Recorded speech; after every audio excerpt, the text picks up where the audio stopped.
What's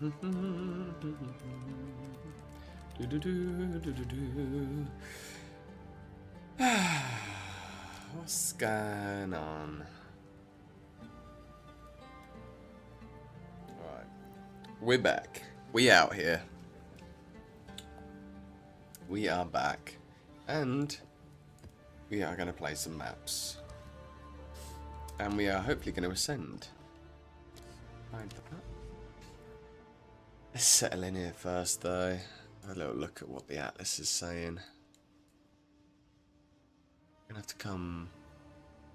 How do you even level 80 is something else. Sick. Hey Velitus, how you doing, mate? Yeah. Just do your thing. Chill out. You're currently modding. What are you modding? I'm curious. I'm gonna run this entire cleansed zone to find out if you can actually like guarantee a fractured orb. If somewhere in these maps is like a seeded fractured orb, or if it's just a chance. I think I know you get one from the boss, but lurking, currently modding. Ah, cool. Ellie Dev interview. Hey Sashiro, how you doing, mate? No ways. Try interviewing them right now. Twitch.tv. Hey, mate. Yeah, thanks for. Oh, snap. Hey, look at Try. Look how happy he is. Alright, I'm gonna watch this. I'm gonna put the audio on. Properties. Thing. Try. Go. Inventory tabs, being able to have keys and woven echoes and your items be stored in different inventory tabs is a really good quality of life thing. Definitely. Also, Alright, if you're a veteran player as well, your monolith progression through normal timelines is shared with. I'm gonna have to catch up on this in a sec, so it's because less of a slog to get through the monolith. I'm super if you know what you're excited doing about your own Last characters, Epoch. You've already gear for them. I think it's gonna be brilliant. You know how to play the game. You'll be able to test more builds out faster. Nice. Did we mention that you will be able to use keys to respawn in dungeons, either at the floor that you were on or at the boss? Oh. They didn't. Not yet, Now not they yet. have. Yeah. Yes, that's a good one. That's a good one. For all those don't- people dying to that girl, I can't remember, her name is escaping me, the Chronomancer girl. Jorah. Jorah, yeah. Oh, God. Oh yeah. Yeah. Now again, on hardcore, don't do that. It's not going to save you. It's not going to save you. It's so for cool us that Try is softcore doing this players, interview. it's helpful. I'm so gassed All right. because it just got some other brings cool that things coming entire in his as entire well that we audience haven't over revealed to yet, Ellie. I think. Ooh. I mean, Yeah. it's going to be an exciting day, you guys. And I think we all know, there's going to be a lot of new and returning players flocking to Last Epoch for this massive update. You guys had, I think it's 9 months to cook, and you guys cooked a feast. Okay. Do you have any message to all these people that are going to be trying out Last Epoch when it interesting. drops April 17th? Like, what is your advice from you three? You're logging into Ellie the first time, character select, you load in. What do you tell them? Yeah, I think for me, I've got a very specific way of playing RPGs where, a lot of people recommend that you play Last Epoch without a build guide. Just play yourself, learn the game that way, and I think that's the correct way to do it. I like to hedge my bets though. In general, I look up build guides and look up, skills being used to understand if I would like to play that type of content, and then I'll bookmark that guide, but I won't use it, and then I'll proceed through the game myself. And if things work out, I make the same decisions as I love that, his as accent. the build creator, and I get to feel smart about that. Or if I'm struggling, I get something to fall back on. And I think for me, that's the way to do it, because you get to feel smart if you make the right decisions there, but you've also got a backup plan if things aren't going so well and you're having trouble scaling into empowered months. Seems reasonable. Yeah, piggybacking off that, yeah, getting in there and just following the fun with the skill system and the crafting system that we have, you should be able to go in there and make a build that will at least be able to get through the campaign. And if you end up finding that you're in a challenging position and you're just not powerful enough to get past a certain progression point, you can open the crafting panel and add some add some shards to gear. It's a very easy way to go and Oh my get to God, the campaign this feels without like having they're to not even follow a trying build to, but guide it or just anything sounds so of that funny nature. because Also, of the just in case criticism people of aren't aware, PoE2 we right have now. this really robust in-game guide. Press G to open that up. It's got an absolute wealth of knowledge and everything that you'll need to know to be successful. Like they're really going to in the flex game. on their quality of So life again, yep, features and their don't kind feel of like you ease need to of follow play a of the build guide. game. I will say that there are a lot of really fantastic creators that put a lot of love and effort into making build guides that are really enjoyable and really good, really easy to follow. So it's great if you do like to do that. There's a lot of great creators that you can go and support in that way as well. My two things would be to go watch a streamer because there's Twitch drops. To get big. some cool MTX, and then the other one would be to keep your chat open to really like live the through the all the fun and hype and everything that people are chatting on the and helping each other. And even if you're an offline player, instead of going full offline mode, you could go just through offline while having a chat to be able to chat with people while playing, to not feel so alone, even though there's a lot of people who like to play alone, but I especially like to just Wait there, so you can chat play with people. offline with chat? I didn't know you I'm could gonna do be that. chatting in hardcore for sure. Awesome. That's cool. You got to share your drops in global. You just have to do it. It makes the game feel so much funner. Oh yeah, Maybe just Ellie would link be a all good of the all hardcore the game. GG stuff that you get from Nemesis early on, because you can get tier 7s from Nemesis with on legendaries and whatnot. You just link those on chat and you just like, oh, what is that? It's Yeah. good times. That Your feels good. hardcore deaths or achievements will also be in chat via announcements as well. That's something new to season 2. Oh, that's so cool. That's awesome. So you can at the start of a season you can feel you can live vicariously through others. That's how I do it. That is exciting. Love those. Yeah, I'm not sure if that has been told before. I'm not sure if that. I think that's what Carv was kind of hinting around. I was trying to go around it, but yeah. We're really excited to get that across the line for sure. It'll be a good one. That's exciting, you guys. Well, Very cool. if there's nothing else, thank you so much for your time. I think the number one thing being spam right now is servers take our energy. Everybody's so excited to log in. It's gonna be a really big day, you guys. Congratulations on this lead up, and I hope launch day goes well. I really do. Thanks so much, Try. It was an absolute pleasure getting to chat. 100%. Awesome. I'll talk to you all later. I'll see you in game as well. All right, that's the cut for the YouTube, you guys. I'll just take us off stream really quick. Thank you guys so much. That was a lot of fun. That was fun. Yeah, thanks. That was a lot of. Ah, cool. Very cool. I'm really looking forward to watching that. For many reasons, but obviously it's just cool to see Try engaging with the devs there. Because I think I've been saying this for a bit, but I think Last Epoch is going to be like a next level.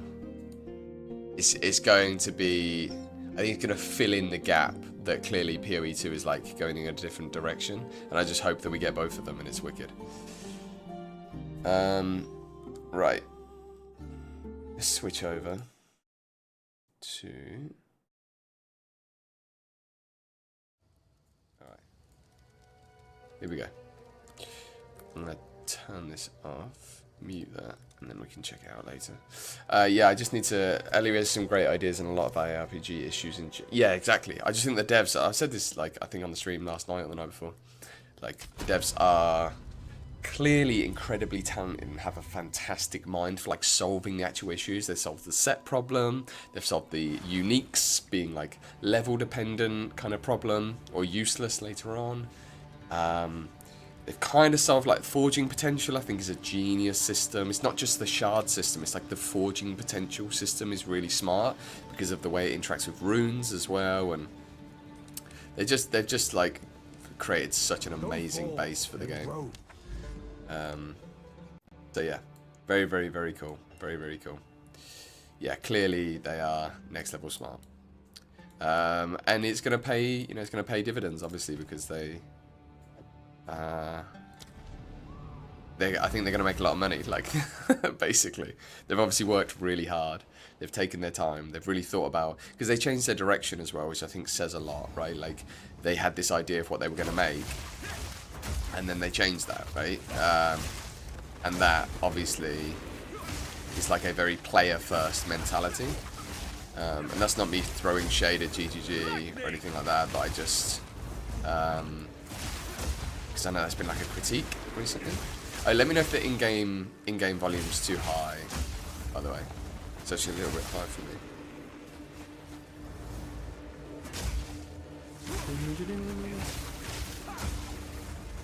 Here we go. Okay. I am so underpowered right now, but I'm still able to clear the content, and I'm not dying a ton. Cue to me getting one shot. But I'm just like really slowly clearing. I thought that was a Rogue Exile for a second. Which is good. So the build is just, the volume is a tad loud, okay. I'll turn it down. Love that we can pause. Alright, let me know how that is, if that's any better. It might be, yeah, I'll keep talking and then you'll be able to know the difference. I should be having some kind of volume clipping on the other... oh, actually, I don't know if I enabled the ducking. I think because I changed all my audio settings, I got rid of ducking. I might have to re-look into that.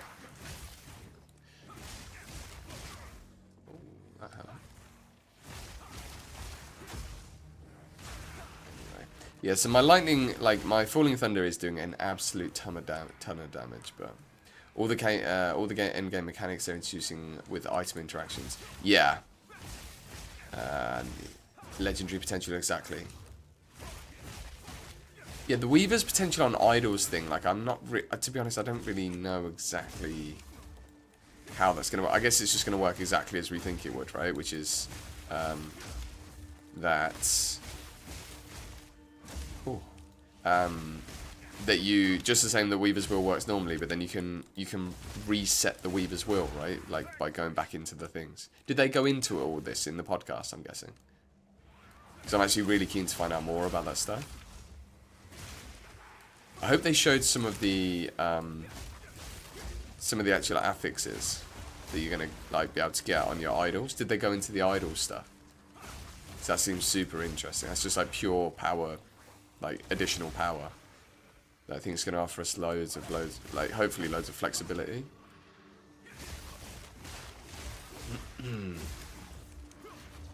Yeah, let me know if it's still too loud, by the way, mate.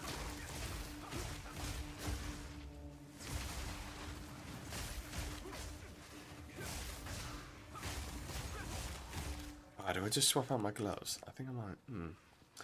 So I need to get I need a couple of upgrades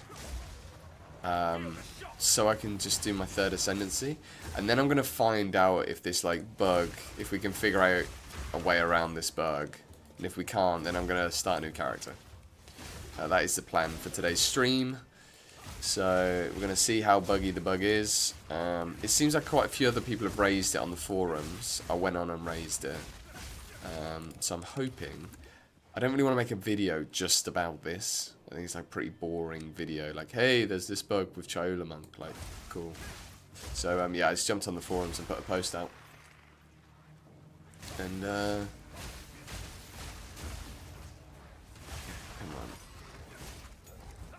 Yeah, so, like, I know... This is the thing, and also we're obviously on the hunt for a Plague Finger. So the other kind of, like, meta goal that we've got going on right now is to just... clear corruptions. I might actually even just skip clearing this cleanse zone because the fracturing orb isn't going to be that powerful for me right now. And we need to just get points on our Atlas tree. So, because if we can do that, then we can spec into Rogue Exiles, and then we're going to spec into them having more armor uniques. And then hopefully, like every map, we should be getting a Rogue Exile with some sort of unique armor. And that's just going to hopefully lead to us getting our gloves much sooner. That's the only thing we can do. Like, I can't think of any other way to get more uniques than that.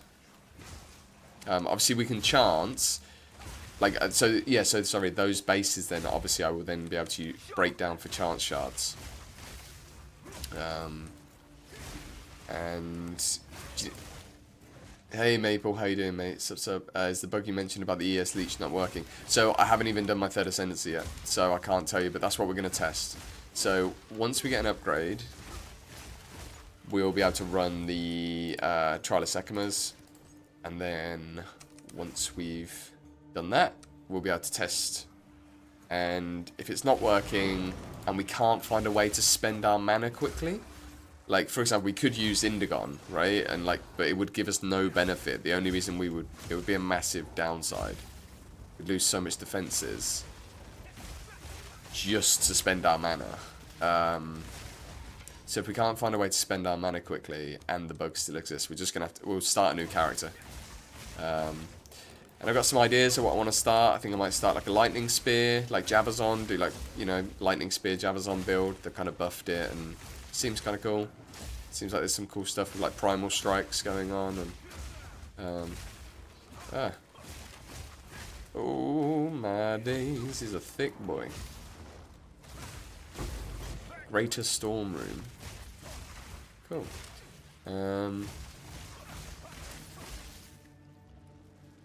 You're too scared to tune into the Ziz, Jonathan. Is that happening now as well?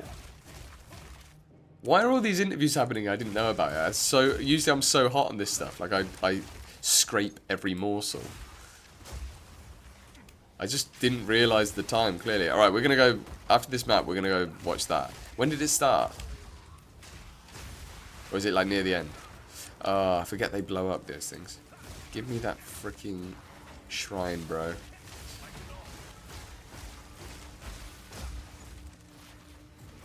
Okay. You're my meteors now.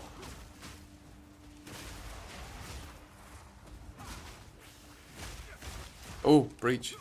Do we want to... Breach is so trash for me right now because I don't have the clear. So I just can't clear the breaches, like, quick enough.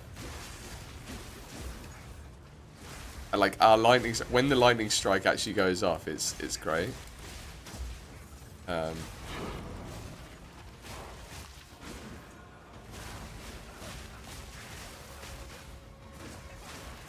But I can't get enough. I can't clear enough to actually make it. This meteor shrine's helping a ton, though, to be fair. And they're quite empty as well, I've noticed. But I guess I'm just so used to the way it was before. So, interview with Mark and Jonathan started an hour ago. Ellie started 2 hours ago. Ellie ended, obviously. But yeah, I saw you come online and just thought of you were avoiding them purposefully. Yeah, no, I will watch those interviews. I am a bit nervous about how they're going to go because, to be honest with you, in this, call it what you will, but I'm really just like, at the end of the day, this is a game, like, and it's these people's jobs, and some of the criticism and stuff, I imagine it's quite painful for them to hear. Like, it's not like they're trying to make a shit game here, you know? And they haven't made a shit game, they've just not made a game that's right yet. So, I think that's my concern about watching it, why I'm a bit nervous about watching it. Maybe I'll have deliberately blanked it out of my mind, who knows. But, I'm just really scared about, like, not scared, scared's the wrong term. I'm not going to enjoy watching them get berated. And certainly, like, I won't have chat opened, you know. Because they're going to give some answers that I'm sure that some people aren't going to like and don't feel satisfied with the answers they're giving and da-da-da-da-da. And I'm just like, I can't stand watching people just, like, sit in a position of, like, I guess just, like, hurling abuse. Sometimes I don't think the rhetoric's very nice, which obviously is true. And people forget that these are people that are trying to make a great game. And I imagine Jonathan is incredibly disappointed right now that people think the game is in a terrible place, you know. I imagine the whole team is, like, really gutted, you know. They've spent, like, years working on this and they just can't seem to get it right for everyone, so. The chat on PoE, yeah, like I wouldn't even look at it because I think people are, like you said, mental. Like in a not good way. People are too emotional about a video game. They're too negatively emotional, I would say. It's great to be like, allow yourself to be emotional and kind of like enjoy it, but it shouldn't cut that deep. You shouldn't be like freaking out because a game that is in a game that like ultimately you completely have the right to just not play. And yes, I can understand people being disappointed. It's like, it ain't that deep, mate. Like, I make content for PoE 2 exclusively, basically, right? Like, and I'm not that cut up about it. Now, you could say, oh, that's because I don't really mind the state of the game, but I do mind the state of the game. There's a lot of things that I'm like, oh, this sucks. Obviously, my entire build is about to not work. Like, that's very frustrating. But I feel like some people, if they had this situation with me, like, that I'm probably about to run into, where I take my 3rd ascendancy point after doing, like, a 30-hour campaign or whatever it's been. Like, I'm, like, grinding away, I'm, like, staying up, I'm playing SSF, da-da-da. I'm like, oh, I'm doing everything right, and then my ascendancy doesn't work. I'm like some people would be instantly on Reddit, like, screaming to high heavens that Jonathan hates them personally and, like, they're gonna disown every GGG and they're all freaking owned by Tencent corporate espionage spies or, I don't know, mad stuff. So, yeah. And I'm just like, oh, cool, they'll fix it eventually. Sweet, I'll play something else.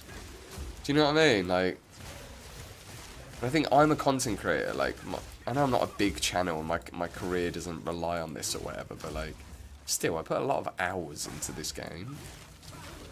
I think I just can't understand it. It's weird. I can't understand it. It ain't that deep, mate. Exactly. That's exactly how I feel. Like, get on with your life. If this game is upsetting you that much, you need to get other things in your life that are satiating you. Like, that's on the real. Like, that's a real thing. And maybe that's LE. You know, like, I'm sure Last Epoch are going to do very well out of this situation. It actually couldn't have gone better for Last Epoch. This whole, like, delay, 2 weeks after. They're going to get so many new players, and in a way, that's fine. Like, that's actually good, because I want Last Epoch to do really well, and they're going to make a lot of money, hopefully. So, and ultimately, a lot of this boils down to, it's not all of it, but some of it does boil down to, like, GGG have already made enough money to keep this game going. So, they've recouped all their costs, right? Oh, I'm definitely playing Last Epoch. I've already, like, I played on launch, and, like, I'm 100% playing Last Epoch. Like, I'm super excited about it. I've got, like, 3 builds I want to already planned out in, like, a planner. I think I did more prep. I've done more prep for Last Epoch than I did for PoE 2. Well, we couldn't do any prep for PoE 2, to be fair, but, yeah. I want to do I forget the name of the set, but the set that turns your meteor into, like, a lightning meteor with some intelligence stacking. Hopefully that set shard still carries that trait over. It's like Isidola's set or something, or very, very nice. It's like a 2-piece set. I want to do that with the Mana Flow Amulet, or whatever it is, where you use Focus and it channels... Focus now channels Lightning Blast. And then I really want to do, like, a Heartseeker throwing, like, Shuriken, Umbral Blades, Heartseeker kind of build. I have completed the map. Cool. Alright, let's watch some of this interview. You've only gotten 2 characters to end game and never fully explored it. Yeah, same for me, Sazura, yeah. Yeah, I've only done, like... I just got into monos basically twice. Yeah, so actually exactly the same as you. But I got very bored of them very quick, obviously. So 100. Ooh. I think that might be worth a regal. Just because if I hit like a really nice flat or increase roll, that hybrid roll is solid. Let's go. I don't want to use a Greater Essence. 6 mana, sickhead. Love 6 mana. 6 mana is my favourite mana. That's no good either. Cool. Alright, let's jump back onto Ziz. Go. Close this so I don't get the music. Turn that on. I'm not subbed to Ziz. Sorry guys. Tries watching Ziz's interview from the beginning. Oh, cool. Should we stream snipe try?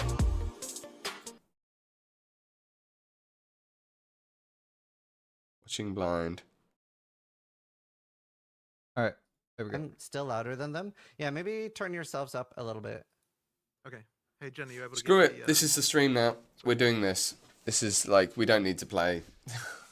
Or maybe I I'll have the just volume maxed up for listen. you guys, so I'm gonna wait. All right. Why is he on the VOD? Now, is that better? How's that chat? Is that okay? Test, test. How is this chat? How is this? A bit more. I mean, I can turn them up a little bit more. I can put them up to 170. Okay. All right. Try now. All right. Testing 1, 2, 3. Is that okay? Hopefully that's all right. Okay, everybody's saying good. And my comparative audio to them is All right. good? All right. My Alright, I'm last actually excited for Epoch this. interview is over. It went phenomenal. The VOD is going to be on my YouTube channel, you guys. So I'll link my YouTube right here. I'm going to Positive post it XL bot. as soon as the stream ends, essentially. But the VOD is already up. It was awesome. It Have you watched went this, really Maple? well. Okay, cool. Everyone's saying good. I just hope my OBS doesn't crash during this. Like, I've had some, like, OBS issues lately. You can't escape it. It's just we're in the mirror We're gonna world. start. I'll do just like a Welcome quick to the intro and mirror then we, world. go. But yeah. The audio good, you guys? Thank you so much for joining me Yeah, here let's for do a this. podcast after the launch of Point 2. This is Oh, Jonathan oh, and this is Leon, for like those that don't know, watching directors two of your JDD, best friends get and, beaten we're up. here to talk about the launch. Yeah. I mean, well, it's always good to have a chat. Obviously it's a bit of a contentious launch in some ways this time. So I'm sure there's going to be a lot of questions about that. But, it's always good to have a chat. Yeah. You don't No, like how it's I do going. have a lot of questions, so I think we'll just get right into it. Sure. A lot of people might are have pretty to duck out unhappy as with well. the current state of the game, especially like I might have our to duck out. relative power to the monsters earlier on. And obviously we are finding some builds that are feeling okay and that are stronger, but I'm asking, are the slower and more challenging builds the intended pace of the game? No, I'm going to keep going. But, Well, I mean, don't know eventually. that. Once again, we get this question a lot, right? Of just what is the pace of the game supposed to be? And I honestly find it hard to answer that because of the way that It's the same there answer isn't he really always gives. an obvious He's got a way point. to, He's got a really even, good point. to even quantify that, given that players have so many But different abilities. he's not really What I will getting make- the like, question that's all being I can asked. say is that if people are unhappy, then we will keep on improving things until they're not unhappy anymore. Because ultimately, we want to get the smooth progression where you start the game, you feel weak, you get stronger, you get stronger, you get stronger, you keep on feeling stronger and stronger. And you have to have that progression where you're feeling more and more powerful as you're going through. So if Tries you're were not read feeling as well. that, then that means there's something that we have to improve and get better. So it really comes Change down to stream okay, title. if you're talking about a weaker build, what build is it? And then we'll be looking into that and seeing what we can do to improve it. We just have to go through these things one at a time. So I think right now the problem is that it's almost every build this week for a lot of archetypes, and that it's more like it's definitely in the minority that people are like, oh, I found something that works. So it's almost like the Right. reverse there. Yeah, see? So me, right, on my Amazon, I am now doing Lightning Spear, Primal Strikes, and I just feel like uber busted, right? I mean, it was very slow with Fangs of Frost and Explosive Spear before. I didn't get the crazy feel. I thought it felt the same as point 1. Obviously, there were changes to monster health and everything, and I was wrong. It was monsters were way tankier than point 1. You're right. I'm just So, gonna chat to my housemate I real feel quick. like I've lucked out into it. I also see, I'm playing a warrior. I did Act 1 in 1 hour 4 minutes. I was like, yeah, speed run, baby. And I'm almost done with Act 2, and I'm at like 2 hours and what is it, 20 minutes? Angrimus right here. I'm just kidding, but yeah, like I understand what Jonathan is saying. Well, let's let him answer. I'm curious to hear what they say to this. Do I rock climb? No, and I'm not related to Alex Honnold.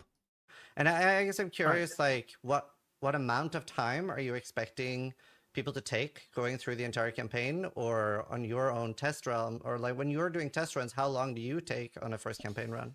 Yo, guys. You know, I actually haven't measured that on the current like version, and it doesn't necessarily always work that way. Like the number of times I play through the full, and when I say campaign here, I'm talking about 6 acts, not just 3. Yeah. If you're talking about the amount of time, like doing that, like I might only do that like that full run like 2 or 3 times in total as we're developing a class. Yeah. Like much more often, I'm like either testing this part or I'm testing that part or whatever. And I honestly am not sure exactly what amount of time that's taking.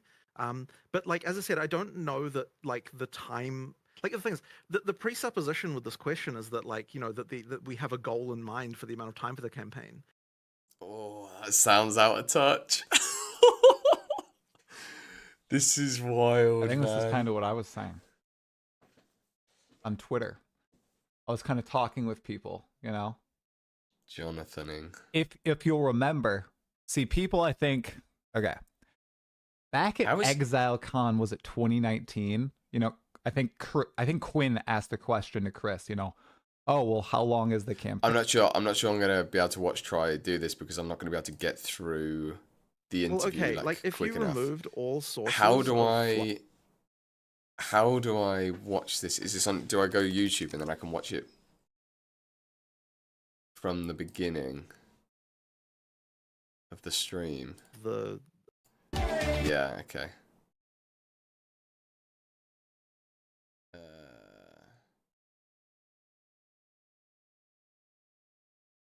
It's like if I'd like taken the whole interview and Tries Takes, we'll be here for like 4 hours, and I do actually want to jump back into the game at some point and try and make some progress.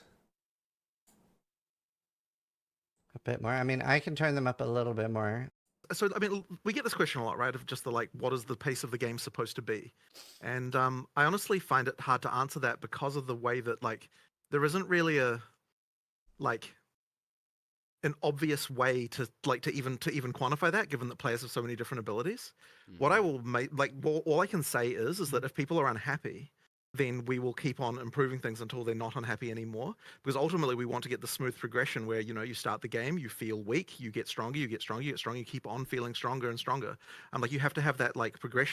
Found something that works, so it's like almost like the reverse there. And I guess I'm curious, like what amount of time are you expecting people to take? How long do you current like version like that we have a goal in mind for the amount of time for the campaign? Here we were. And the implication of that is that the campaign itself is not fun. But it's like if that's the implication, then we just want to make that fun, right? You know, it's like the campaign should be fun to play. The amount of time it takes, to me, is not nearly as relevant as just make it fun, right? If you aren't having fun, we want to make sure that it is. So like that's why, when we're like, okay, people are saying like we don't like the Act 3 areas, make those shorter. It's like, well, what amount of like I don't think that quantifying that in an amount of time is the right way to look at it. It's like here are some areas that are unfun. I'll make those areas fun, and then whatever the duration of time that takes will not be bothering you, and that may result in the areas. So okay, I'm gonna try not to pause too much, but that is true. But you have to factor the objective amount of time because of character reruns. Because there's no campaign skip. There's like you do, and there's no like crazy movement speed abilities that you can twink into like your leveling characters. Like once you've you have to factor the objective amount of time into like if it's going to take me 40 hours to re-level a character before I can get to endgame, then that you are losing something there. Becoming shorter, but making it shorter is not like it isn't a time metric that we're looking at to determine whether or not the game is good. Is the game good fun to play? So like that I guess is kind of the way that I would look at things. And that's I think what puts us a little bit like when it comes to communication with the community, like people will have their opinion about what they think is the reason that the game isn't fun, and they might be right or they might not be right or whatever. But at the end of the day, what we're looking at is just like, okay, you're obviously having a bad time. We want to fix that. So we're going to look at like here, like so what we'll do is we'll be like, okay, so you're saying Act 3 isn't good. We'll look at Act 3. We'll look at the reasons why it might be bad. We'll fix those reasons, and then that may or may not reduce the time. Or in this case, it definitely will. Like it's shortened it by a lot. But but to me, it's like the frustrating thing is when you go down a dead end and you're like, okay, like this is bad, or and then like you have to respawn, or the area doesn't like the area despawns, and you're like you have to do things again, and that kind of stuff, right? That's the stuff that people don't like to do, and so that's what we sort of look at. And so then when it coming back to builds again, once again, it's like, okay, if you're not having fun with your build, then that is a problem. We'll fix that. But it's not like there's a correct pace for the game to be played at as such. We just need to make sure that you're enjoying yourself. Yes, that's a good way of putting it. There's I guess the follow-up to that was, of objective I, time. along with many others, were not expecting a nerf to just how the campaign felt in general, right? In the last interview I heard, it really sounded like the intention was to target things at the top end. There were so many things that nerfed us during the campaign here. And the thing I would say about that, I would like to finish. Sure. A lot of people are really wondering about the long-term direction for the game with that in mind, because they were also not expecting that. So a lot of people are wondering if campaign, to be clear, that was going to be my question. That was not our intention. So yeah, we should be more powerful than we currently are during the campaign then. Well, that one I will have to look at specific cases, right? Because like that comes down to like okay, so like we already did something about that, right? Where we like nerfed Monster Life, and it's possible that we'd have to nerf Monster Life again if that's still a problem. Like that's the kind of thing that we can do. But the thing is that like as I said, like the first thing we heard when everyone was saying this, the first thing we thought was like, what the hell? We didn't even nerf the campaign. Like literally, that's what all the developers were saying. We didn't nerf this. Why is everyone saying we nerfed it? And so like then it's like, well, we found a few things, but like we're still looking for what those things are. And like it's not always necessarily obvious with all the changes that you make and things, because I can absolutely tell you that That's our fair. goal here was nerf the end game, right? Like nerf the like, well, no, it wasn't even nerf the end game. What it was nerf the things that were trivializing the end game before you've even managed to get like your items and stuff like that. Like just the really trivial, easy shit. Like that was our intention. I mean, there were some blatant fuck ups. Yeah. Speaking bluntly, yeah, right? Like the minion change was just bad. And when you say the minion change, are you referring to the rare minions or referring to the player minions? Because those are both. both of those were both incredibly were Good, they're owning the it. thing is, it's so easy for shit for like that to slip through. Well, we have a bit of and look, a lot of it is just because there's a little bit of it's early access, so we're allowed. But we like firing from the hip a lot here. And stuff like that, like let's get it in there, let's try it out, see how people think, and if it's bad, we just undo it, right? Like we do regress on a decent number of things in the first few days of a release, and so yeah, there are some pretty blatant fuck ups. So yeah, that's exactly what happened with the rare minion life. It was like, why are now? I don't know why it felt this way, but 100% it was the case that the minions was for some reasons the rare minions were surviving longer than the rare often, and it's like, well, they don't have anywhere near as much life as the rare, and then again, once people got enough AOE and all of that, it solved it, but it was just a bad experience. There was just nothing good about that. Interesting. I think there was definitely a compounding of a few factors that were like on their own relatively small. Yeah, But so this is a thing that happens a lot. I've noticed in the developers in the interviews is like Mark will give like a very specific response to the question, and Jonathan is much more like nebulous in his thinking. But that's not good for these interviews. But I do think that like that probably just echoes probably one of his strengths. That is like he is very much in the like feeling thing of the game, like how the game feels and all this sort of stuff. But it's really not good in these contexts because it feels like he's dodging questions. You're right. The thing is that and this is the question that I have is that like if people are still having a bad time during the campaign, if they're starting fresh now, because bear in mind as well that people will have an experience and then we'll change the balance behind them, and then they still remember that the experience was bad and they're not playing it again to know that it got better. So the thing is, if you're playing it again and still having a bad experience in the campaign, then that would be a thing where it's like, okay, well, where are the campaign nerfs actually? Like we have to find where they are, because I don't know that there's anything intentionally done there that we're sort of aware of left. It's so bad And I because it think, seems like they're like, that one incompetent, just but means they're that, yeah, not. like, I can give they examples. might They're still just be trying right. stuff out. Sure. Go for it. So What is it? So the number one, especially to me, most oppressive thing is the relative speed of monsters compared to our abilities to set things up. Like whenever you're talking, Hang on, but that's not a thing that changed though. no, but that's been continuously bad. It doesn't matter if it's changed or not. Okay, It's- sure. But what I'm saying is that, but so this is an Well, example. I think that has But changed. that's just an example of something that's bad. So what I'm saying is that's not a thing that changed. So like, if you're talking about like, is it your intention to nerf the campaign? But Then we no, are because weaker now, we right? A didn't do lot that. of But if you're skills. saying that's bad, I mean that's a different question, right? A lot of skills are weaker now, right? They were tuned down on a lot of things, and things that people are starting with weren't necessarily strong. So that relative speed of the monsters feels extra bad. Like Yeah. you want us to set up these combos and stuff, right? Where we're throwing down like a cyclone and trying to do like a combo move, but the monsters are way too fast. They're rushing us. It's not even like the bosses are So the the- main problem, right? Like if you're seeing So we like can- clips. Yeah. So let's talk about the monster speed thing. So one of the issues that we have is that if monsters are slower than the player, then combat is optional. Like it's just 100% the case. Like you cannot if the monsters are slow, like anytime the monsters are slower than the player, then you can just run past them and they serve no, like they don't, like effectively you can just choose whether or not to engage or not. And like I don't think that kind of gameplay is good. Interesting. Now there will probably be some areas like, and the thing is, a lot of the time when people talk about stuff like this, it's like there'll be a few areas that are bad. Like I know there are definitely a few areas where like too many of the monsters are fast. So the Faradin are a good example of that. Where like when you go to the last areas of Act 2, like the Faradin Yeah. are just really really fast, and there's kind of nothing Yeah. slow in the area, and so that's an example where like we probably want to make some I tuning mean, there. to get more specific, like Yeah. I'm actually, I have someone right now, literally going through the areas, all areas in the campaign, and listing all the areas that have a disproportionately high number of monsters that are too swarmy or too fast. We're Great. doing it literally as we speak, and my intention after this is to go through. And so, like, I mean, a good example is like the canopy, right? Yeah, The for canopy. sure. The monsters are real fast, and then not only that, you're in a ritual with them in a tight confined space, and it just you end up in this kind of moving around with packs. So if you're not fast enough to kill everything, yeah, you just get absolutely So- swarmed. And yeah, I guess I'm But, a little. just to continue with that though, because I just want to mention that like one of the issues we run into is like people will say, oh, you know, like This is things actually should never be good faster than the player and that that kind of stuff. this It's is like, well, if we did holding that, then their the game feet would to feel the pretty, fire. pretty lame. So it really is we're a question getting of like answers. targeted changes, like finding where the worst things are and then solving that issue. I really disagree with that. So you were saying like if the monsters are slower than the player, then combat is optional. But like it's an ARPG, we want to kill the monsters. That's where all the loot is. That's where our XP is. Like sure, you'll have some speedrun scenarios Yeah, I where people agree are with that running past statement. them. But usually, what ends up happening is that we're running past them, bunching them up in a large bunch and killing a bunch of them, and that just feels really good. That's a core part of ARPGs for a lot of people. So I don't think that being faster than the monster is Yeah, as bad as you think. and it then is. you Like, can we choose to bunch actively them want up to kill as you monsters. want. That is the entire premise. It's a fine balance between Well, I the two, don't I think. necessarily disagree with you that gathering killing is fun, right? And you should still be able to do that. But as I said, I don't think anything about the fact that some monsters are faster than the player prevents that.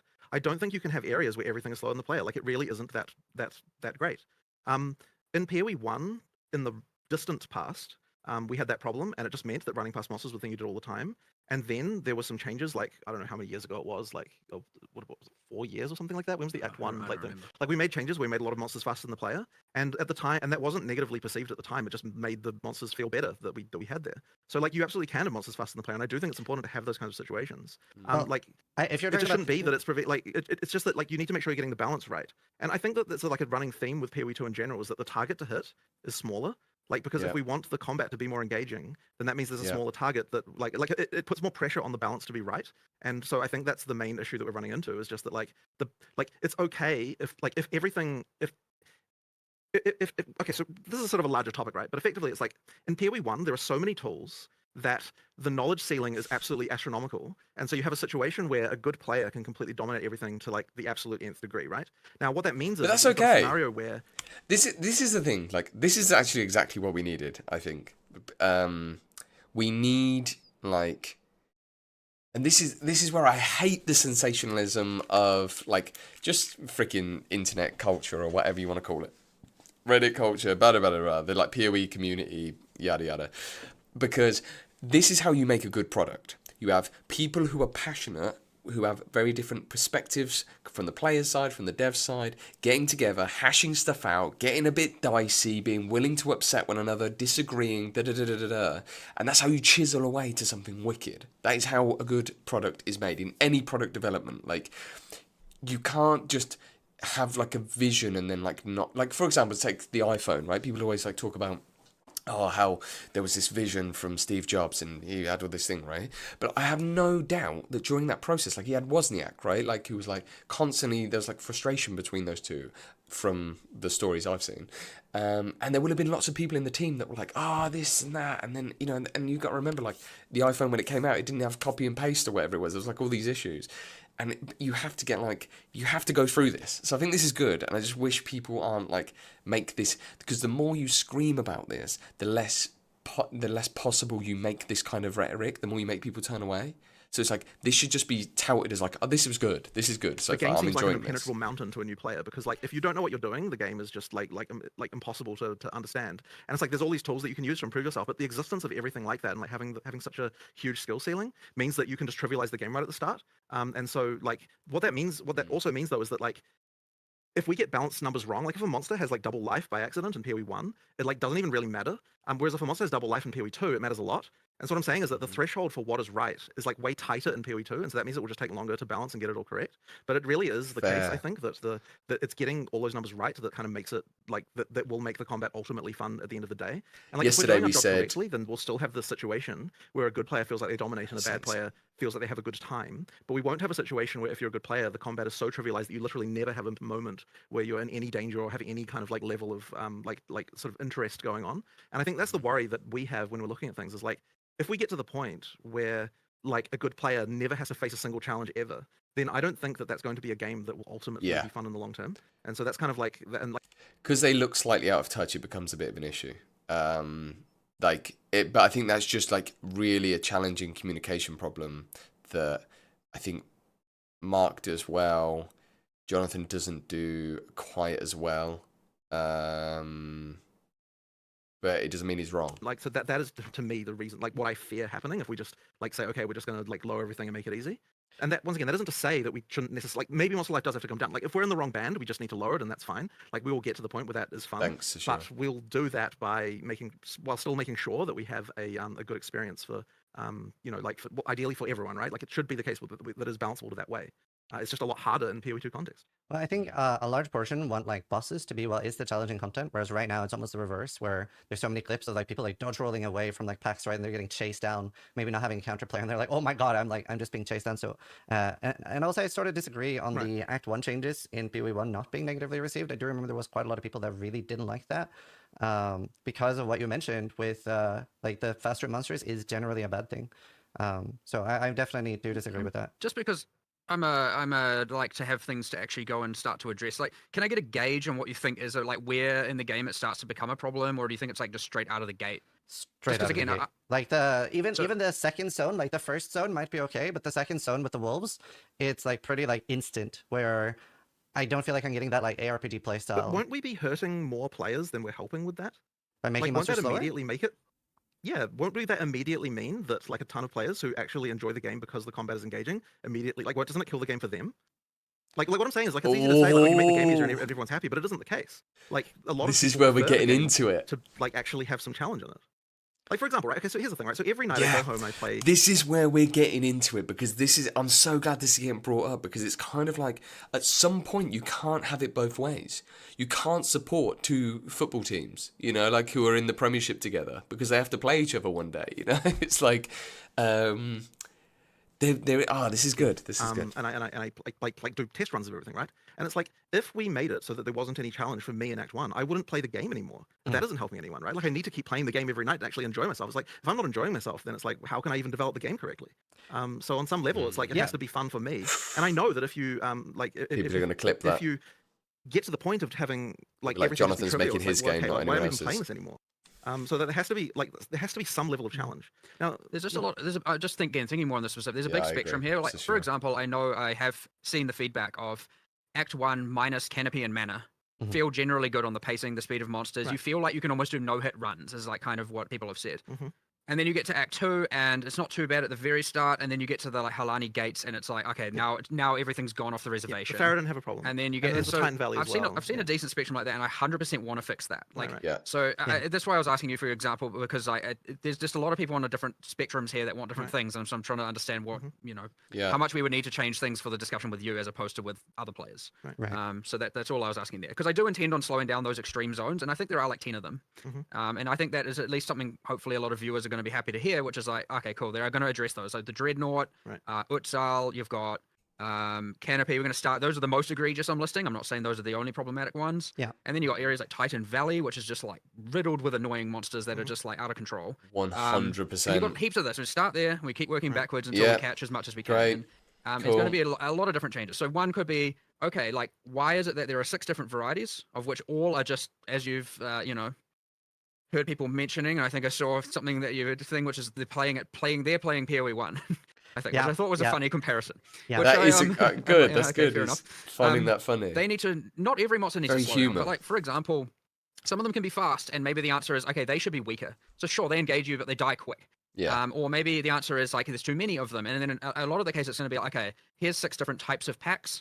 Well, 6 of them are fast. Well, that's a problem. 5 is fast. That's a problem. 4 are fast. That's a problem. 3 are fast. That's probably still a problem. But 2 are fast. That's probably more acceptable. So you get 2 really slow, maybe 2 fast, 2 kind of in the middle, and you get some big slow monsters, some small monsters, and that distribution isn't quite right in a lot of zones. And so that's why I asked, because I would say some zones have a nice, here are the slow monsters and here are the fast monsters, and it's kind of cool. You get this like up and down pacing, and it can feel kind of fun, where sometimes you're on edge and sometimes you're just obliterating things. Yeah. And then you get the ones where you're like, holy, I've just been zoned 3 zones in a row where I'm just on edge, getting swarmed, like absolutely, and that creates this extreme negative feeling of like I can't do the things that my skills want me to do, and that is bad. And that I definitely man, I just gotta say, this is making me so happy, because as you guys know, like, you know, the guys that are here, it's like, I think this is a problem of 1,000 cuts. I think, as I said yesterday, it's like the game is dying from 1,000 small wounds right now. And if you just patch, like, they're all such small tweaks. Like you're saying, like, okay,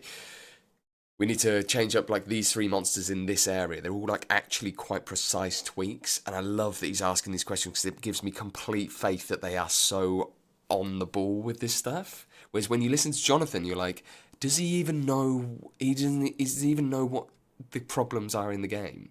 You know, because he's much more philosophical and kind of like big thinking, if that makes sense. So, oh my God, thank God, Pain Game crashed on a Nexus. I don't know what fix that, means. and I want to fix that imminently. Like I'm going to immediately get onto doing that. So there is a huge range of spectrum of players that want different things here. Yeah. And I want to at least address that thing, because I know that's just bad. Like I think that's bad for everyone. I don't think that's bad for some people. I think that's bad for everyone. It's for a huge majority. So good. we can start there for sure. That's fine, But because to be we clear, though, spawn like, into it, right? we still do need to have some monsters that are faster than the player. It can't be that none are.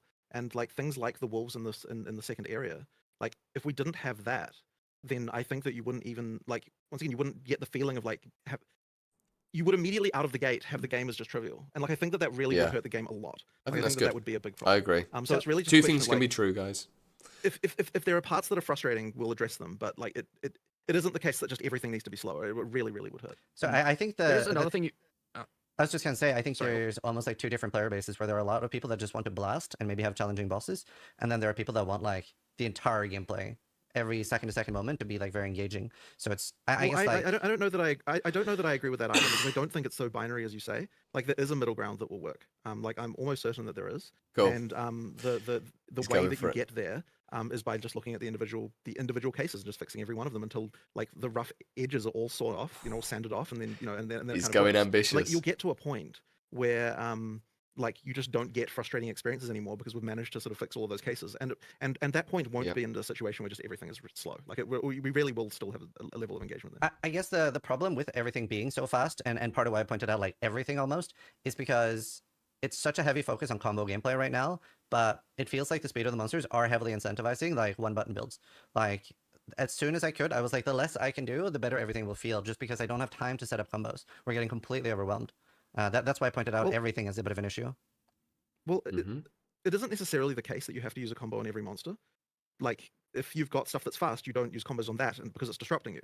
But then also, it is also important that that monsters do disrupt your combos, because otherwise your gameplay just degenerates into doing like 1 2 3 1 2 3 1 2 3. Like the monsters have to be able, like there has to be situations where your plans are disrupted in order to like have a situation where you can respond to things, like you actually get some counterplay on stuff like that. And so the monster designs have to reflect that on some level. But like it's always an amount, But that should be right? There's an rares. amount of That should you be the need, jobs and of there's rares and probably too much of that bosses, going on.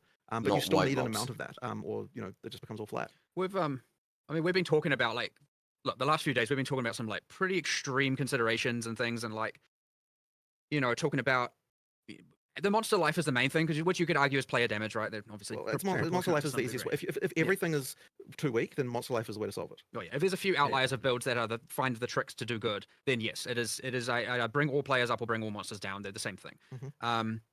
And like we have been talking about a lot of this, and like actually going like, what would we be willing to do here? How are we willing to change it? What are we willing to test? What are we willing to try? And like there's heaps of things on the cards here. Like kind of honestly, everything's kind of been on the cards, as long as we don't feel like at the end of the day that we've taken the teeth out of the game in terms of difficulty. Like that is what's important to us, is making the game still have a feeling of hard, being difficult. And I would say out more than just bosses. Like it That shouldn't sucks, just Phil. be that the bosses are the only thing that's difficult. Sure. And we certainly don't want it to devolve into what I would argue is, you know, Well, I know Hey, this is like Sammy. way further away, but like again, we're talking about There you changing go, our- mate. We're just catching up on the interview. We're watching it. So far, people was like, I was really scared, but actually, I think it's going really well. Even though it's very dicey, I think it's really healthy for the rhetoric and the community and everything. And they're giving quite good answers. I think Mark's giving very good answers. And Jonathan's a little bit defensive. It's like his baby. And he's really trying to like. It's good because he's got like good cop, bad cop going on. It's good. could be changing anything here. The one thing I also worry about is getting to the thing where I would argue a lot of the difficulty in PoE 1 outside of a lot of the boss fights is just like you occasionally just instantaneously die to something and you're like, I don't even know what I died to. And a lot of that is where you get like, it isn't necessarily from monsters being too hard, and it is often from just like spam and too much stuff going on combined with like daemons and volatiles and all of that. So making sure we avoid that as well. But it does mean in the sense that then you kind of get that like, okay, you have to have it be that you're engaging with the monsters for it to be difficult. Which kind of means monsters do need to actually pose a threat, and you need to be able to see what they're doing and react to what they're doing. Now, I wouldn't say that's universally perfect, but that's an argument for like, not wanting to get it to the point where it's too much of that just like, well, I guess that's an argument for de-swarming things, as you said, which I agree with, by the way. That is like an important thing, because it is kind of getting towards that, and that contributes towards where things are slow and stuff. But I wouldn't personally argue that every zone feels swarmy. I think there's a swarmy argument I 100% want to focus on solving first, and then there's like a certain things are fast and certain things are slow, and maybe there's that. So yeah, I'm not entirely sure where I was going with that, but I just want to, I guess it's more just giving my sense of where I want to make sure we don't end up is in that place, just to make sure, and we want to be real careful about not getting to that point. So I would actually say we're probably a bit too far there in a lot of the areas, but I don't think it is a universal problem right now. I think also, especially, even though warriors or melee skills are particularly strong now due to being able to use a shield, but it can feel very bad that like every damage node like has a downside, whereas isn't really the case for the other builds, where like with maces, it's like, yeah, you get 40% increased damage, but 5% reduced attack speed, and reduced attack speed, especially with all these combos, can feel particularly bad compared to others. I would say like maces are kind of good right now, but a lot of that is the shield. I actually do think there is a bit too much of the. I actually like a little bit of like maybe a cluster or two having the kind of upside downside, but it's honestly something we've, aside, obviously keystones have upside downside, but yes, there's true that probably there's kind of too many passives, especially in the warrior section, that are a little bit too giving downsides, where it was something honestly that's a bit experimental to PoE 2. Like we didn't have that in PoE 1, and we were like, let's give it a go, and maybe we went a little bit overboard with it in that part of the tree. But I don't hate it as a concept. I think it's just that it's a little bit too saturated there. I will agree with you there 100%. I would say, as people hopefully would know, we're going to iterate on that passive tree a million times. So you'll find it sweet. I think the game. I think Jonathan's actually right. I just think this is such an unpopular opinion. It sounds so flaky, but it's like, yes, the game. I think it's going to hit a really good middle ground where it's a tough game, but if you're good at it, you can play it well, and you'll do fine. And I think that's just 100 small changes away, and they just need time to do it. And they need this feedback from us. They just don't need the freaking maniacal, like, polarizing feedback that they're getting. They have done such a good job with the end game. It seems like I really like the look of the Atlas passive tree improvements. I've only just got into it, and let's say my build's brick, so I'm gonna have to play something else. But that's fine because there's loads of builds to explore. So yeah. Sweet spot for sure, and it's definitely not there yet. I do think it's important though that like keystones can be felt, and so we're not talking keystone. Sorry, I didn't mean to say keystone. I said notables can be felt, and so part of the reason for the upside downside thing is that like it lets you do a larger damage bonus because it's got the downside, and therefore you're going to really feel that damage bonus. No, they are good. I think it's the frequency of them in that part of the tree. But I'm saying that you can find another way maybe to do that, but it's like I do think that like having that feeling of like I really felt that node is something that we like. That is a thing that you do get, and that that is important in our passive tree philosophy. Yeah, you're right, Sashiro. I think the before and after of taking a notable, especially the first, obviously nodes become less valuable as you get higher level because they're just saturating into a bunch of diminishing return. Well, not diminishing returns, but more like the 500 to 520% increase is going to matter less than the 0 to 20 and whatnot. But especially for the first chunk of the game, we want it to be that every notable is felt. Like I definitely now can feel the difference, and I would say. Yeah, a lot don't hit that mark. Some do, some don't. But yeah, we've been trying new things there. So, bit of a pivot. That was my concern. So actually. The next question, I want to talk a little bit about the fact that you have only done like the crazy large changes between seasons, and you talked a little bit about that. You felt forced to treat the game like it was released. Are you still happy with doing only large balance changes between patches, or is that something you would maybe revisit with something like every 2 weeks, especially with like a warning period, like changes are coming in 4 days? It's hard. I don't think that you can just nerf people in the middle of a league no matter what. Like we get highly punished for that, Look, I mean, people are going to be unhappy about nerfs whenever we do them, as you know, like as we can see. But like it is actually strictly worse if you get nerfed while you're playing the game. Now we're in a position now where because things like are probably possibly undertuned, that we can just do mid-league buffs, and so that means you'll see way more patch changes happening now because like it's okay to do major buffs during the middle league, which we're doing. Which we're doing now. I generated a relatively large list yesterday. Yeah. Which I know we have that whole philosophical discussion earlier about player power. Well, like there are many builds, many skills that are underneath because obviously otherwise I wouldn't be have spent a good chunk of the day going through and assessing what needs to be increased, right? So like I don't want it to take as like I don't want people to take away from that as being like no, we're happy with the current balance. Like obviously not. We're still going to make changes. We're still going through everything and we'll get to that sweet spot for sure, but like I mean, it's going to end up feeling like a season of buffs this time, and the reason why it'll feel that way is because like the medicine has gone down now. Now we can start on all the medicine has gone down. Positive buff parts, and so it's like the like last season we just weren't even in a situation where we could even do that, right? Because it's like you already had we genuinely tried to. We genuinely tried to. We had this plan of like bring all the top end outliers managed down, to get the third and ascendancy then yet. make sure everything is feeling good in the middle. And we started with the bringing outliers down, and then all of a sudden, and this is why the patch notes were so late, we were like, oh no, like we're like running out of time here. Like we thought we could get through more of the balance and start bringing more things up. We didn't get to do all that we had hoped to do. But like by that point, it's kind of too late, and so like we're going in, and then now our idea here is like we thought we were. Like literally up until the last minute, we're like, okay, we're gonna keep going. Right, let's start buffing. Let's look at weak things, and like it just ended up being too time consuming. And so the answer here is now though is like, well, let's just keep going. And so obviously the first few days is really like looking at all the player feedback and going, what are the biggest problems, right? And this is where you get the Act 3 changes, you get the minion builds, you get the big things, and we are trying to address all of that. And I understand just game-wide balance is a big thing, but now it's just going to be like, all right, this skill. Like, let's go. What are we changing? Going through literally. Yeah, the cool thing is though, like I'm not too worried about the Acolyte thing because we'll just leave that character there. It's a bit frustrating, obviously, but I'm actually excited to play some other stuff. Like I really want to play a warrior build because I haven't played a warrior build yet. And I think the shield stuff's cool. We might do spear. We might, I don't know. There's some stuff. I also think like the Amazon looks really interesting and actually might be really good. You know, especially this like primal strikes, lightning. I love the Javazon thing, so that's great. So yeah. Literally every single one on every single skill tree and every single reservation, and then we're going to go, okay, well, you've still got Blood Mage and Acolyte or Chiola sitting there at 0%, 0.1% played. Okay, well, clearly not doing well enough. Let's target that and just go on and just keep. We're just going to keep iterating Thank through you, until Sammy. we can get as far as we can. I've got it. I've got it. Maybe we catch everything, maybe we don't. But like the intention is to not stop just because the release day happened. Like we had a goal, we didn't achieve that goal, and so we just need to keep going. And do you have like a rough idea? Like you were saying you were working on a lot of things to be buffed. Do you have a rough idea on how early we could be seeing those already? Well, we'll be seeing them continuously. Like okay, so this was a 2 days. Yeah. Okay, Like, this was a funny thing because okay, like so like one of the things I think that was majorly misinterpreted that things we're working on post was like this was the things we were working on that day. Like literally that was that day's worth of work that we were talking about, and then the next day it's like, well, now we're doing this Act 3 stuff, and like today we'll be doing a bunch of other stuff, and like you know what I'm saying, it's like every day we're going to be like continuing to iterate and do stuff. It's like so the idea that someone's like, oh, they're not even acknowledging this thing. It's like, well, come on, we've literally had like that was one work day.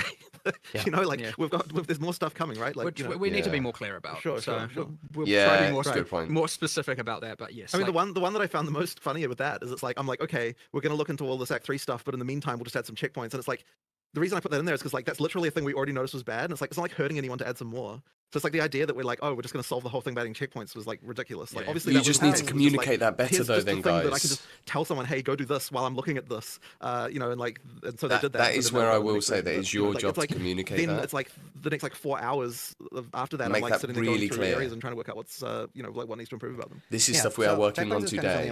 We have large 9 zones and hours stuff. to And fix this. You made a post yesterday talking about that several Act 3 zones would be reduced in size. But as a core idea, is Path of Exile 2 being aimed more at like doing one long playthrough and finishing up one character rather than do like 5 to 10 characters and the people that are playing thousands of hours per year?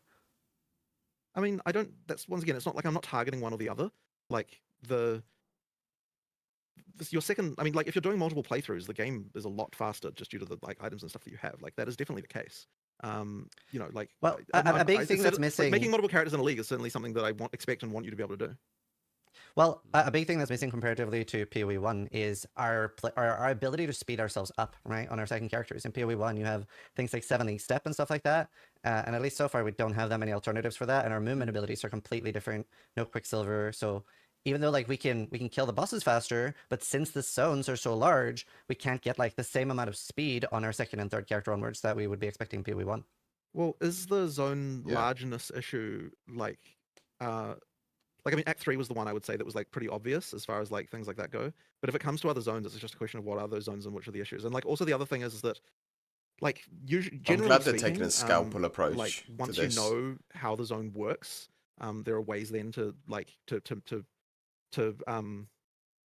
to know what you're looking for and sort of how to go places. That's and what also to do. true. So to the extent that isn't the case, that's why like when we're looking at that's why when we're looking at 3, it's not just make this zone smaller. It's like what's actually the reason why a player who is experienced is not able to find the thing that they're looking for, right? And that's where we come to like, oh, there's this whole area over here that you could just walk down and you have no idea whether or not that's important or not. And so then you end up doing that and it just wastes a bunch of your time. But like the intention is to make it so that like if you know what you're doing, then you know where to go and like you don't have a problem with that. So like that's why a lot of the changes in Act 3 are just like, okay, yeah, Because we like, have you to get this, remember randomly we've get bad played luck, and then the PoE Chimera 1 wetland has the stupid Y fork thing in it, and 100 like takes ages to go times. one way or the other. It's like you get rid of all of that stuff, and then the zones won't feel so large because like you'll know where you're going, and you'll know how to get, you know, it kind of works out that way. But I do know the layouts though, and they are very large even with knowing the layouts, just because our movement speed is like relatively slow. Like even like Matland Waterways, before they're getting reworked, hopefully the rework makes them a lot slower, but I know exactly where I'm going. I'm not like backtracking into the wrong area, making it Yeah, longer. so that- It is just a lot That of these area in zones are very long. particular, like I understand that area is a challenging one, and it's hard for us to actually fix like trivially because just the way that the level generation works there's not an easy like it's not like okay, like we other areas we can change the layouts very easily because like the way that our generation works, but that area has a very fixed type of layout. Yeah, and so because it's it's going like to take more effort, which is 4 why it was on the list because I didn't have an immediate like thing I could do entrances. that day to sort that one out. But like I understand that that's an area of concern for people. But like Yeah. once again, it's I like love that we're getting into the specifics. that's a specific so- area, and I wouldn't say that like that the issues that area has would apply to the whole game. You know, like that's just an area, a specific Well, problem for that particular So area. is speeding the player up an option? Like, is that something you'd be willing to consider? Be careful with that, man. Well, I it actually sort think of they depends should on be how it's careful with done.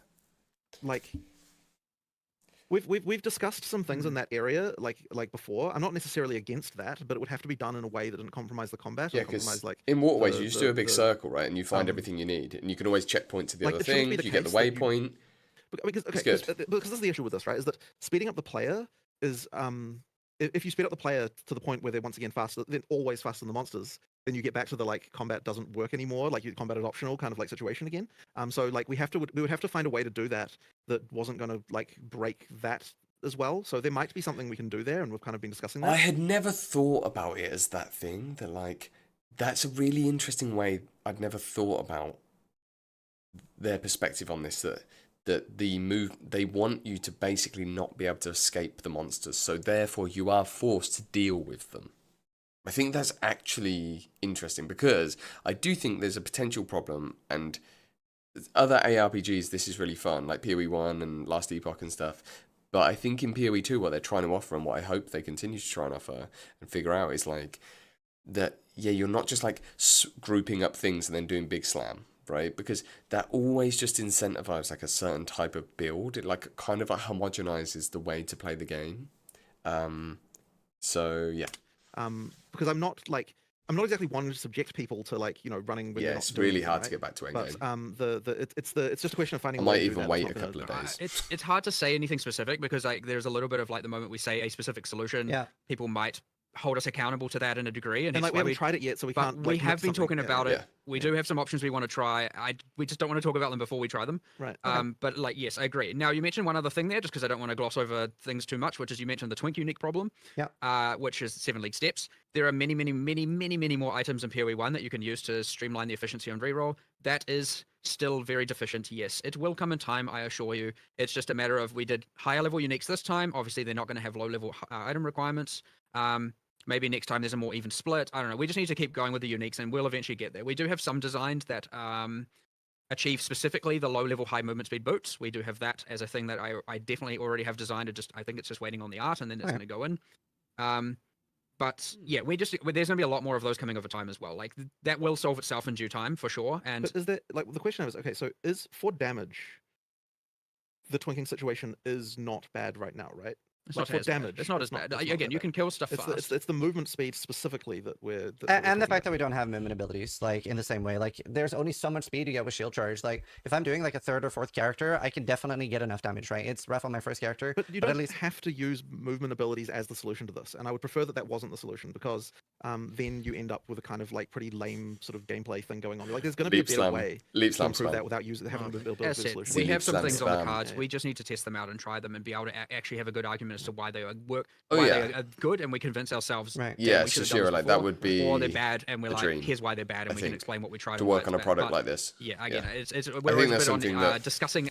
I think that's something that I think about more and more. I didn't really think about it too much, and I think I didn't realize why I started making the content was because I love game design, and the more content I've made, the more time I've spent thinking about this stuff, the more kind of like designs I've done for like my own just like interest that are not PoE related. I'm like, I think I'd actually be pretty good at it. And that I don't want to sound arrogant in that sense, and there's probably some naivety there. But I just think I have a pretty good brain for it. And I think at some point in your life, you have to just maybe think, you have to just back yourself and think, I actually think I might be really good at this. And there's just something in my gut that tells me like I could be really good at it. I could be a really good addition to a team, you know? So yeah, definitely think about it more seriously with like every month that goes by.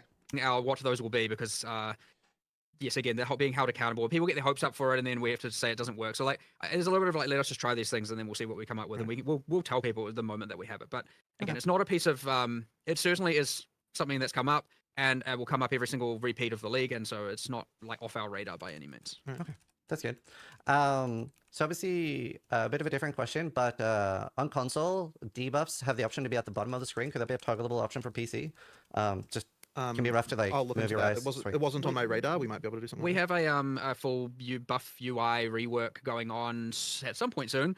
It was planned for earlier, where like so this can be part of the consideration, I guess. Yeah, But yeah, our UX guy's currently working on. Has it on top 5 of his list, kind of thing, of things that we're going to just do to improve the system. that wasn't to do with moving them, but we can add that to the list of things that we Yeah, might. I mean, it's do. the whole. If They people go. like it, we They can do it. go behind the boss's life bars, and Yeah. all that problem. And Yeah. hopefully, if it's good enough as well, we can port that to PoE1, because it's a more egregious problem there for sure. Yeah.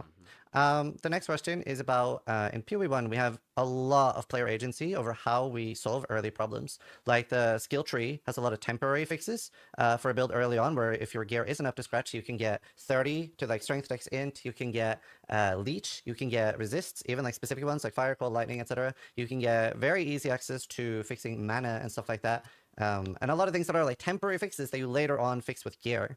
And the crafting bench also helps a lot more with that in PoE1. And I know runes are meant to be the solution here, but we don't really get enough sockets early on, we don't get enough gear early on, and we then don't have any way at all to really fix this. So why is it that you're not getting enough sockets early on? Well, they're just not dropping. Even if you're checking the Yeah. vendor, like I'm checking the vendor every time I level up. I'm disenchanting everything. I still don't get enough because the game is The very artificer, difficult right now. yeah, So you that's true. try to keep getting gear upgrades. There's not enough loot. There's a lot of people complaining about not enough I drops. don't get the same experience of not getting enough socketables personally.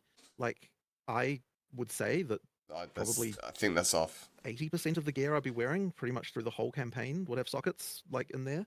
So like if that's the case, then like there must be something I'm not understanding about like why that people feeling that way, because that's just like a totally different experience than what I see when I'm playing myself. Yeah, I mean, Like, I would love to. the intention. Sorry, go on. The intention is that you use socketables. They to should fix just those drop problems. more And it is shards. fundamentally identical to the crafting bench as far as the result. That's what I think they should do, drop like ability to shards. fix issues on your character. Like there's nothing about the crafting bench that really changes anything that way, other than it's being less intuitive to use for new players. Well, it is so a lot really it's just to stronger. make- Well, there's the power. Yeah, there is the power. Well, okay, so sure, there's the yes. power, but like, I mean, that's a different question again, right? Like, if you're talking about fixing problems, then that just comes down to the values on the mods, and like what those should be. Which aren't but- necessarily right. Right, but the thing is that it's supposed to be that you're getting enough sockets to be able to do that. Mm. And I mean, I don't buy stuff from the vendors. Just as a qualifying thing, that I don't buy socketables from the vendors and do that thing. I know people do that. That's not a thing that I'm doing. I mean, I might do it like if I've got like a stack of 9 shards and I'm like, okay, I want a socket right now. I might like do that, but generally speaking, that's not what I'm doing. So like, there's clearly some disconnect here. As far as like what the amount of loot that Yeah, you're we just getting need like versus what I'm 50% more, seeing, I and it'll be suppose. fixed again. So Small like, cut, I guess specific I just need to thing. understand why.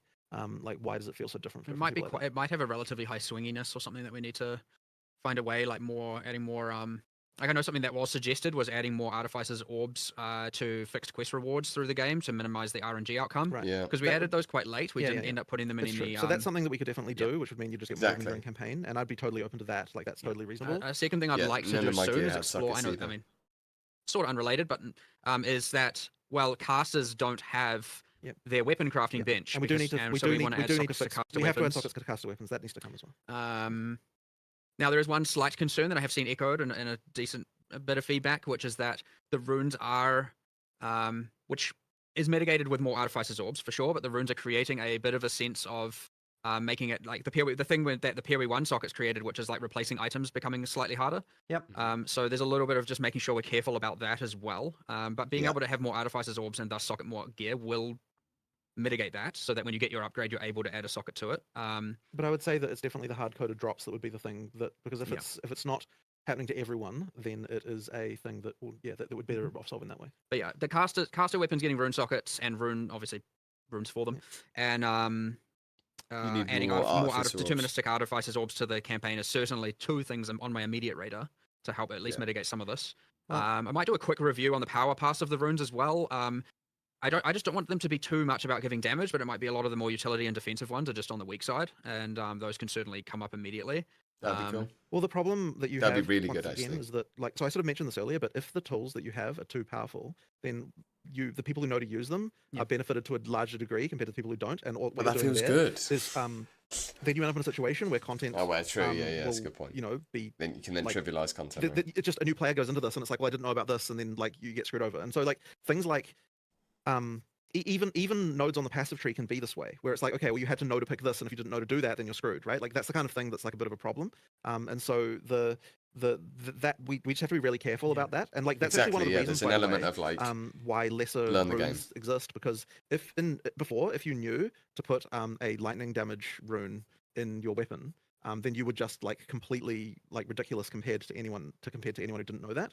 And so it's like you've got like it shouldn't be that just a single like there's a tool like that which you just with knowledge alone it's like you're completely like you're completely overpowered compared to other people. So you just have to be like we just have to be really careful with that stuff. Well, It's important. It's just oh no, you go on. it's just important to make sure that the solutions are very front facing, because Right. that passive tree stuff, you know, in PoE1, sure, I agreed, and it seems obvious to a bunch of people, but then also there's two problems going on there in the PoE1, which is it adds to a sense of complexity because it's like here are the things you must know before you start playing to have a good time, and I know that's one small piece of that puzzle or that problem.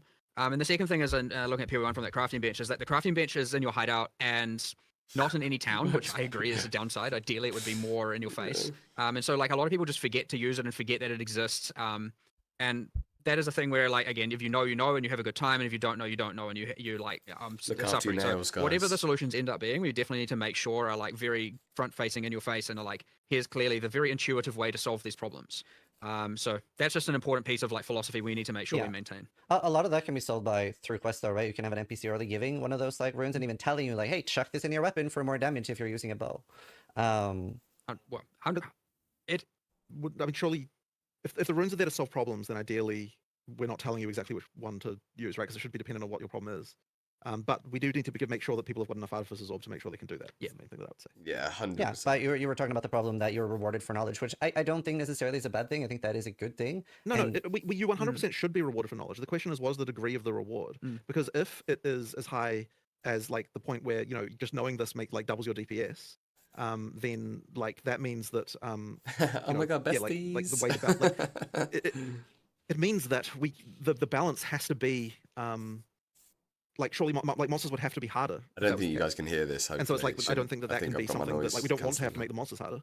So therefore, If you like, can we hear have to this, be a let me little know bit because careful that's about that. really annoying. there's a That's fine fine. line there for sure. Right. But yeah, there's some improvements around here to be made, and there's some good takeaways from that anyway, right? Like when the determinism for sure, and I think it's also a matter of like, okay, I think there is All of these things, I know a this is like guaranteed really rune from, trite, not like not Welcome trite, Village. but like Maybe that's too seems late. trivial or boring. We should be the doing stuff they're that talking like about. earlier, or having more think of this them. You know, again, more of that really deterministic illustrates outcomes, that the but also game is maybe closer to knowing that being you're going to great get that than in we think. advance would be helpful. I don't think we quite have that displayed, so it's like you know, some of those like the world map icons where you go and get a specific reward it's not necessarily Yeah. explaining to the user what they're going to get, and so they might just be like, it's just another one of those. I don't need another tier 4 skill gem, but they don't. That's because maybe they think it's that. So yeah, bit of information improvements and a bit of just like Yeah, I agree. I think they should some just power tell you what you're adjustments, going some to more get. determinism, especially with artificers should orbs. tell I you the 100% rewards. agree with that. I Yeah. think if we hadn't have added you that hover system so over it. late into the development, we would have actually put that more throughout 100% anyway. So we should just do it now. But yeah, well, Well, 100% some improvements there. another thing I'm curious about then, I asked about They the are skill just tree. Do chasing you feel their like the tail, skill aren't they? tree gives a good or does a good enough job of Well, they're, doing temporary solutions right now that you can later on Well, they're gear? not Or like, chasing their is that tail, something you'd be they're, open to looking at? they're really playing catch up with, like, they've got a lot to do, and they're really trying to do a lot. Well, our core philosophy there was that the gear should give you base They stats don't and have the much tree should time. multiply them, which They makes probably the need tree like another implicitly year.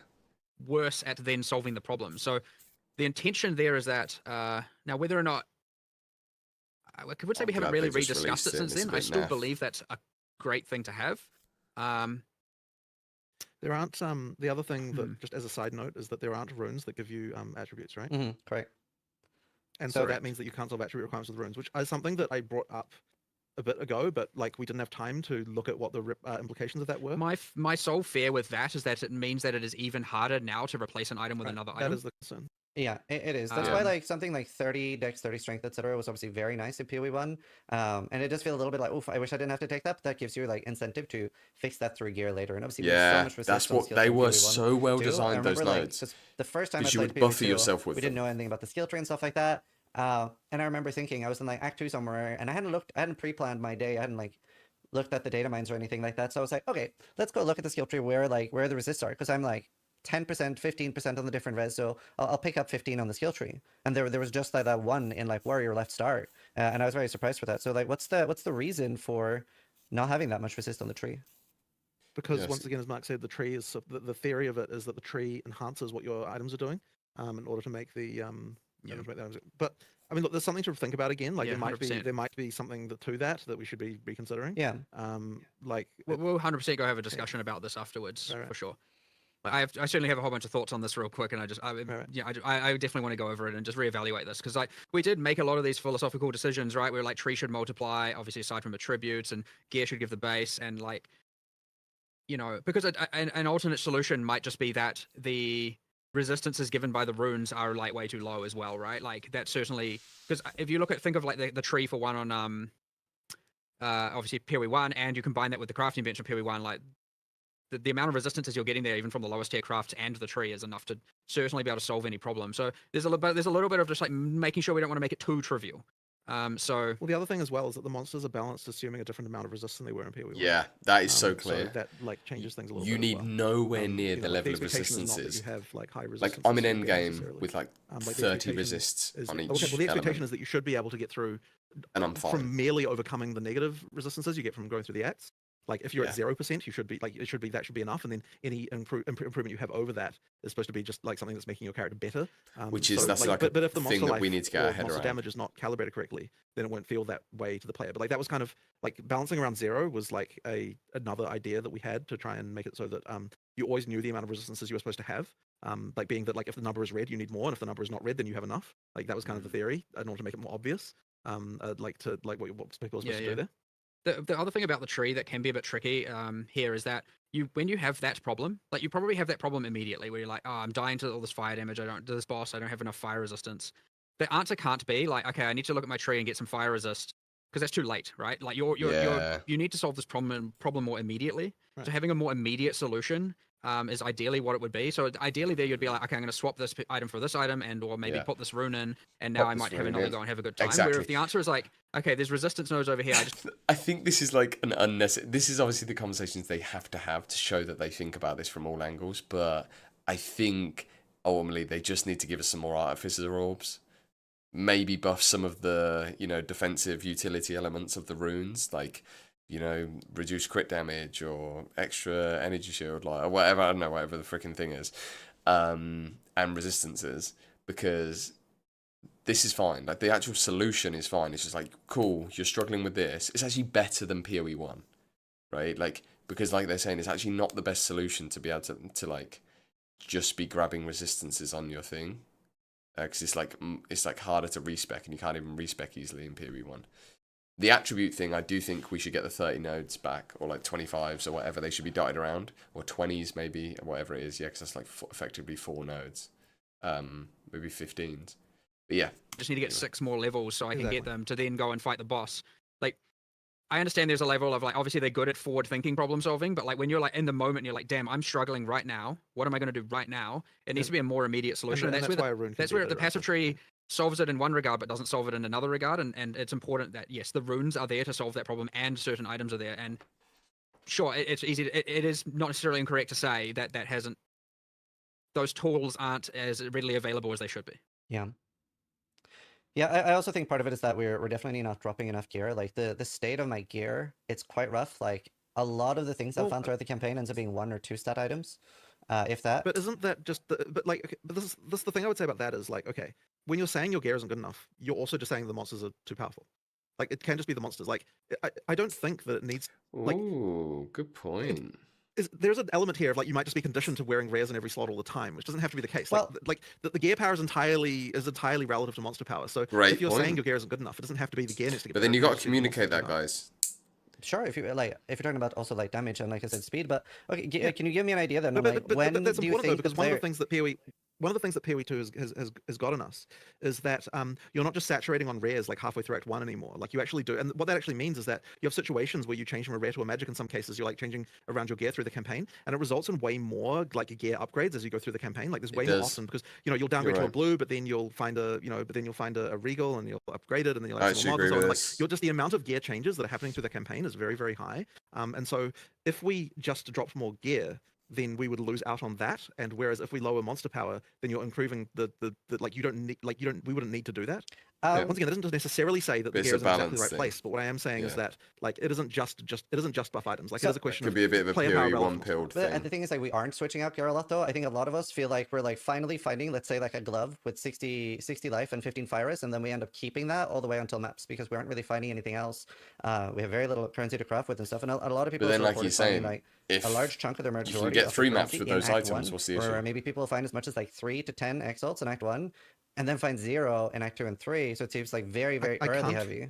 I can't really explain why that would happen because like the gear, like the way that loot drops doesn't change. The only thing that changes is the number of magic and rare monsters that exist. And so over time, the amount of loot you get increases through the game just because the number of rare and magic monsters increases. And due to Right. the way the currency drops work in PoE 2, the more of those you get, the more rare currency you'll get, which means that like it just feels like you get more currency.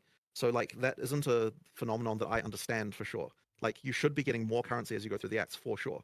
Like that is as far as I understand. Several Thankfully, times yeah. I've been joking about making new characters to farm currency, and a lot of people like said they agreed. So Thankfully, we can relatively easily, if we need to, pretty much after this, add some logging for that and go and see what's Right. actually happening. Because But that is unusual. Like I can't explain why yeah, that would I be the case. concur. Right. There isn't. It shouldn't work that way. It shouldn't be that way. So if that is the case, which I concur. isn't necessarily true, but it I could be. concur. We should never. Very We're never going to rule out any Right. bug or unintended thing. Where we can yeah, get some logging for that relatively concur. fast and just check the data and actually see what's happening. But I also do want to understand Yeah, why get the some people data. feel like they get a lot of currency and others don't.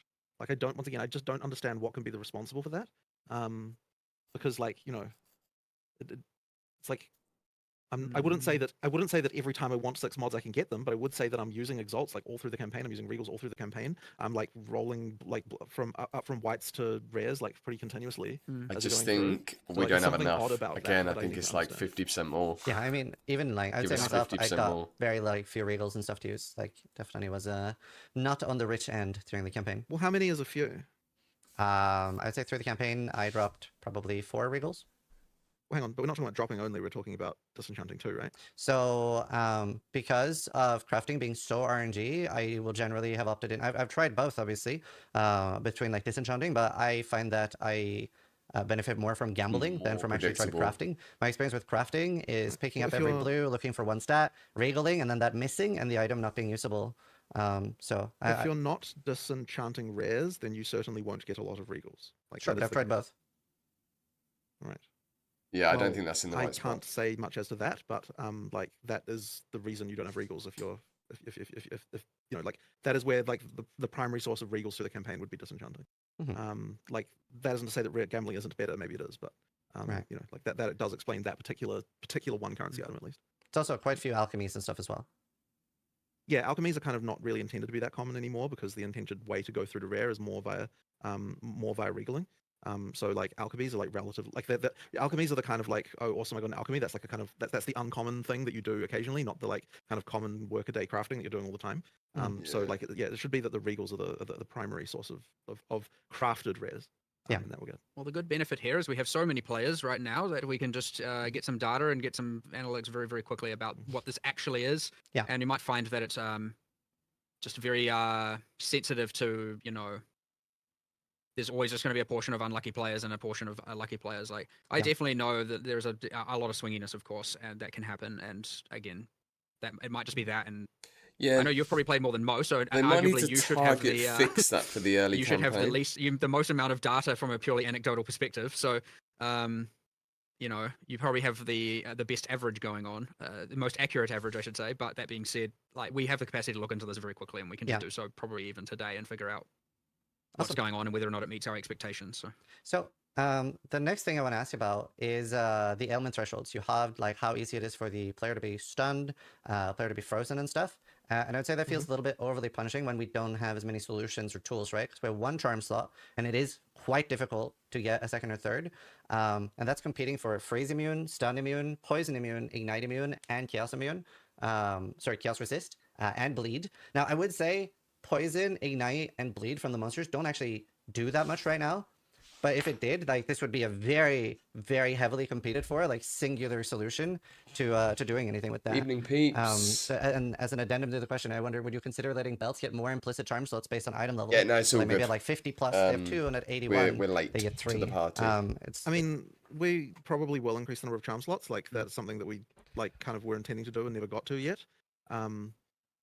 But I don't think that the ailment threshold was in the right place before. Like, effectively, ailments didn't We've exist got, before we like, changed that. an hour So, like, we left, need, like, I think. we needed something that was going to actually cause them to happen. Yeah, I Like, haven't felt the ailment during the changes campaign at before we all got either. frozen like 3 times the whole campaign. It kind of was a bit. It was Yeah, I sad. kind of like we it. didn't though. actually I like universally the double heated- the stunning. I know you mentioned that just to It clear was that only up. it was ailments that The changed. not stunning. they Yeah, stun you more as things get higher level. The expected amount of stun threshold you should have goes up. So it's not, but it's pretty minimal throughout the entire campaign. But what we also increased is the you gain a bunch of stun threshold when you get light stun, so you have way lower probability of getting stun locked. But then I would Oh, also that's point out cool. like some of those charms just suck because it doesn't even mitigate the stun that stunned you, and that is just something that we initially did, and they were like, oh, we need to change this, and then it just got lost in the weeds. So like. The other thing is changing those, and I know the resistance ones work this way as well. Like those just need to also cancel out the thing that caused it, or mitigate the thing that caused it. And those where some do and some don't, so that needs to change 100%. And then yes, we need more Interesting. slots. I think we're actually going to support up to 6 slots. That isn't to say that everyone will trivially have 6, but there is But UI six for it. is, 6 is only. Yeah. 6 is a thing you might be able to do with uniques and stuff like that. It's not something that you Yeah, get. yeah, but it was certainly our expectation, or intention, I should say, that we give out more slots so that people are running more. Like 1 is not what you should be running.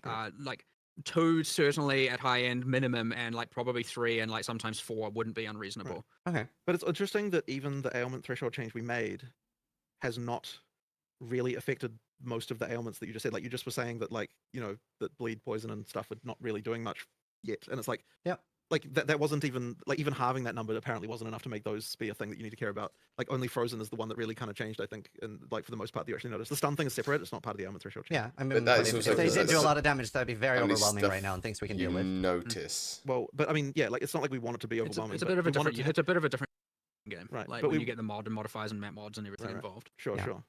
But it does need to. It does need to happen sometimes in order for it to actually be something that's worth mitigating.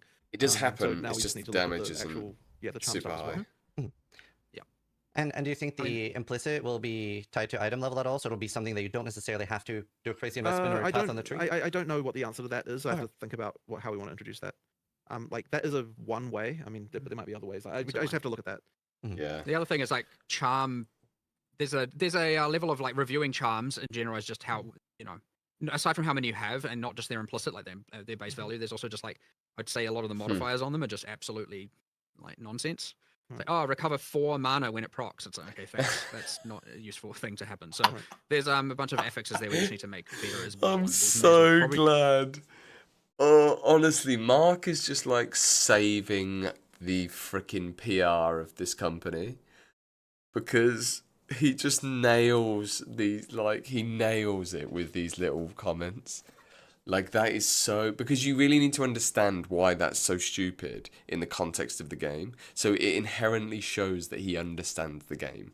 And I know it sounds ridiculous to say that, but people, whenever there's a problem with the game, people immediately start to panic and think that the devs don't understand the game just because they don't understand a few small subset problems.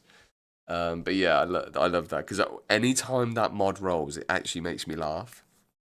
Like, gain 4 life on use, and you're like, who thought this was even like, even if I was sketching something, right, like just as a stupid idea, like, hey, we're working on this system, and you put in dummy numbers, even in that context you wouldn't put that. It's absolutely hilarious. It's just the funniest. We No, do it at the we're same not time, through the unless, interview of course, yet. it makes it take longer. We've still got like a freaking we'd rather hour. just get out the number of charms first. So, yeah.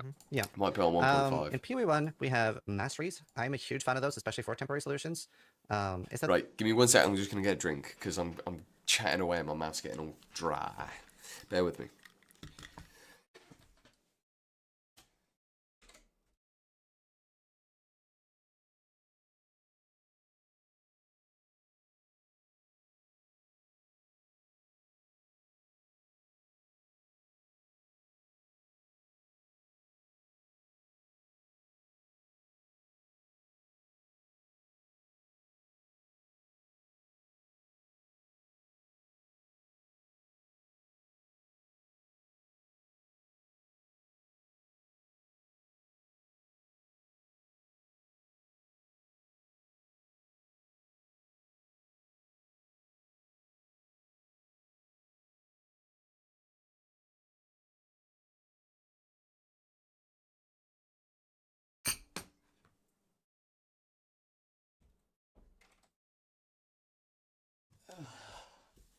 And we're back.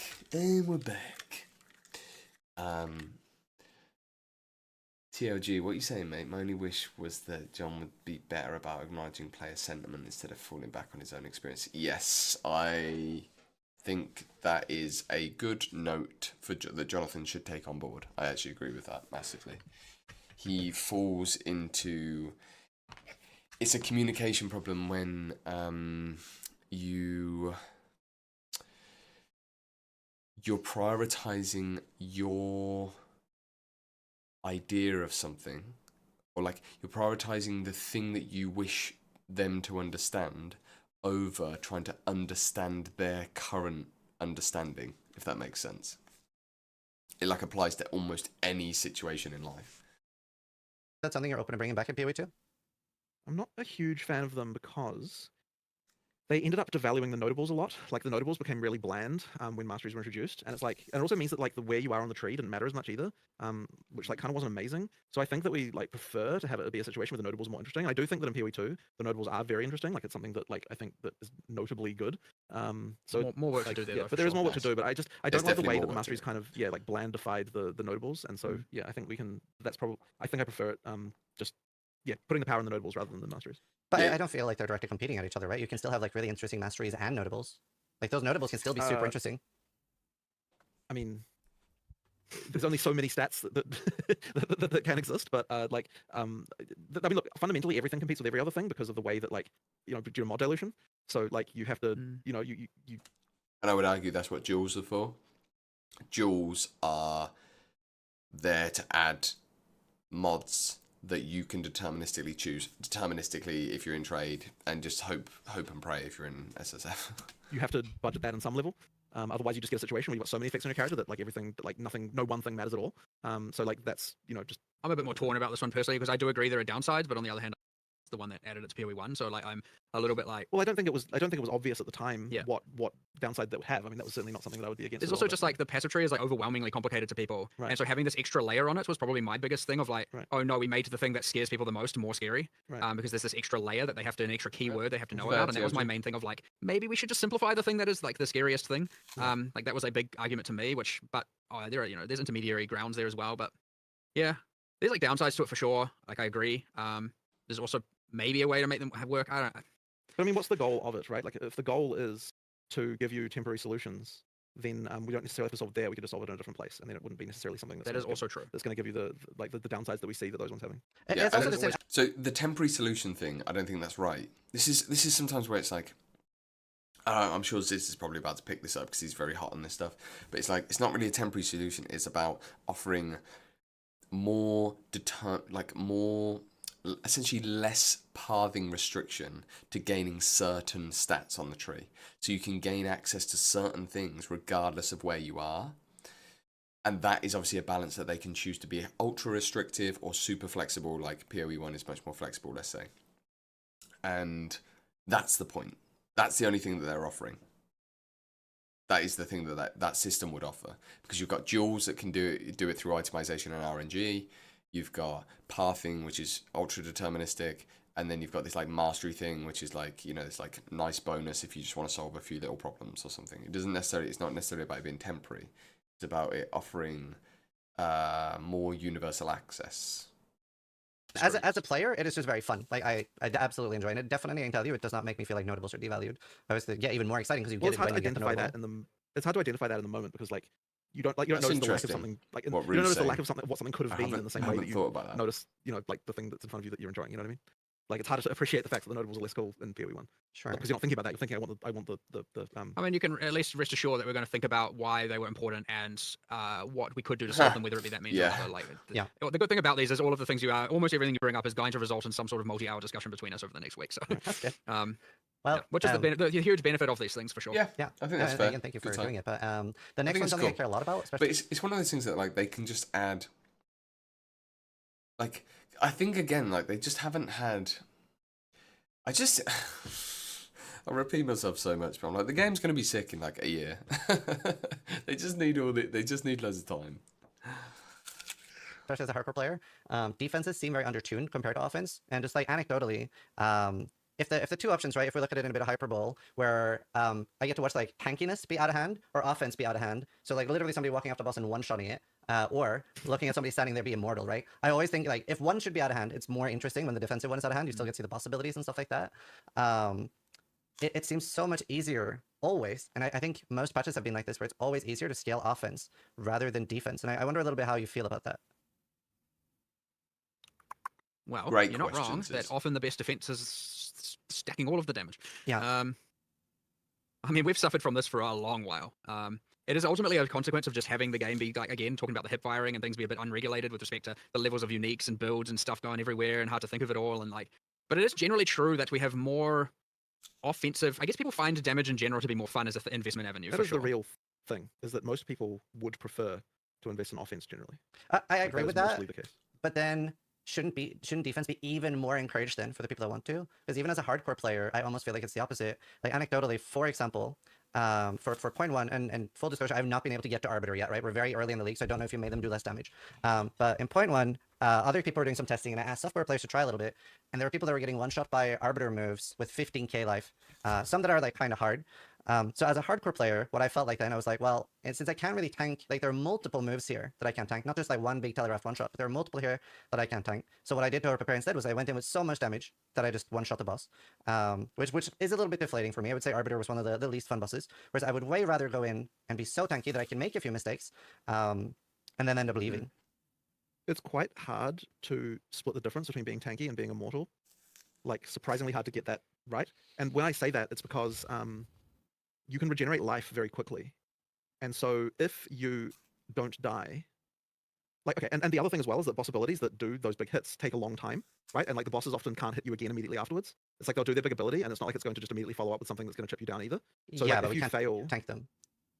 no, but what I'm getting towards is that if you don't have something that's going to do a lot of damage at the for those big hits, like we just have to be very careful because like if like let's say that one of those big hits did only like, you know, a third of your life or something like that. I don't think that then the boss would ever be able to kill you ever because it would have to Yeah. effectively be able to do So- 3 of those like of those things before you can regenerate them. So what you're really asking for, and this is something we discussed a lot in the past, by the way. What you're asking for is for a more attrition-based gameplay style, like a more MMO style So thing. so And yeah, what you're really saying then is that you want flasks to do way less regeneration, and you want regeneration to be controlled way more in general, and then have a more attrition-based gameplay style. And that kind of just isn't a PoE way of doing things. Now, like, I mean, that could be a thing we could change to. Like, that would be an option that we would have, but it would be like it would be the balance change of the universe to do something like that. Like it would be a complete redesign of all the damage and like bosses and like the whole way everything works. Like change to more attrition style would just be like a you know, an apocalyptic level of balance change compared to what we have for sure. I mean, I'm not 100% sure I agree with that. And I was going to ask, do you think the goal of a difficult boss should be to kill the player or to deny the player the loot? I don't understand what that means. So when you're leaning more towards attrition-based gameplay, right, you're recognizing as a player that you've entered a fight that you're maybe not fully ready for, you're maybe getting the boss to 30%, you're not able to finish it, and you're like, I have to leave this fight, I'm not strong enough. As opposed to punching the player with death, you're already just taking away the loot anyway. There's not an XP loss anyway at the moment. I mean, I guess we're not thinking in those terms at all. Like we're just like, but okay, sure, you're talking, okay, like, so that question Yeah, so please, Jonathan, entertain the question. say only makes sense in an attrition-based gameplay context, which is not what we have. Mhm. So like it kind of means that like the boss doing abilities to be able to the boss trying to win is or like and trying to kill you versus denying you the loot isn't a different circumstance unless there's attrition, which we don't have. So like, you know, it's so what I'm saying is, so what are you not agreeing with then? Well, I that think you do have attrition-based combat on a lot of bosses, right? Because there are many of the like campaign bosses that don't necessarily have one-shots. But even just on like as a Viper, as an example, right? I was having a like quite long fight because I wasn't particularly powerful at Viper. So I think I had to reset 7 times without it killing me, but 7 times before I was able to actually kill Viper on my build because I was running out of flasks. And you don't have a good way to read them during the fight. So I'm not when I'm talking about attrition gameplay, I'm not talking about that. I'm talking about attrition in the sense that your life pool is something that goes down over long periods of time rather than something that moves around. Well, it effectively is through the fast, right? Well, yes. I was no longer able. Ooh, that's an interesting take, TLG. If the game is not playable hardcore, it's not balanced well. So, I don't know if I 100% agree with that, but I think that's an interesting thought. I've said multiple times since the start of like this league. It's not a league. Let's stop calling it a league. This update that I would never play hardcore in this game the way it is, because it's just you have like a snap second that you make one mistake and like you're just gone. You have nothing you can do about it. It's like it's bad. And to be fair, I don't expect them to have it dialed in at this stage, so I think it's cool. But this question about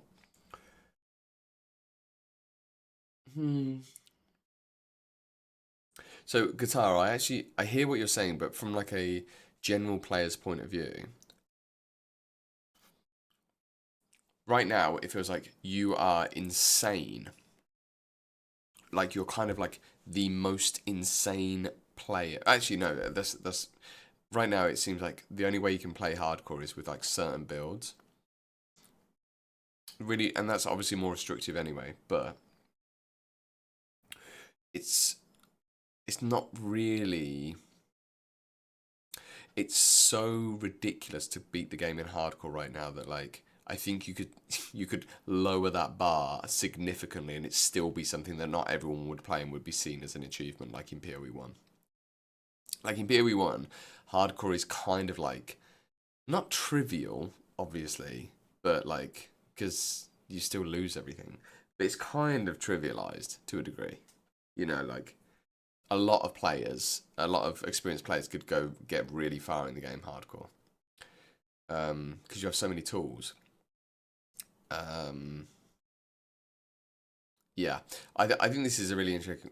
I actually care about this question because I do think there aren't very good defensive options here, and I do think it's I do think he makes a good point that the game would be better balanced, and I appreciate Jonathan's point. It's really hard to get right, but I think they could potentially be leaning a little bit more towards defensive options and defensive empowerment, because then they can kind of narrow the window of like the offense capabilities and like take away you. Sorry, I'm like trying to articulate this. So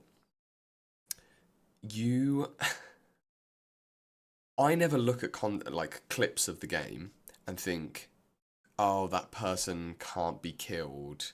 The game, it never makes. If I see 2 clips, one is where someone's immortal, like Svalin builds or something, right? Like some sort of like Svalin life on block build in PoE 1, and then I see a clip of someone like like an old headhunter clips or whatever, right? Of people just like destroying the entire game instantly, or Temporalis clips or whatever. I'm like, that the person looking immortal. I'm like, oh, that's a bit silly. Maybe there's some broke interaction that needs to be fixed. But like, it doesn't make me feel bad about the game. It doesn't make me feel like the game's broke, the game's trivialized, the game's like, oh, what's the point in even trying, because I could just play that build, right? Because you still have to then build the damage to kill the thing. Like, you can't just stand there and tank it forever. You don't, like Ziz is saying, he's got a really good point. You don't get the loot. It's like, yes, you can tank everything, but if you can't kill the thing, you can't do anything. Whereas the damage side is like, you get all of the upside with none of the downside, and it makes the game feel like trivial to everyone else who's playing. That's actually the main reason I think SSF, in theory, appeals to me more, because I hate the fact that there's people every league that will play a build that ruins the economy relative to my level of progression. Let's say like 80% of players are playing regular builds or whatever, or not even 80%, it's like 50% of people are playing the build they think looks most fun. Like, oh, that unique does this thing. Can I get enough added damage to make this modifier work? You try something out, it's fun. Damage, when you've got these like crazy damage problems, everyone just plays those builds, deletes the content, inflates the economy, and then it like makes the game feel bad. That's my rant about that. I'm really happy to be like, for you guys to disagree on that, because it's not a fully fleshed out thought. That's just like my gut feeling to this question. Actually really sympathise with us. This is like the point he's making here. That yes, you would rather fall off the fence. If you're on a fence of balance, I would as a fan of this game, I would rather they fall on the side of people were a bit tanky that update than people are deleting Zesht in 2 seconds. Like, what's your Zesht per second, you know?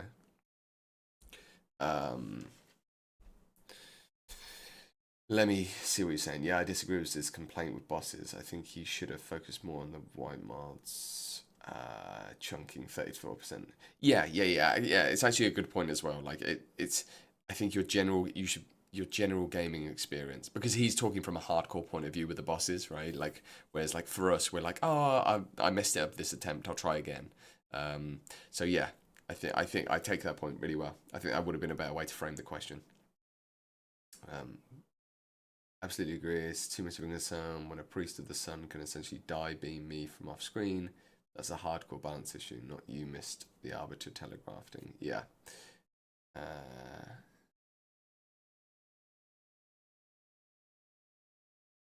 Because I'm bad at crafting. Yeah, I mean, crafting options is also important. I'd rather that than stop because I got stomped too quick to do anything about it. Yeah, exactly. Would you rather have a beer with an RF player or a DD player? There's your answer. Yeah, exactly. That's so funny, Sammy. No, we're talking hardcore too. Yeah. I think I know we're talking about hardcore as well, right? Like, if Ben is the DD player, then DD, otherwise RF. Yeah. Yeah, it's like there's something about like I just agree with So yes, to the curious extent that where we this have goes. attrition-based gameplay, the attrition is through the flask. You are correct. Like, attrition via flask is what we have. So what I'm saying though there. Well, okay, sure, fair enough. Like, yeah, the flasks do give you the attrition, and so therefore The campaign is quite attritioned. it's just that way. The kind of cap comes off, so to speak, at the end game, where like it can be very It's certainly the case with a concept like Leech, that at the moment that a boss can't one-shot you at all, which Well, okay, like if you removed all sources of flask charge gain out, like that you could do in a boss fight, then you could probably reduce the size of the big monster hits. Well, just to check real quick as well, just because we're specifically talking about Arbiter, there's kind of a few things going on. Like, it is the intention that the skills, and which happens in the game and PoE1 as well, and like some people might argue it's some sort of bad design or not. I kind of like it. There are other skills that are more like your personal agility or dexterity based, and you have to avoid them. And that's like, stand in the elder donuts and the the dances and the like move into the lanes and the bullet hells-esque things where it's like that's not really your character as much. Like, are you thinking those are fine, or are those, whether or not they're exactly tuned in this context, like in terms of timing? But are you okay with the idea that those kill you and you don't get to make, like, whether or not they could be more lenient is a different question. But like, are you okay with those killing you and kind of your defenses don't really matter? Like, are those the problem? Is what I'm just trying to understand exactly what skills are a problem. Yeah, so for the Arbiter, I feel like there are multiple, right? You have the corridor move. That was pretty much always a Yeah. one-shot, right? And sometimes, obviously, like you were saying, that wasn't like the main topic, but things spawn almost too far away. I remember seeing a clip of like Quinn running slightly in the wrong direction, and then he sees the corridors the other way, and he's like, oh, it's over for me. You have the Arbiter Sure. move where he does like the fake out meteor, where he starts like firing the beam into it and stuff. I guess the way, like, as a player, I would want defense to be is the more I invest into defense, the larger my room for error should be, which is where I'm feeling there's a big disjoint now, Yeah, right? yeah, Where yeah. it just isn't. And then I'm entirely incentivized to go full offense because I'm still having enough defense that those mid-range hits and small hits, they're still not one-shotting me. So all I need to be able to do is tank them, and then yeah, I just don't have an option for huge one-shots at all. Okay, so yeah, I understand the point from point of view from that one. Hmm. The main thing is just we're going to have to be really careful with the balance to make sure that it isn't now just like, 20% of investment of the way there. Now you don't get one shot by them, so you just hold down, whatever button on the boss or whatever, and now you're leeching permanently and you're fine. That's the concern. So like, if it is a like universal, okay, like for example, would it be okay that, I mean, look, the corridor, let's use that as the example. So the corridor obviously has some like, okay, it's too hard to get, we need to probably improve the way the lanes spawn such that you don't get into that situation where like, this is literally impossible for me to run there unless I have X or Y. There is the thing where like, okay, for example, if like life regen wasn't regulated, like, do you really think any player in the game, like this is, I'm not saying this is wrong or right, should just be able to AFK in that? I'm just curious. Yeah, so definitely I prefer that over watching people one-shot bosses, 100% with enough investment. Well, like, no, we won't disagree, but just Right, like, yeah. I'm just curious. Do you actually think it should be okay or able to? Yeah, I'm not entirely against something just being a straight up one-shot, like failing the memory game, for example, in PoE1. Like, I'm not inherently against that. But I do think the current ones are a little bit like too fast to be those one-shots. Yeah, I agree. I just think there is two problems here, which I'm interested in. One is mechanics feeling fear, which I love the way Mark says it, where he's like, look, there's two problems I'm interested in here. And he's actually like, you can tell he's actually excited to talk about the problem. He's not trying to defend the problem. He's like trying to just like look at the problem. He's like, oh yeah, this could be better. Cool, let's talk about this. there are things here that are unfair and that is bad and they need changing. And I will get that adjusted today. And I'll get that on live as soon as I can, which might even also be today. The other thing would be that the bigger thing, which is that investing in defense is not allowing you to mitigate it. So different from the corridor skill. There's just like whether or not investing in defense enough, it gives you enough defense against things in general, against the bosses, which maybe isn't the case. It might be that yes, investing in defense needs to be more advantageous right now for sure. And like, don't get me wrong, there's nothing more, and I've spoken about this before in the past, there's nothing more demoralizing than putting hundreds of hours into a boss and then it's just like deleted, and it's like, well, great, that was But it's also demoralizing to just watch someone sit there and face tank it and just attack it with no, like, having to molly down to move. Like, that's also especially without the gear. Like, it's kind of it's almost a bit ridiculous to discuss like which of these two horrible outcomes is better. Like, like surely the actual answer is like neither of them should be happening. No, I agree. It's just that it's pretty rare that we've seen defense be the really OP one. That's all, right? Like, we very often see. Yeah, offense. maybe it is, but like I think that's probably also a lot around the fact that people like building glass cannons. Like, that is a thing people just like doing. And so like the amount of incentivization, and so then there's the issue of like. Well, I mean, let me put it this way. Even if, right now, and I don't know whether this is the case or not, like it probably isn't, but even if defense was overtuned compared to damage, I think that you're still not going to incentivize people to do that until you get to the point where they're immortal. Like, I don't think getting 80% of the way to immortality is actually enough even for people to still not want to build glass cannons. And so you kind of got like that issue of like, it's just really hard to get that balance right. Like, okay, but there's obvious solutions for this in game design that like have been used many times, right? Which is like, okay, say you get stacking debuffs, right? So it's like, okay, so I can invest in defense and I can take 3 mistakes, just call them mistakes, right? Like, because that's what they are, right? Like, I can make 3 errors per boss fight. Or my build, I've now invested in this, and obviously you can have variability across different types of like elemental, skills or like certain. So you can tank certain abilities with 4 errors and certain with 2, or maybe another build can do it the other way, for example.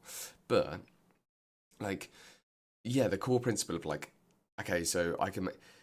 Every time I make an error, like say with Arbiter, it's like, cool, I get a stack of Searing Flame, like we have this in PoE1, like this does exist, there's a way to do that. So that isn't to say that we won't try, but I'm just saying that like it is people, there just tends to be an erring on the side of offense for that reason, and I don't think either immortality or insta-killing bosses is right. So like, that people probably concentrate on the damage more. Yeah, especially, I mean, we have a bigger problem, especially with just in general, just thinking about it, like damage also now resulting in crowd control amplifies the problem even further.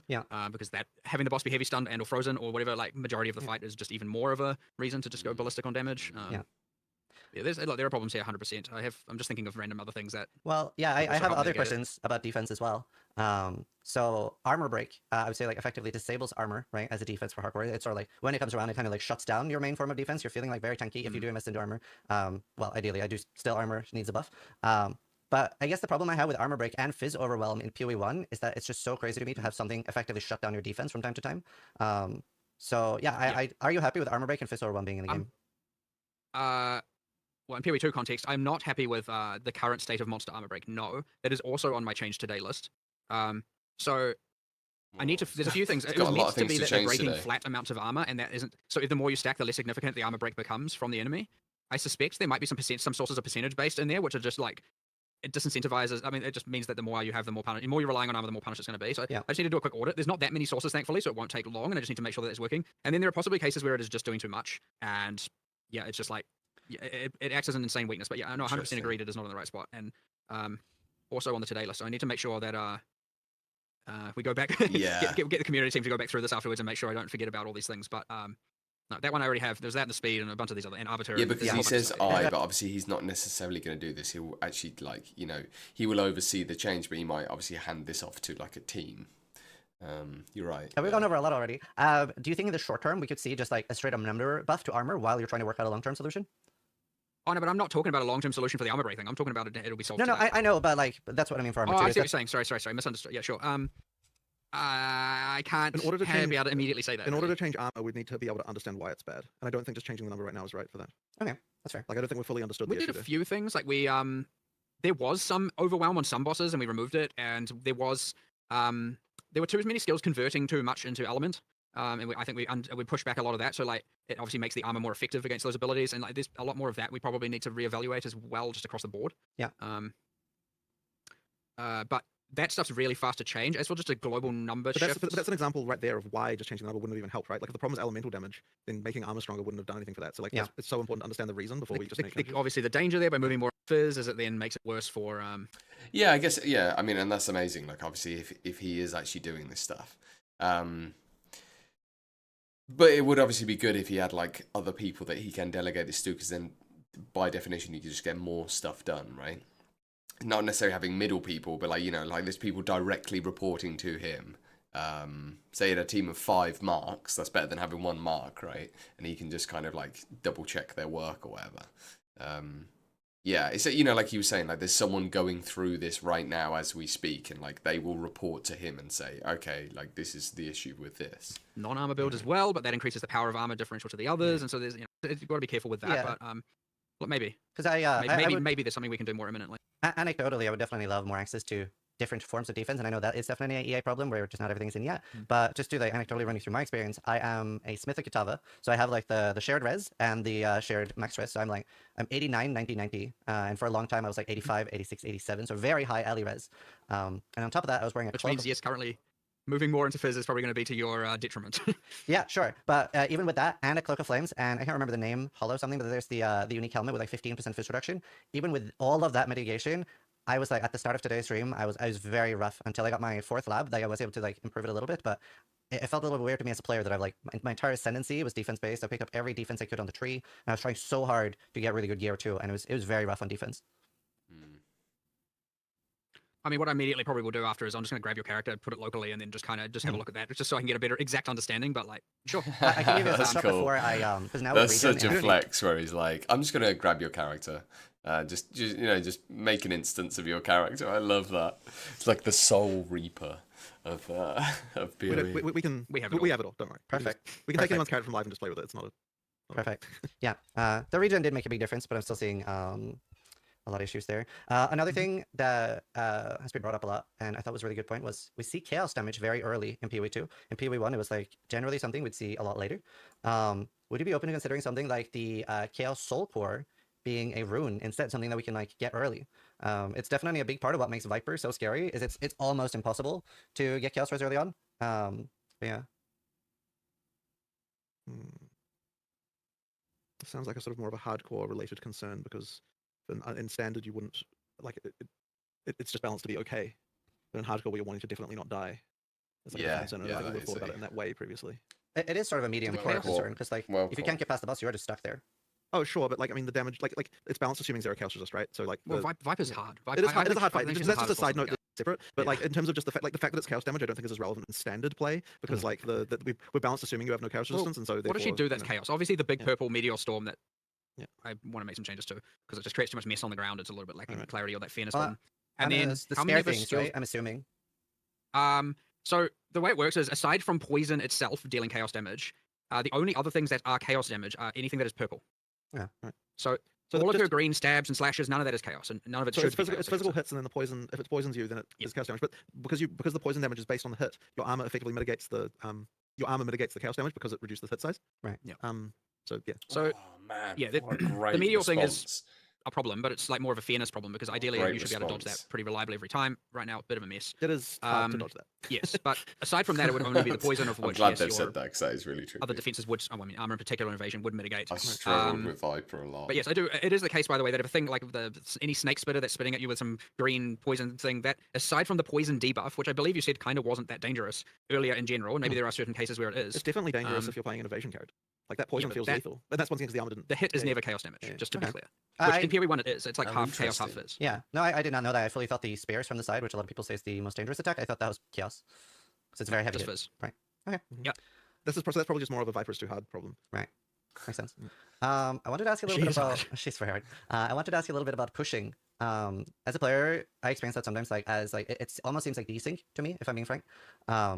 Is there an option to have more source of push resistance? Something, for example, like the more strength the character has, or wearing heavy armor. It does seem a little silly to a lot of people that like people maybe have 300, 500 strength, or they're wearing like full plate. But like, yeah, a lot of monsters are just pushing around very easily. Interesting. I think that'd be cool to have a variability. It does currently exist as a concept of mitigating it, because it was meant to be more of a physical thing of. Well, there's two things. There's like monsters pushing you because you literally cannot occupy the same space as them.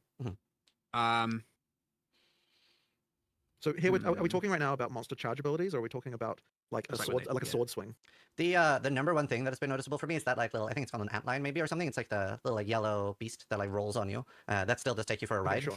Um, Well, in that case, that's probably just a matter of fixing that particular thing. Like, I suspect that the answer to this one is not we need a mitigation. Really, it's more just like we just need to look at places that are, like just monsters that are bad and just fix them individually. There are certain things I wanted to do, like I wanted it to be, and there were technical limitations here that we probably need to reevaluate. But I wanted it to be when you were blocking or parrying and you got hit, you got knocked less back because you technically did deflect them. Right. In the parry case in particular, and In like some cases, there's just push direction. Like maybe the antlions Yeah, are and then not some- pushing you well, side with that thing. the and charges and things taking you a ride has been like honestly Yeah. the bane of my year. That's just a Yeah. that's more of a just specific setup of specific monsters Yeah. and stuff like that. Like, did we fix what's his name the lumberjack guy? In theory, but it seems to It regress. still happens sometimes. It seems to there's just break every I don't think this is a like balance question. I think it's just a technical like we just need to fix some places and yeah.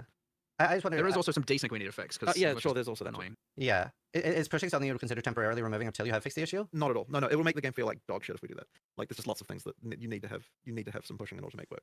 Like I Yeah. think it's more just specific monsters. The Right.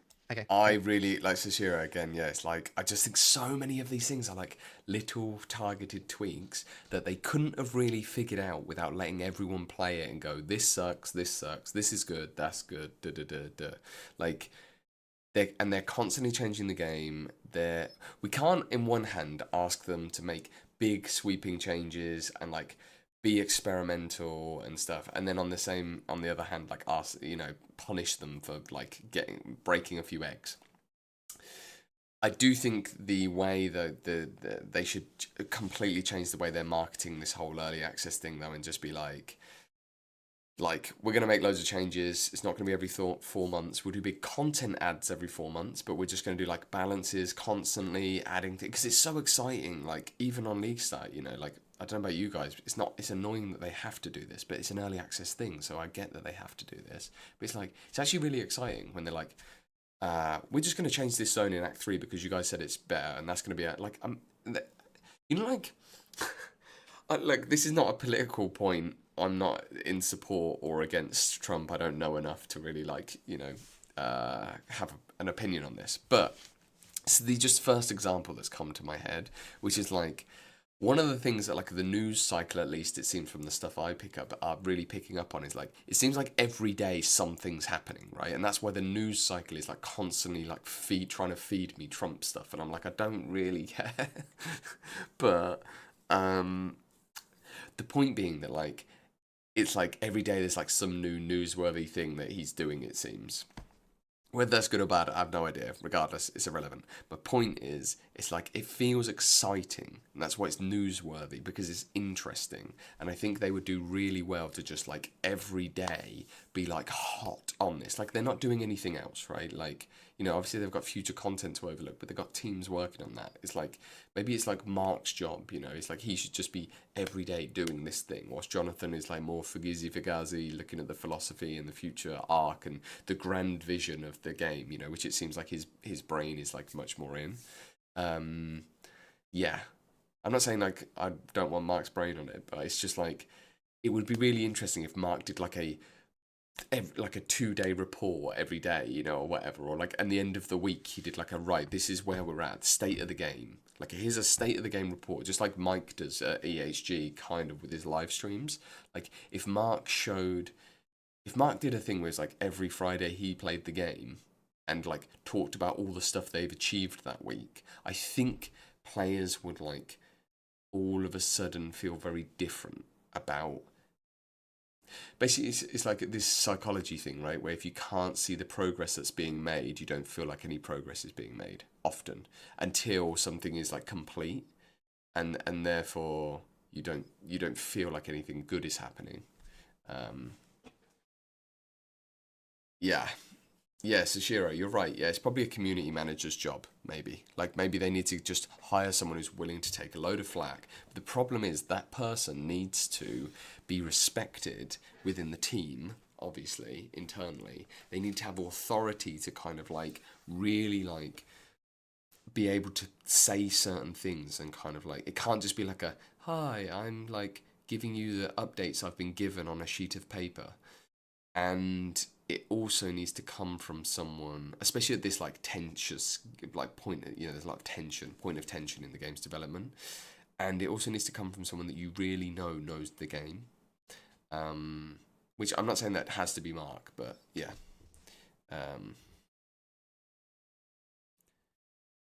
What's that? I was gonna say post the Jira board every week. No.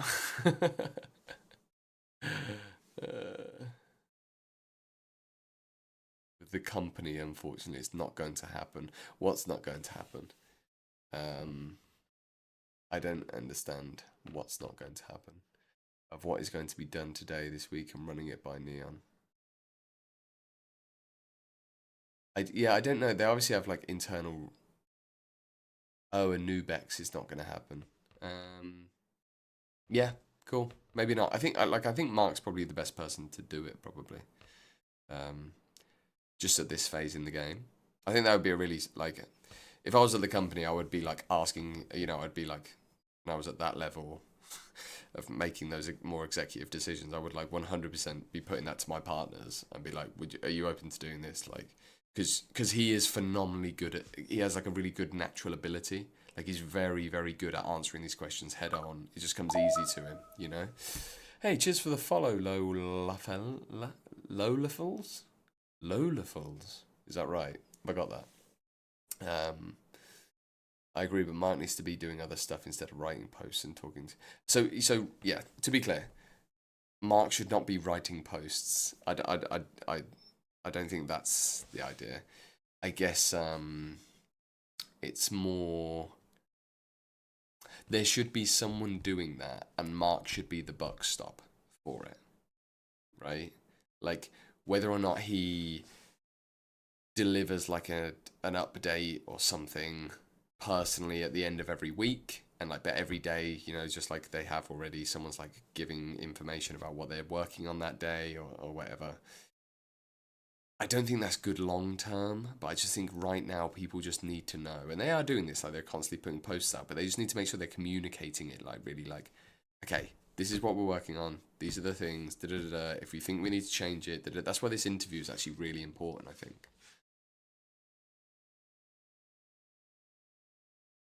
Yeah. So all of this should be like in tandem with patches, obviously. So basically, like it should be like, okay, here's the stuff we're working on today, and here's the patch at the end of it, right? And then the next day or the next, you know, maybe it's bi-daily or whatever. It's like, here's what we're doing. Here's what we're doing.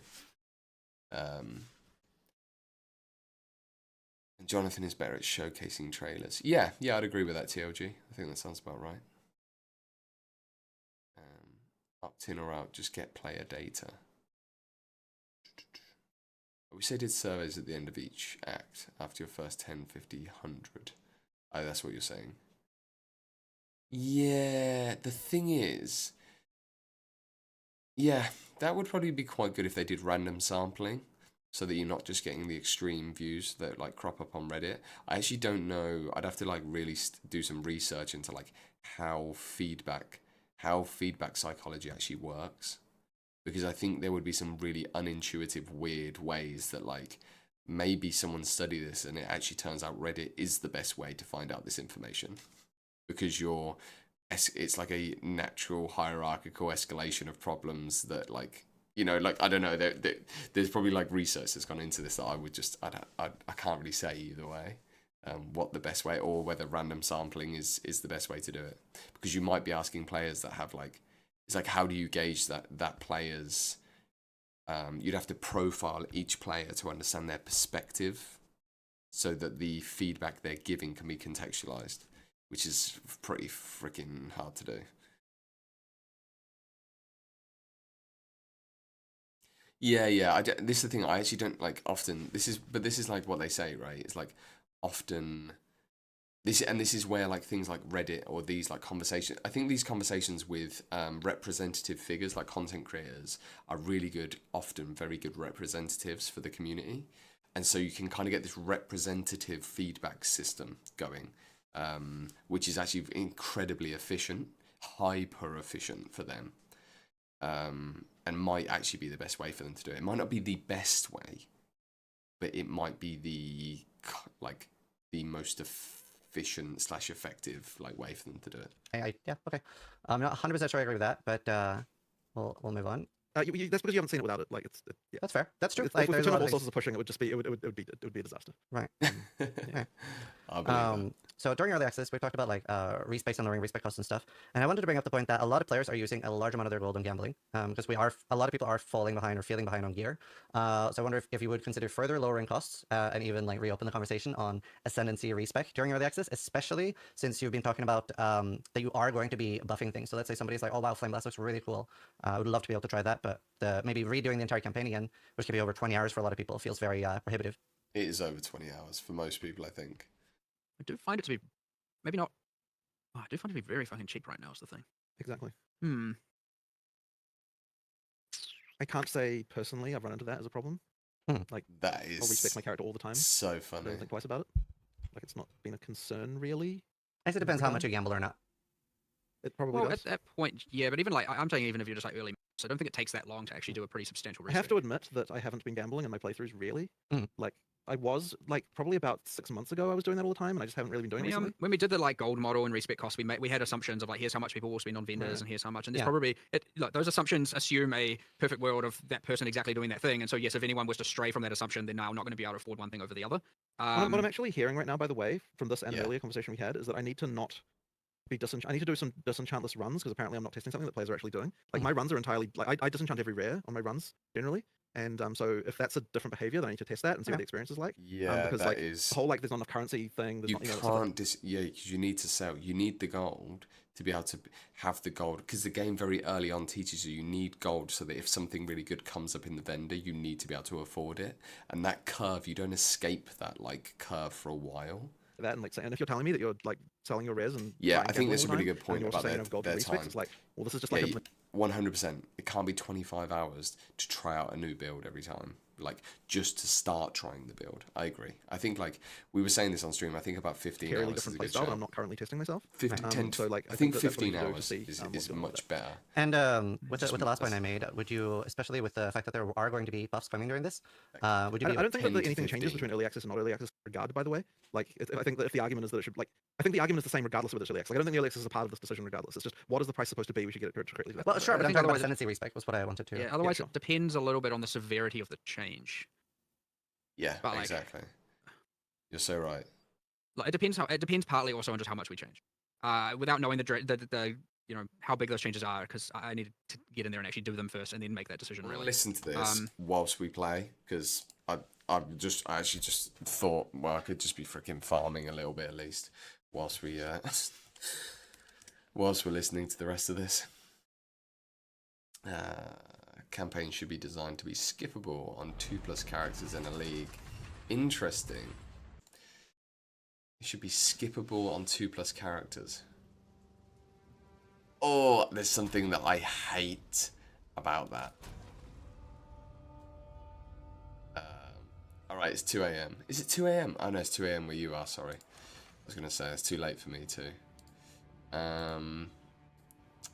Right, I want to check if they've added any extra patch notes.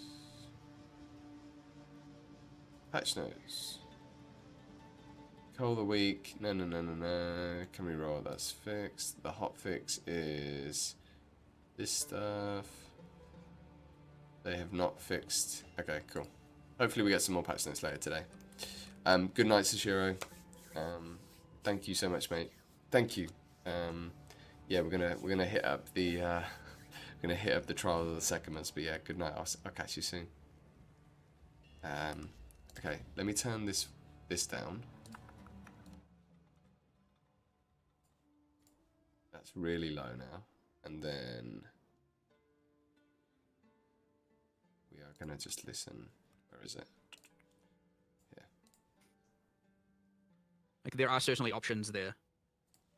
It is important to me to make sure that I understand exactly can where I you sit on hear the Ascendancy this? class I've respec just thing, realised. because Yeah, the you moment that's can. turned on, it ain't going back. So that is blocked by me, and I will take whatever is necessary on that one. I understand it. Well, It is more. can I ask you a I will question have a about it solution. Sure. then? Do you feel like it is absolutely necessary to have those both be permanent choices? Because you already do have the character class itself be a permanent choice, right? Oh no, and I'm like, I do understand. Do be clear, I am on the fence about this. Like, I can't say that like I'm like, oh, I can't believe PoE1 has Ascendancy class respeaking. Like, I'm all for that as well. It's just I'm also for the more permanent decision. I'm just like, I need to find the variable that makes me be able to, or the articulation to be able to go one way or the other. And it's very easy to just fold on that. Like, very easy. It'd be very easy to just be like, we're going to change it right now. But it's not, when you have the things that you can't come back from, like, you definitely want to be certain to some degree. There are some other staff that share the same sentiment as me, and I might just go and have a bigger discussion and actually figure that out. And like, it is true, it's not I'm really gonna fair to just make hunt people have down to these wait for that decision on my nexuses. behalf. I kind of was like, look, by release, post early access, you will have that decision one way or the other, and that will be the way it is. But yeah, fair enough. If the argument is like, if it's going to come up every single time, which is fair, people care about it, then I probably need to press the decision sooner than later. So I'll just get that answered sooner and not have people wait so long. Hopefully, for everyone's sake, it's the answer you want. But if it isn't, well, you might just have to deal with it. That's fair. That's fair. I think I was curious about, like, so you went with the decision to keep that Energy Shield does not get bled, which is sort of like giving monsters a form to be immune, right? Like, it feels very similar to like a monster. I don't think that we've actually come to a decision on this really. Like there wasn't like I think after the last time this was discussed, we never actually went back and talked about it. So I wouldn't say we've decided that. It's more just that it just went in like that because we didn't get another chance to talk about it. So I don't know that we have a real answer as to what we want to do with that yet. I'm running blue Like, we maps should at the probably minute, will guys. revisit that. I personally am just all for changing it, to be honest. Okay, well, sure then. I mean, I have no objection to that. Yeah, we made the decision a already while have high back. damage in I the don't see first why run. I can't. I did want to bring up, if you do make it like that on players too, remember to put bleed immune on CI. Yeah. We will definitely change Yeah. Thank you, Sashiro. Cheers, mate. I guess you're gone. But yeah, the movement speed thing, yeah, could be interesting. I think you could add like some stuff like a spirit, like a very early on. What if you had a very early on spirit reservation that was like, yeah, you can, if you haven't been hit recently, you gain 20% movement speed, or like, 15% movement speed or something. I just think people would take that, because if you've got the items, you don't probably need the spirit thing anyway to just like do the damage, maybe. I don't know, there's probably something like that there, yeah. Like they said, there's a unique coming, which, like 7 league steps or something, which would be good. Good way to solve it as well. CI. I'm not going to talk too much now as I'm playing and stuff, because I'm just going to like listen, because obviously when you're not watching it's harder to like take the information in, so I just won't talk as much whilst we're playing through the maps and stuff. But it is a thing that the players are now going to have to deal with who aren't CI, just as a like, a note as a thing that will happen. Yeah, but I wouldn't say that bleed is exactly breaking the bank right now, is it? Or it was for a while. There was a period there where like bleed was just brutal. Like what changed to make that not the case? Like I'm talking pre-release. Could you remember when the freaking like prowlers and G1? I'm gonna have to slow them down as well, because when you're not listening to them, When you're not looking at them, it's harder to take that in as Would well. believe Well, you, and, we like, it had was we, horrible. we had bleed on a lot more things, and then there was some crazy damage. that was Acceleration popped. shrine. Some that I can't remember why they were, but I mean, again, pre-release numbers things, Cool. which was also unfun, by the way. Oh, yeah, they really removed it. I'm just saying, like, I don't remember what happened. Yeah. I have a question about Ignite Prolif, specifically with the monsters needing to stand still for, or like needing to be near the source for 2 seconds to be able to Yeah, yeah. proliferate. It probably needs to be on the, buffed. it's on the today list. Okay. It was actually on my yesterday list, and I didn't quite get to it, so it sucks. I know we've had a lot of heavy questions, but I have a bit of a lighter question for myself. Like, how are you feeling about the current like Blessed Orb and Divine Orb being bundled together? I don't have a problem with it. I mean, is there anything? I would say I don't have a feeling one way or the other, really. It's just, how do you feel about it? I definitely like. I don't know if this is just a PoE 1 player thing, but I definitely feel like it's missing. Because like I would never divine an item. Like, because the divine it's a big investment, right? Like we use it a lot on like uniques or like when a main weapon is like in need of it. But Like, are you saying that? Are you saying that you believe that this is reducing the desire to actually use divines? It's just that I would never use it for just an implicit on an item. So it just makes an item feel like pretty much permanently worse than what it should be, I guess, is like my personal anecdotal feeling as a player.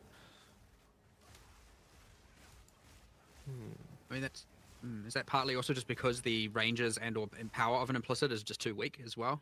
Yeah, potentially. They're not exactly impactful in most regards. Greater exaltation. Some are good, some are very good. I can't say this is Oh my something we've really God. thought about. Rituals instantly so better. this Yeah. It's goes just on a the thing list that of kind of stuff to happened, and think. then like we honestly just went under the radar the whole time. So Yeah. if there are more opinions on that, I'd be like really happy to hear them. Yep. It was just something I was curious about, so figured I'd bring it up. The next thing is about movement speed. In PoE 1, we have a lot more things like Whirling Blades, Frostblink, etc. And in PoE 1, I feel like it's a bit more viable to 29 completely strength, forego 27 movement speed on strength. boots and go for like triple energy shield. But obviously, movement abilities aren't in the same spot in PoE 2. Is there ever a world where you either like think about like removing the hidden movement reductions on shield and armor, give like a implicit movement speed to boots or something like that, so they scale a little bit with like the higher bases? Implicit movement Well, speed I on mean, you're boots. just- are you just saying here just make movement speed on the player faster? No, So, no. for example, Smooth like the one idea curve. that I saw was if you let's say that some bases have 5, 10, and 15 movement speed, so like that the higher bases are slightly better, and maybe even like scale less, right? So that some of your movement speed is guaranteed, Yes. or make it like Do a lot that. easier to roll movement speed, Please like do increase that. the weight that it can roll. Well, I don't necessarily think it's bad to have a base type that where you've got a mod that, that's somewhat mandatory. Like that's okay. But it sounds like but if you're It's But smooth the as curve. a so player, like- it does- if honestly, because the thing is, in PoE 1, are there really people going around? Like, surely it isn't common that people don't have movement speed on their boots in PoE 1. I mean, I guess I've it's done it technically quite a lot. viable if you just, you reckon? Yeah, but that's- quite a lot like- of like triple energy shield boots and stuff. Right. Especially different in PoE 1 because we have the Specialized influence knowledge. things Right, and right. stuff Again, like that. seasoned players, not like Right. Yeah, just not new like players, sure. random. But it is an option, and it isn't really in PoE 2. Like movement speed is a lot more mandatory. I think this is a good take. I don't know. To me, like, I mean, sure, I do not disagree with the fact that there can be scenarios in PoE 1 where that's not the case, but I would still say it's basically mandatory there for them. Like, for most of your PoE playing career, I would say that you're Well, going to be wanting to get movement speed on your boots. You know? I would even argue like the single best boot in PoE 1, which is the Ralakesh Impatience, they don't have movement speed on them, and like they're still considered like pretty much the best boot. Oh, this just turned on But really I mean, bright. isn't it fundamentally then just back to the question of like, you want to move faster? Yeah, for sure, it is. Sure. So I mean, I guess that would be the so Really, really it it's is kind of what like people that. want. Move Right. faster implicitly and less dependency on mod, right? Yeah. But I mean, whether or not it's the implicit which or is a based on the mod or anything, it's just I want to move faster, right? Like it feels like that's really the core. Which of it. comes back to the Yeah. we need to have those discussions and Right. Yeah. it's similar. A difference in PoE 2 is that The movement implicits speed thing, I of think- uniques, I especially think they're things like missing that. I Life think Spray, that's will actually a scale really good into the end design. game. Where like if I find a life it just spray, makes them more on my level interesting. 80 character now, It means it's you never don't going to be usable have early to game. get the But the implicit, implicits on but life you spray, want it. sorry, and a lot of other caster uniques and things like that, they don't scale either. So have you explored the idea of the Okay, give actual me some explicit shots. scaling or the implicit not scaling so that you can find these like twink leveling uniques? Like what are your thoughts around the uniques there? I don't think we would want uniques to have the explicit scale like that. That's kind of not what uniques are about. So I just not that is not a particular solution. That The I would bigger want. question is about whether or not the the skill Who's that guy? Oh, should or shouldn't level up. that's a cool looking mob. But I mean, it currently does, right? It does. It and does. But something that could be interesting is that if you find a life spring on a level 80 character, it can scale up to rares. that level, so it would scale with your character. That would make it feel really good as a leveling item, for example. That you can use it at level 1, you hit level 3. I really don't like that kind of thing. The whole like item that just scales with your character. Like, I don't think that you Two want to move in a exalted direction orbs. where you'll have less times when you put items on your character as you level up. That fair. doesn't feel like the right direction to me. But there's also more whether, and there's a second part to that, which is whether or not life spread should even Ritual's have really high level good now. requirements ever. Mhm. Which is a more That's a a thing separate. that's come up a bit. That's a more separate question. That They're good there's press. yeah, it's come up. I'm kind of not quite sure 19. about that one at the moment. That's fair. Yeah. Well, Yeah, there'll be no more. res I mean, so, there. so actually, so one thing that was proposed Sage. and as a potential solution to this is that just the like, I feel like maybe you didn't like this. Or I can't remember who didn't like this. Someone didn't like this. Because I proposed that we make it so that the implicit skill on uniques has like a cap level, but then that does level up as you go through the game. Like it's not that it levels up. It's that like it is capped to the level of where you are. Yeah. So that way, even if you get a level 80 life sprig, you can still equip it at low levels, and then and then that will go with you effectively. Yeah, And that's somehow I good. see that as different from like Right. your items changing as you level up. That to me, that's not like quite the same thing. So like that would potentially be an option. I don't remember why there was some reason why we didn't do that, but like it might still be on the cards. That's fair. Wait, so you're saying if you find it at level 80, So if you find it at level let's say 80, 16 skill, but you can still equip it. It doesn't knocked change him the out level the way. requirement, but then the skill Wanted is to be down level next to to the it. maximum that it can be for the. Oh sure, Yeah, I and thought then- that's what he's proposed just a second ago. But No, he's talking about the explicit scaling. no, there's a No, second no, thing there. the second one was that, yeah. Okay, sorry. Maybe I misunderstood then. Okay, right. So Yeah. in that case, then sure. Like, I mean, that's I the would thing. personally prefer to just be like, you can drop a low level life sprig and that you use a low level. Yeah, but I life don't love sprig. that either, honestly. But I don't hate that. Yeah. And I like, hate there's it. a part of me that also kind of liked the idea that there were some uniques that were more valuable to find at lower levels, which I thought was kind of interesting. But I don't know Right. whether players actually like that or not. So that's Yeah, just that kind is of not a like problem. random- No, fair. what the I hate that. freaking hell Yeah, am I I was getting just curious. Couldn't stuck find them a lot. Another question I is thought I about just got the one mini shot. resurrect timer. It keeps resetting like the entire timer every time a monster dies, and that can feel very frustrating. So I wondered, how do you feel about that? That the entire timer resets? Well, if you don't have that, it feels a lot more frustrating. Let me tell you. Like that was how it was until we changed it, and like it was so bad. Because what happens is that like the monsters, that your minions just die one at a time, and then they can never really accomplish anything, and it's just like trust me, that was a buff. That change, like that was a massive improvement.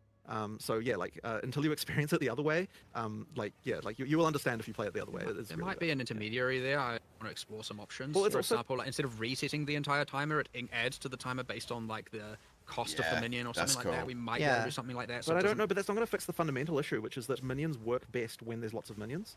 And so the issue that we had is that you just get into a situation where they just trickle in and die one at a time. No and matter what, they have to revive all at the same time. that has to happen. Yes. I'm just saying it could be that like, okay, let's say Oh, I see everyone's what you're dead but saying. one. Right. So it doesn't. It increases. it, Yeah, but- sometimes and Jonathan so instead of struggles like, to hear. He's all so about to busy revive thinking. except for one. Oh, he died. in Yeah, about that's 6 seconds again, that actually is Ooh. viable, and that Okay. maybe is a change we can make. and like, would you ever be open to adding a keystone that changes the behavior?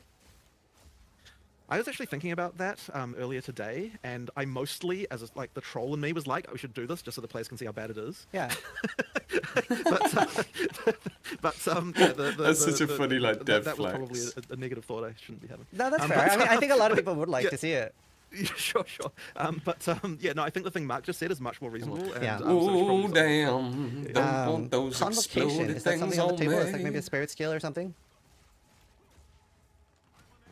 I don't love it. That's fair. I don't love it. Come on. I'm kind of like, Yeah.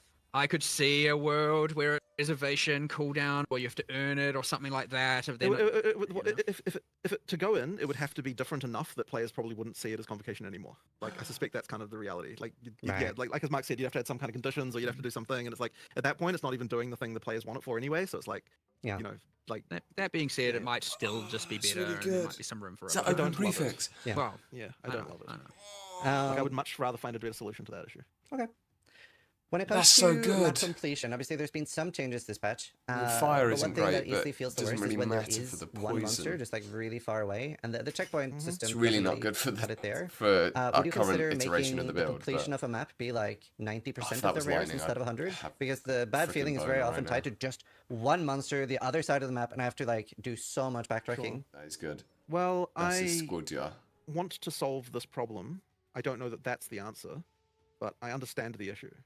Like, I there's mean, been a few we Rituals- straight up solutions. we straight up Rituals discussed hard. last night that like Well, just having the mini Yeah, map icons on. there was a always discussion of prob- Okay, That well, happens on all we're the time. definitely going to You're not buy gonna that. miss. You're not gonna miss obviously. the monsters if you see them. The in main the reason for that is like the current way it So works much is window it's breadth. like when 200 remaining they appear, and on some maps that's like you kill 3 packs and they appear, and other maps it's like you got to clear 80% of it before they appear. And honestly, that's kind of weird and bad anyway. Yeah. It's just that we kind of want to like the main thing we're worried about Yeah. with that change is the whole you just play on the minimap, like you're not even Yeah. looking into the game. And so, But I think that fear. I'm very in favor of that. well, I love okay, playing so, off the like, do we minimap. just turn off? Yeah, like, literally just showing from the start. Like I love that initially for sure. At least Oh, for me. okay. So I thought you said you loved the idea of not looking at the game and only playing off the minimap. One I of the kinda do that things, anyway. one of the like when we were trying to find that NVIDIA crash, Yeah. the one of our developers like tried playing with just the graphics turned off, like they just had the minimap and they played literally to the end of Act 2 with just no graphics, and they're like, and the funny thing was, I was like, what the hell? How did you even manage to get through 2 acts like that? And he's like, oh, Huntress OP. I was like, okay, like so it is actually possible to play entirely with the minimap, no graphics at all, apparently. Yeah. But, yeah. That's fun. No, I would love that. Yeah, I want to change that imminently. The thing with the 90% thing you're suggesting, by the way, there is like, let's say the map only has 3 rares. Is it just Right. 2 out of 3? Does Sure. it like round down? Does it round up? Is it if there's only 2 rares? Is it literally just Probably one? just enable seeing the rares on the I minimap. agree. Probably I like better just to do I agree. I like that. Yeah. Another quick Oh, question man, they're about so open to, Delirium. like, It seems good very fast. fixes, Obviously, though. we're a bit slower now. Any thoughts on Delirium speed? I very specifically made a number of builds and tested them just before this 020 release, and I was actually surprised how well I was doing. And I was like, okay, like I thought this was a big problem, and I was like, I'll just actually go and actually test it myself. So it could be like, okay, here's I'd like to know a bit more here, I guess, which is like, is it certain maps over others?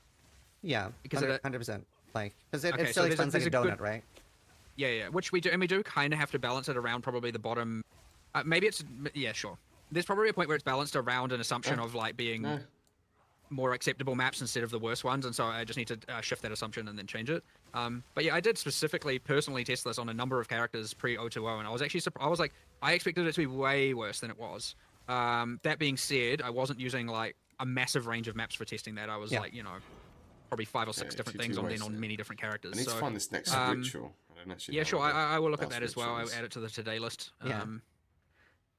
It's a I very hope big I day. hope Yeah, Mark, yeah, well, I I hope Mark appreciate you gets guys through doing all this. these things. So obviously PoE, you're not necessarily don't wanna tied to like the enter the warrior map. being melee, right? Like right now I'm playing So I might artillery lose all the ballista. extra content. right? Would it be That's what possible they to say. implement some sort of favorite system that I can just tick like artillery ballista with a little heart on it, so then when I go to like level up those gems, I don't have to in the bottom left search artillery ballista and Well, tick the. I would suggest just having a tab for equipped gems would be the way to do that. Yeah. Like you just have a tab Yep. that just shows you the equipped gems. You just click on them Perfect. and you level up that way. Yeah, so Yeah. all the classes, then then my that's what- yeah. gems, and then all gems. That's Right. probably what it should be. Yeah. Another question, the Smith's hammer ability. I was watching. I have not used it myself, but I saw Quinn69 using it, and it looked pretty painful with like a little like tink, tink, and then going out and hitting twice. Any improvements to that? So Yeah. there were meant to be some changes that were made to this that I even specifically spoke about. I think with Mhm. maybe Darth and Gazzy or whatever when we had that last one. Yeah. And those changes didn't occur. They have Okay. occurred locally. They should be in a imminent patch coming out. Like Awesome. that's Cool. it Exciting. somehow got missed. I think, or I don't. I actually don't know what happened there, but that was a sheer mistake. Straight Awesome. up. All good. So there are multiple skills that can use chargers. A few players have reported that like they might want to use chargers on a specific skill. Would there be a way to like deactivate that a skill uses chargers, but you still want to use that skill, but you don't want it to be empowered? This was something that came up like probably about 3 or 4 days before we shipped. Actually, with I mean, you were talking because I mean the obvious case is barrage on the Huntress, right? Yeah. Like whether or not you want to do that. So I think like I'd have to look into whether or not this is going to be okay, but we could have a support gem that does that like gives some other power boost, but says it can't consume charges or something, and then that way you could use that with barrage if you wanted to disable it for that or something like That's that. So I cool. think that'd probably be the way. But I have to think about exactly what That'd be a that would really, like, something quick along those lines fix. would be the way. Should to do it. work. Without any extra UI Um, stuff. I have a little like just interesting question about how do you feel like class identity revolves more around weapons, right? Because like I'm a warrior build, but a lot of people inherently think like warrior is maces. But yeah, like the class identity is more around the weapons themselves. And I was curious how you feel about that. Well, we explicitly moved to having 12 classes partly because of that, like to make that the case. Like we want that, and this is actually was driven part. Like I mean, so when we were talking about like adding weapon types and so on, there was this thing where we're like, okay, It's interesting if you're because ascendancies you know, don't what have it actually anything on was? them. Okay, so we had the spear base type, and we're like, okay, because this is like way back, like a long time ago, and we're like, okay, what is going to make a person who selects a ranger ever switch to spears and do that. That's just incredibly unlikely to actually happen. Mhm. It's like ultimately the purpose of the classes at the start are kind of to give you a stereotype to like to go to. Now you don't have to follow that obviously, like everything's Yeah. open, but giving players like a thing where they're like, okay, like I know what I'm gonna do, like I'm gonna do this thing. It's like it's kind of important for new players to have that happen. So Yeah. I think it is overall very positive and kind of like why we did that in the first place. And I mean like an evidence of that in PoE 1 is like, yeah, players who select Ranger, like even though there's all this whole thing about being able to become a melee Ranger, like it takes a long time before someone would even Ooh, experiment with that. a with their gameplay. boss? Like they just wouldn't even cross their mind to like change weapon type like that Is once that they've already boss? started. I know, it's So just a rare. effectively just due That's to that, kinda we cool, needed though. to have some Felt way like a to make boss. it so that from the very beginning you kind of know that you've got some idea in your head about what kind of thing Yeah. you want to play. Yeah. That looks like a boss. The next question is about This corrupted guy as items, well. and you added, in my opinion, a very fun new unique strongbox. Actually, whoever made the Venture strongbox, chef's kiss, love that thing. Please put it in PoE 1 as well. Coolest thing ever. But I find corrupted items a little frustrating too, due to quality and sockets. I don't know if the answer is just like that they always have quality and sockets, but Okay. it's items that we can't recombinate anyway. 2500. And I just want to hear your thoughts on a balance pass from that. It's very frustrating to get a really cool unique that is, P7. or rare that is effectively useless. Something needs to change there. Terrible Like it ain't. It is. We It just isn't right. we actually removed some corrupted drops before O2O went out, and then because we were like, wait, hold on, getting corrupted items just sucks. Yeah. Like this isn't a good thing you want. So like corrupting an item of your choice is great. Yeah. Yeah. So we just straight up were like, we need to just start removing the corrupted drops and find a different way or a different 19. item mechanic or do something with them. Yeah. Yeah. We haven't. This, think yeah, they're this pretty 100% just like what is this random white corrupted item on the ground? Like that is never going to be of use to anyone. Right. Yeah. So, we just need to fix that for sure. Cool. Is there a possibility of the runes being added to the currency stash tab? 36, yeah, that's good. I believe we would. So what was We're it? adding a socketables affinity. Yeah. And Thank we're adding a bunch of God. affinities. I think it's like socketables, fragments, which will include tablets. Yeah. And obviously Yeah. fragments. Breach and or catalysts. Cool. Expedition and thus also logbooks and the currency. You know, we're adding a whole bunch of them. I think there's 5, 6, 7 maybe different affinities that we're meant to be adding within like, you know, I would expect to see that within a week probably is my like guess. Oh, thank God. We're not going to add this is like currently it has the whole you have to have the stash tab in order to have the affinity, and we're like having to divorce that a little bit so that we Yeah. can just have the affinities with because the tabs take longer to make. Okay. And so that we're doing that work currently, and I would expect to have all of that. So you can use your premium quads, whatever, you know, to stash all of those. Cool. Omen of corruption. Actually, almost through with all of my questions here. I'll defer it. So this isn't something, sadly, that I've been able to interact too much with, but I wanted to talk a little bit about recombinators anyway, and just see if you guys have looked into it, looked into the data a little bit. Obviously, I've seen a clip of, for example, Karn having like the 0.91 chance to recombinate. Yeah, just what do so you guys glad he's think of asking about recombinator that. use this early, basically? I don't think we've even had enough real. Yeah, yeah, experience we're kind of with it. waiting for Yeah. more info and data there for Yep. sure. Yeah, yeah. I did worry that there'd be that people would start seeing those very low values because they're using extremely rare item modifiers Yeah. or numbers of mods and getting like, oh my god, it says less than 1% or less than 2. This whole system sucks. There was a real like. It's interesting because not like as good with as I thought. recombinators, I feel like every time we've ever even looked at them, they've always got this thing of like this tension between like they're so OP and yet also they look so underpowered. Like when you Yeah. like, it's like horrible tension like that. However, what I do think that this system is compared to the previous one is so much better is that if you're using them for the like low number of mod cases, then like you can get relatively good weight like weights. But we do have the ability to do more specific balance here if we want Yeah, to. yeah. So like Yeah. we'll just adjust it. Like honestly, like, I have to admit like I haven't even recombinated anything on live myself yet. So Yeah. like you know It's- like it's just not it's not I can't really say anything about. Yeah, like, that's fair. It's whether or something not I that's right. haven't. Like I just don't know how it feels. We're gonna There exalt were that two major item immediately. systems that I was like expecting We're to just get a bunch of praying feedback on and for then we'd increased calibrate. One was visibility. recombinating, and the other, which I am very thoroughly looking for, and maybe you have some opinions on it, is how the new map drop progression works. And I know there is Yeah. two. There's one thing I changed last night, which is to make it a bit easier to get guaranteed maps from the fixed last rare and last final boss. But the other thing is there is currently a bug which I saw, That's which cool is that it sometimes the puts the boss's drop isn't checkpoint. +1 level. Which, yeah, I don't know how that happens, but I saw Okay. that bug. But assuming those are fixed, I am very curious to Okay. know and kind of just get people's, go. you know, feeling on that. I've seen some people get through the tiers very, very quickly, which Yeah. is fine because they have proven that they can, and that's Yeah. fine, and they weren't at the whims of the RNG as much. But I'm looking for a lot of Yeah. feedback on that, and I'm hoping to start getting a bit more of that as people get into in-game I more. have anecdotally heard people telling me that they're sure. happier with how in-game is now than how it was in 0. Pay attention. I have also heard that, from, but Yeah, again, very so, anecdotally. So especially when it comes to sustain, I'm the wrong person to ask because I I was shocked at one of the previous podcasts when people were saying they were struggling with sustains. I thought it was funny when you basically said skill Well, issue. that was Yeah. also the case for us, which is why we Yes. changed it. That's why we just were like, so let's I'm- fully redo Yeah, this. so I'm the wrong What are we person to gonna- ask for about sustain, and obviously there's no issues for me with sustain now. I've talked to my community a little about this, and it was pretty split with the new like how you unlock That output is points. so A hard lot to of deal people with. didn't like it. I personally like it a lot more. I had a strong dislike for the do 10 tier 1 maps, do 10 tier 2 maps. So I love the new way, but a lot of people in my community didn't. So you're definitely gonna have to get more feedback there. I'm just not 100% sure. okay. I think the Well, issue that this- people in my chat were saying was that they were struggling to see the corruption. So maybe even like some sort of indicator of like not an arrow, but like more. When you readily say find- C, do you mean when you say C, do you mean in the, like out of the fog of war or in the fog of war? both, I guess, like just like do you know the way we have the beams towards the pillars right now? I guess people That's, want that's why I'm like, asking. Like, are you saying just like physically you don't see them when they're We, revealed, or just before the patch went out, we were like, we actually did go, do we want these to be visible in Fog of War or not? Yeah. And they were, by the way. And then we were like, I think maybe actually we don't, because you're going to spend too much of your playtime just looking in Fog of War, and I want you to be Right. looking in the revealed section more. And so that's why I did change it, so that some things are in Fog of War, but it's like not that many, so towers and citadels being that. And then you could have like a very short distance maybe. Or yeah, so something like that, but to slightly we don't increase it, currently have a Yeah. distance in Fog of War. You can see it's just either it is or Right. it isn't, and so maybe we can mess with that and have it be like, you can see Makes like sense. you know Oh, some nice depth in or drops. something like that, just to make it a bit better. But Yeah. Really nice. But But, at it's good least for feedback. myself, It's I good like to it. know. Yeah.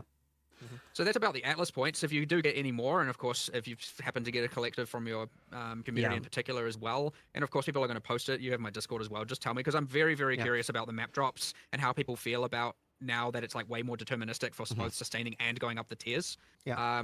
Now, obviously, not a huge amount of people compare Sure. collectively as in the end game, but like it's enough to start getting stuff. So Yeah. that's yeah, a lot of I'd really, armor. really, really like to make sure we got that right. So if any of that Man, comes if I up, could hit just give me a yell. I movement have one speed last on question those, about they're PoE2, and then I have very a few quick fire nice. questions about PoE1, and They're then we're very done. nice. I think they're How do you worth feel a about little the slam, removal of clear actually. speed things like Herald of Ice, but then sort of Like adding it back Vandals. in with effectively a few players were telling me the Lightning Strike and Aroa effectively just swaps it from Herald of Ice to the Roa and the Lightning Strike. Well, lightning. I don't know whether or not the balance of those is correct, quite frankly. It's not quite like Okay. there's probably misbalance here, 100%, but it's not quite the Oh, we same got as what the T4 Heralds were doing. lightning still. Yeah. It's, Not but it too is still a bad. balance anomaly for sure. Like I I certainly wonder have if that people is playing. actually a I know people who are damage playing boost. lightning archers right now, and they're like, why am I suffering like It's this? a I'm going to swap to debuff lightning for spear. Falling Thunder, Which I assume is what you classic. meant. Yeah, Root 2 made me promise to ask that. Yeah, so look, it's pretty clear. It is their number one play build right now is Mhm. Lightning Spear Amazon, and for good we reason, put- right? Like, it wasn't the intention to be like we removed this thing and added this thing. That isn't intentional. That it ends up playing that strongly and that powerfully, and it's like a clear like, I mean, just use it and the whole screen implodes, Yeah. right? But the trouble we have now is, What are they like, talking you know, about? this is people. 26. screen implodes. Root 2 made me promise to ask that. Yeah, so look, it's pretty clear. It is their number one play build right now is Mhm. Lightning Spear Amazon, and for good reason, right? Like, it wasn't the intention to be like we removed this thing and added this thing. That isn't intentional. That it ends up playing that strongly and that powerfully, and it's like a clear like, I mean, just use it and the whole screen implodes, Yeah. right? But the trouble we have now is, like, you know, this is what people are doing now. Yeah. And we nerf that. Like, you know. No, like, that's fair. The answer is usually that we can't very easily. That's fair. So, you know. So a few PoE1 questions, and then nothing. Do we have a rough Yeah, they estimate should at all just for dial it down a 326? little bit. I mean, are we telling people? Have we said anything about yeah, I that? think we were like, I think last we said was A and around that territory, or at least towards the Wait, latter wait, half you of cut May, out. You cut out. no, sorry, I said nothing. No! Or at least towards the latter Wait, half. wait. Have we said anything about Yeah, I that? think we were like, Few PoE1 questions, and then nothing. Do we have a rough estimate at all for 326? Ooh. I mean, are we telling people? Have we said anything about yeah, I that? think we were like, I think last we said was A and around that territory, or at least towards the latter Wait, half wait, you of cut May. out. You cut out. No, sorry, I said nothing. No!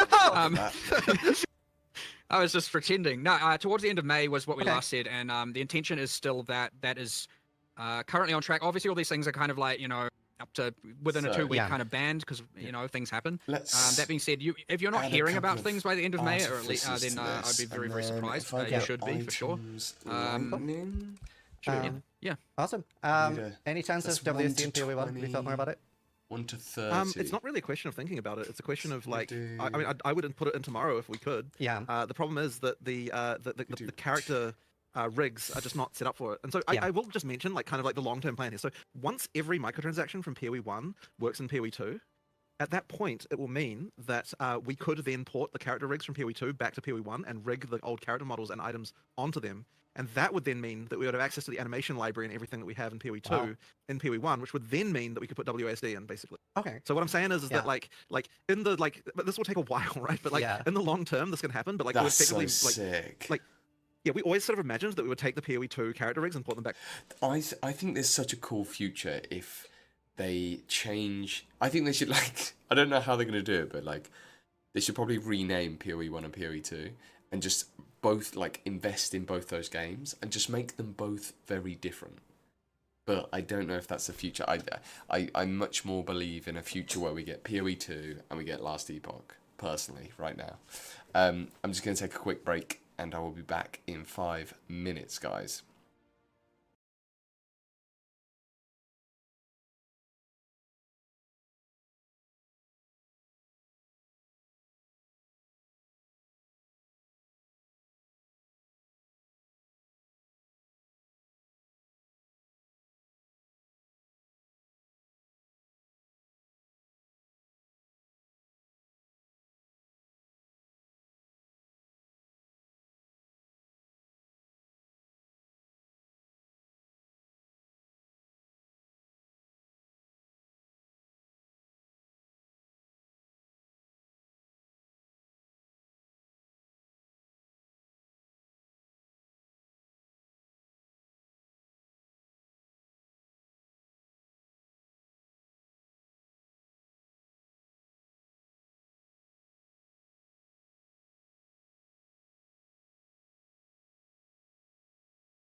Yo, I'm back.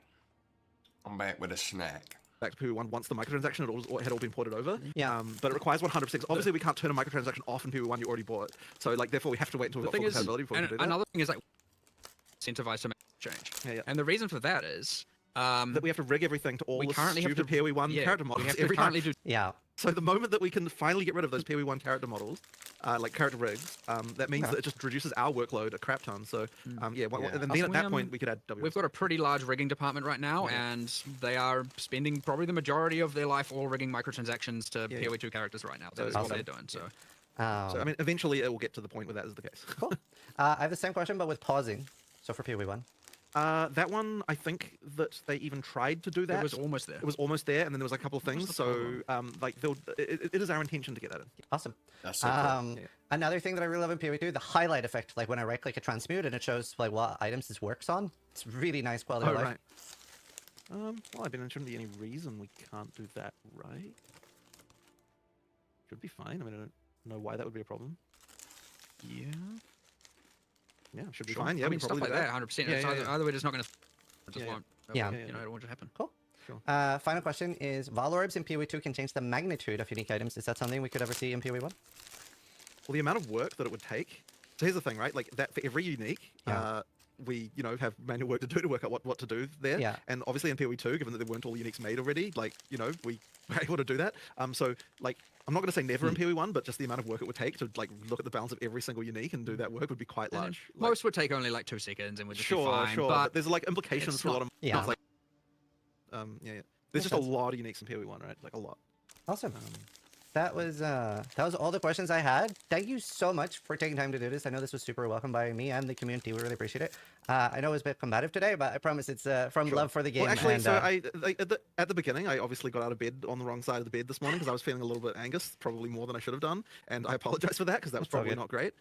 But yeah, I don't know, for whatever reason, I just kind of as I said, was just feeling a bit this early, no, but, yeah. I appreciate it. I actually, compared to most, I think we came out of this one with like, here's like actually like 15 changes we're just going to go make like immediately, which is Right. awesome. And some we knew about, some we didn't, and some Right. and a whole bunch of discussion. So like, I actually, the value coming out of this, I feel very, very Very good about, cool. honestly. And I'm hoping we can get a lot of those changes, and I'm hoping it, obviously it'll help, but like, it is good because I mean, at the end of the day, it's just creating that collaborative environment between developer and player base that, and using users as the intermediary. And I'm sure all of these opinions yourself, you're part of that, but it is very important that we keep doing this He is because an intermediary, very much. it will create So- greatness. Yeah, no, I really appreciate you guys coming here. I've actually like as a rule for my podcast, I actually took something Jonathan said to heart really, really hard that I really liked. And you said that you really like when the interviewer like when it's their questions and not just on behalf of others because they're able to do better follow-ups and stuff. So I've Yeah. tried hard to focus on that as well, that it's things that I am able to do follow-ups on. So but yeah, Alright, thank you awesome. guys so much for your Thank time. Yeah, Awesome. thank you, and thank everyone for watching Yep. and playing. We appreciate it. Cheers. Bye.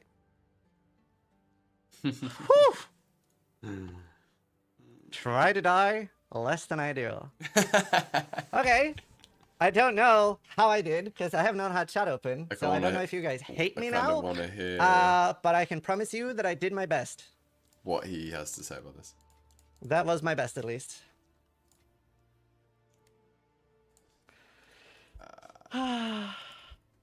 Leagues, ritual, omens. I thought you were a GDD shill, and I was wrong. Thank you. Oh, thank you. That means a lot. I don't know if you're joking or not, but I really appreciate that. Because That's I what saw like a omens lot say. of questions at the start and on Reddit where people were like, this entire thing is like pre-prepared and Ziz is just gonna ask the questions he's allowed to, and I was like, these are all my questions, man.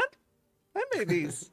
So I promise you I did my very, very best. Jesus, thank you so much for all the subs. I really appreciate it. I actually collect money. Oh, I got some more. Thank you. I really appreciate it. Oh, thank you. Thank you. I really do appreciate it. I hope you guys think I did a good job. Additional lessons. That's cool. I'm not saying it was the best anyone could ever do, but that was my best. Hey, we've that got was, 2 that more was tries my at best. African Ascendancy as well. Maybe we should do that now. That was my very best. Should we do that now? It is hard to do like Oh, it's follow-ups tough 'cause I still don't and feel stuff quite in ready. the moment. Maybe but this I, weapon upgrade I will be tried good. really hard. You know, not reading chat during a podcast is so nice. I was able to like really focus on the questions and try to do follow-ups. But at least, Okay. hopefully, a few of the people that are really negative on Reddit or 67, in general before that, 66. hopefully they're happy with how it went and maybe happy Strength. they were I wanna wrong if they were craft wrong. these a little bit. Thank you guys so much for the Got horse with 11 the exalted 50. orbs. Jesus I want to hit Christ. movement speed on No these. Huntress questions? Yes, Didn't. I'm fully Great. aware of that. I haven't on. played Huntress, and I do agree with Jonathan. It makes for a lot better interview when the person Suffix. interviewing is fully aware of the problem. Ah, So yeah, yeah, I'm so sorry that I I didn't have even more wanna Huntress hear- questions. I didn't play it, and yeah, I really agree with that. And I think it's why, at least I'm happy with. Okay.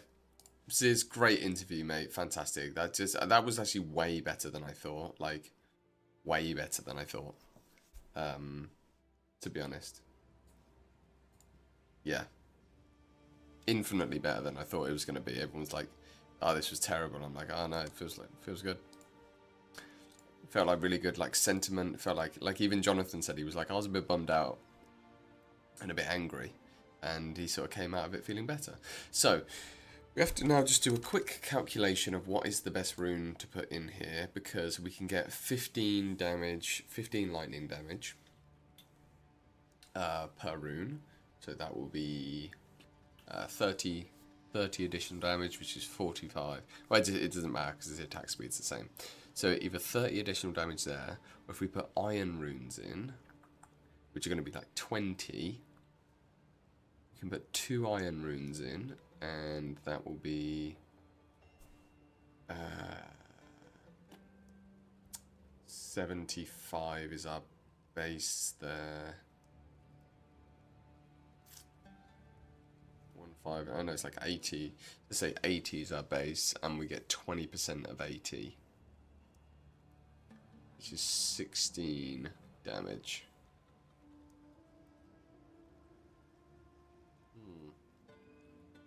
And that's going to scale off quality. Am I thinking, is that right? So I'll do 113 plus 54 divided by 2 is 83 times 0.2, 16.7. Cool, so iron runes are the play. Why would you ever want to do... I guess the conversion isn't 100%, is it? So we are getting more shock potential. But then it's... I think this scales better off of the quality, adding quality, right? Oh my god, we've only got 2 whetstones. That sucks. That sucks. I should probably quality that up.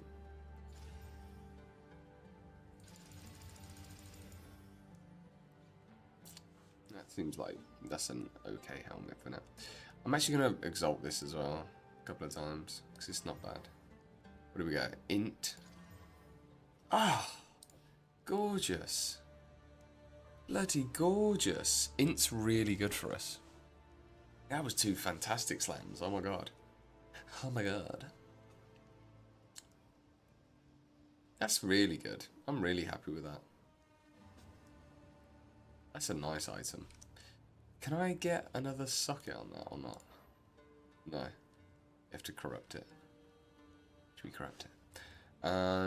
They are bricked. These need a slam. Let's see if I get attack speed. No, I got dex. They're not the end of the world. I think they're actually better than these. 40 life, 10 rarity, 19. Maybe they're not. They don't have fizz. I'll put them in the guild stash. Then that'll be good for someone.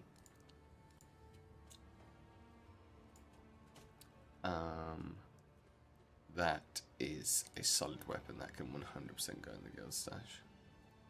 Let's replace. What level requirement is it? 55.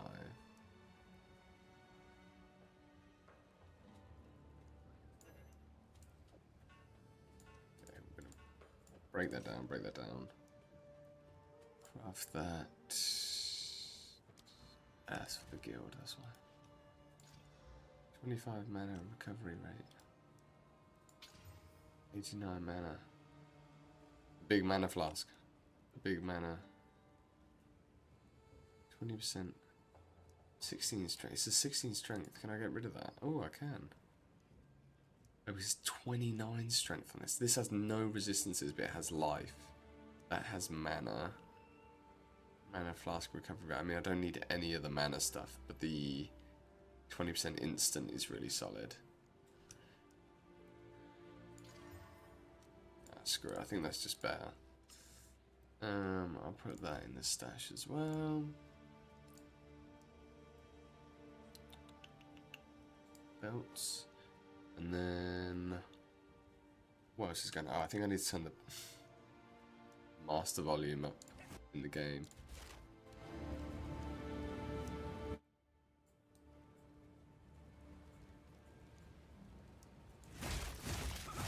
Is that good? Is that... it's probably a little bit loud.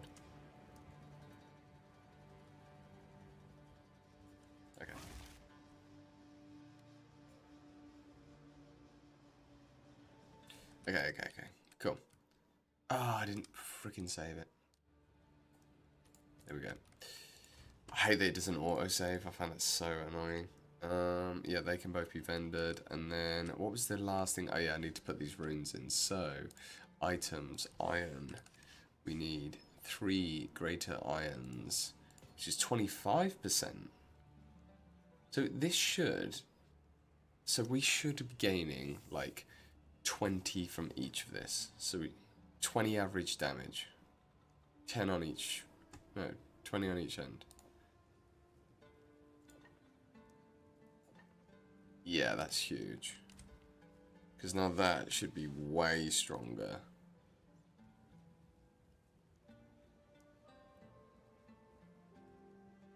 That's massive. And then we're just gonna...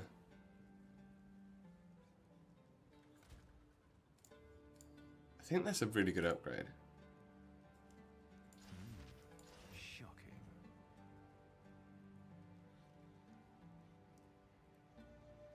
Because we get the physical damage as mana on there as well. Oh my god.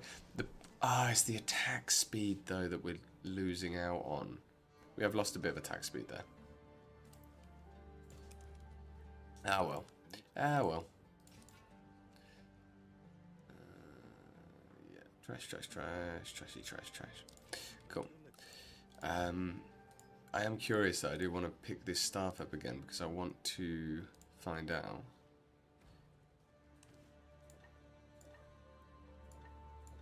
Oh yeah, that's a solid upgrade. That is a solid upgrade. Super happy. Very happy. Life is good. And we've still got more to push that. We'll get some quality. We'll get some whetstones and we'll be good. What we're doing.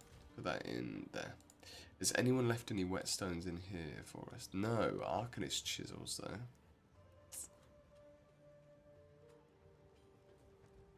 Nice. We could probably anoint this amulet. We have our amulets are shocking. I need to keep remembering to check these guys.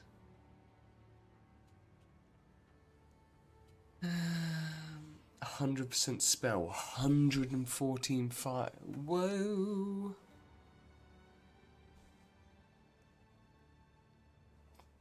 Is that? No, it doesn't have plus spell levels though. It's a shame. No cast speed or spell levels. Brick. Cool, and then we want to check you.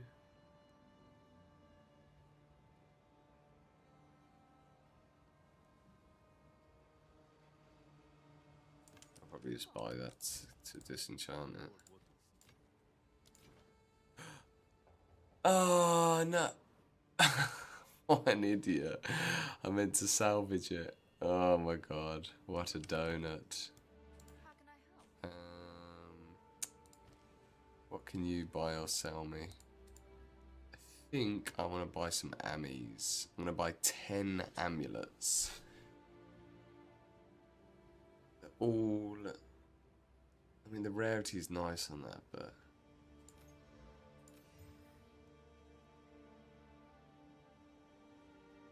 It would be nice to have one with spirit. 12% cast speed. 151. That's pretty good. That's pretty good for someone. Not for me, but that's pretty good for someone. 25 strength. 41 spirit. Crit chance.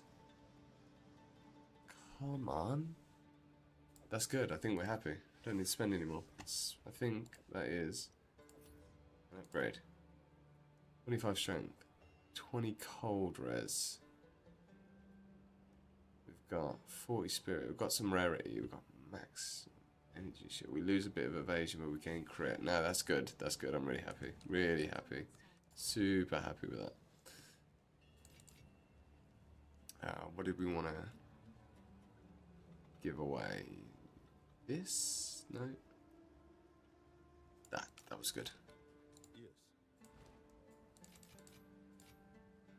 That's pretty good as well, actually. For leveling, at least. Perfect. This can go in here, and this can go in here. Is anyone else playing right now? I'm curious. Or is everyone just lurking, just chilling with me on in the background?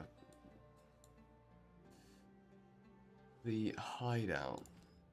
I really just, I don't need to run any sort of,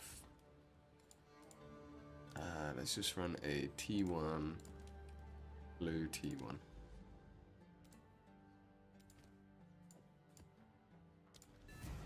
Yeah, man, last bit of degenning before bed. Nice, Sammy.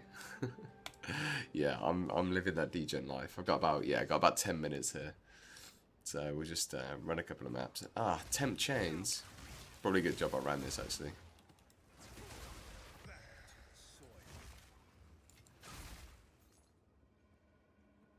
Temp Chain sucks. We've got a really nice little damage buff, though.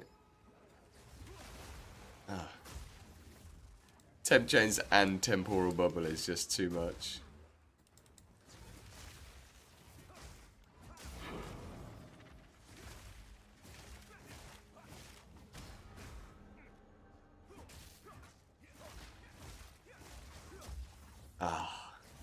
Feels so good. The extra damage. Damage just feels amazing. We're igniting as well, somehow.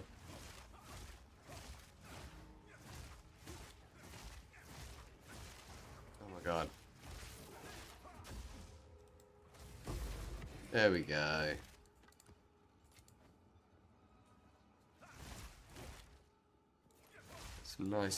Got some nice upgrades, really nice upgrades. I'm glad I jumped back in and freaking... That ritual gave us this weapon as well. Oh my god, we are so slow. Crashed. Temp change wasn't that bad last patch. Yeah, I know, it's really affecting me. A minus 22%.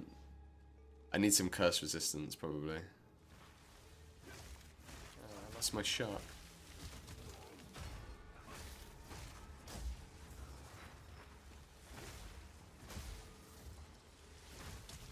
Jesus. Super slow.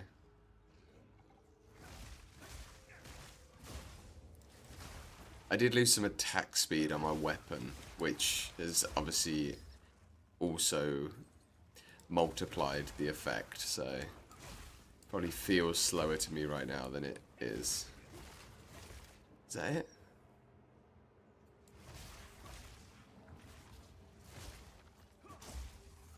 I'm going to be getting way more shocks, which is nice.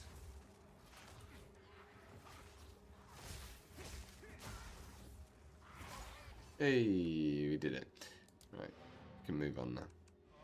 We had to take that node to get around.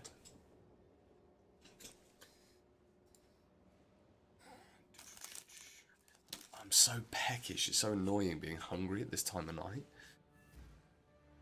I think I really want to play a Chronomancer build again.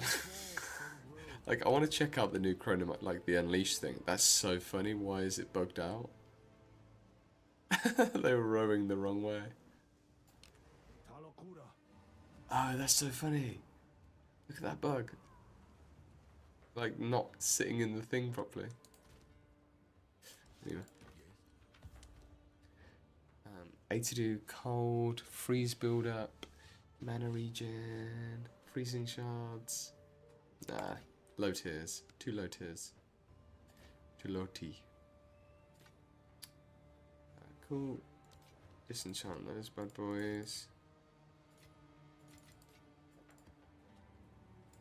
Maps. Put you in there. Ascend. Put you there.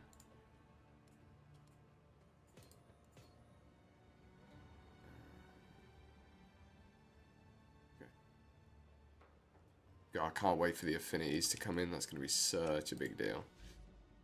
Such a big deal. Hey, we got our first expedition.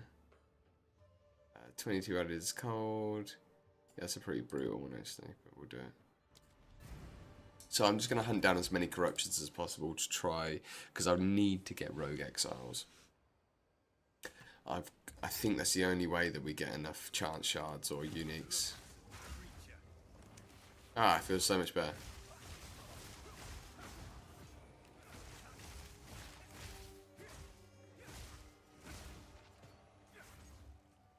Okay.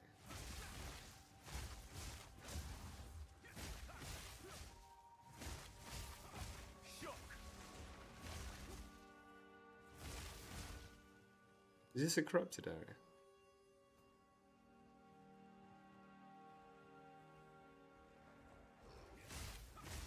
It is.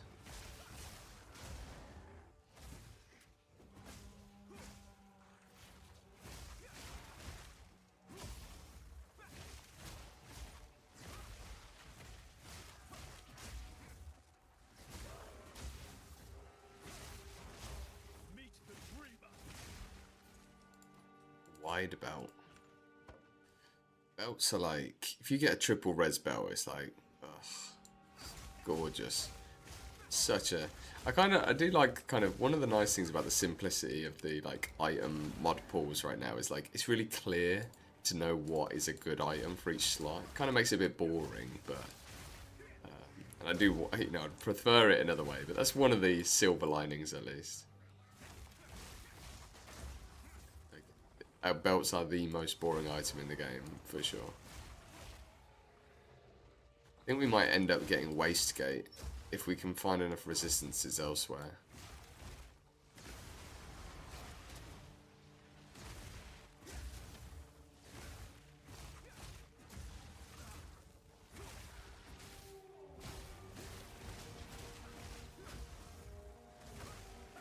Jesus, this guy's thick. It's a 4 mod.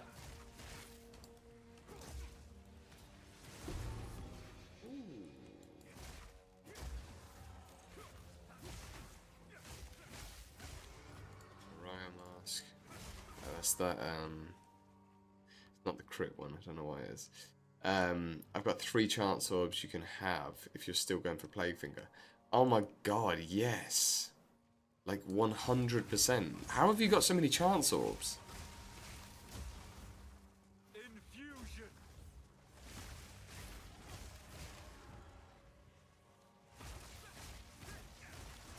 I don't think I've dropped one.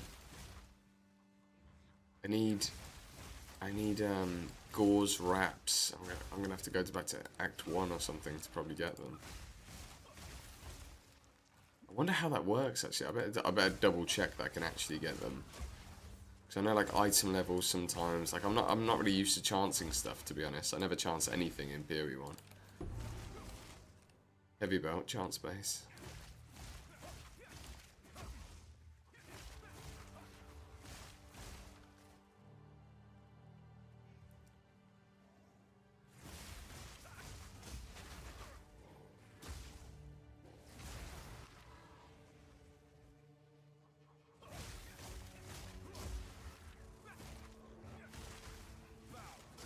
Yeah, I don't know how, like, Plague Fingers are fairly common, right? So, well, at least they were in the patch before. Maybe because of all the Elemental Huntress skills, they've, like, upped the rarity. But anyway, yeah, the idea is they're pretty common. So, I have no idea our chances. But I'm hoping, like, I don't know, I'd like to think we get, like, a freaking 1 in 10 or something at least. Because it deletes the item, right? I think there's only one unique per base. So should be good.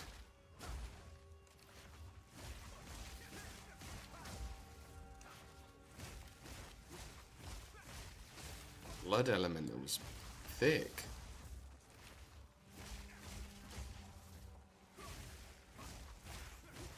God, if we get Plague Fingers as well at this point.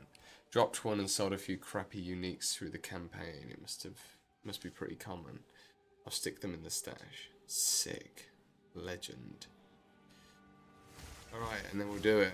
We'll fricking do it. Why are they running away from me? What is going on with that? So funny.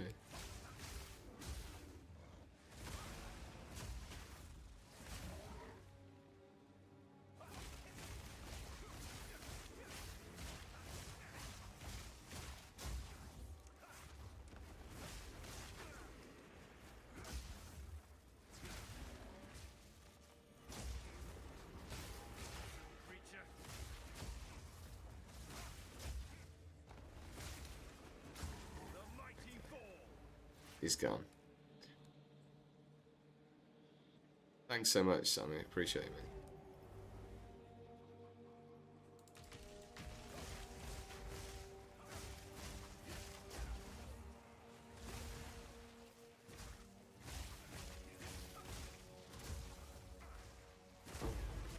Oh, wow, that's a lot of damage. Chance for logbooks is obviously a go. Hail, Danik, my man. Have you seen the Valaco's gloves, by the way? I dropped them earlier. Seem pretty cool. Valaco's, yeah, they're the like shock ones or electrocute build-up ones, right?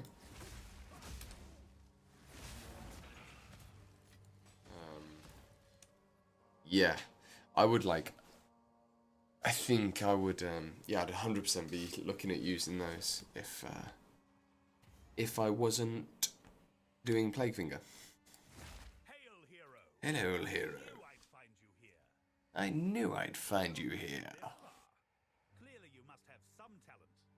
Care to lend your skill? I do care. I have to say the Another time, however, all I can say is we purposefully came back to this Utsal. city, Utsal, before our ancestors arrived on Rayclast. We'll arrive on Ray. We've got less than a year to achieve our aims. We have to be gone before they get here, or my historical sagas will get. I wish I could. The power. It's so fun. I really need to like work that out, like what is actually going on with his blasphemous blood. That's so funny. What a this. Are you sure about that one? Penetrate 30% lightning. Monsters have 30 max life. Penetrate 30 chaos is fine, I think. We want this and that. Yeah, let's not do the extra damage. 100% of fire to lightning. Okay. Interesting. Yeah, could definitely be some interesting stuff there. I think it's just like, it's cool. One of the cool things about doing this like SSF thing is it kind of forces you to like think differently about drops, doesn't it? Because you're all of a sudden like, actually, oh, this is getting a bit dicey.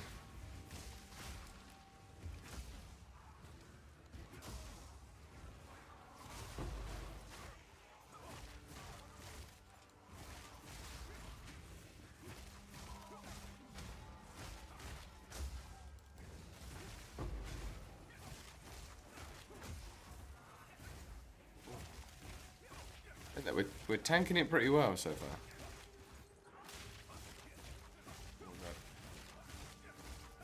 Give me. Why am I not shocking you? They must have a really high freaking. They must have a high lightning resistance.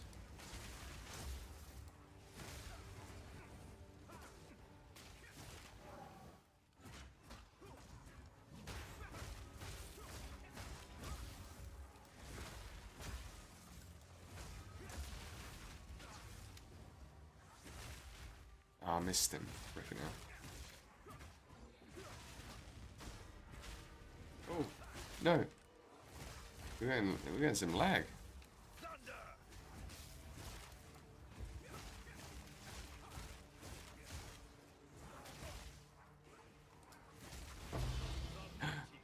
Oh, Expedition Precursor tablet.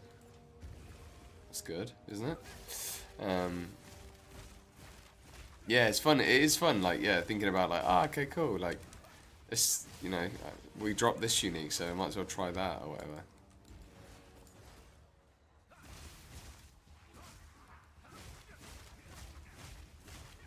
Oh, God, cannot shock these guys for the life of me.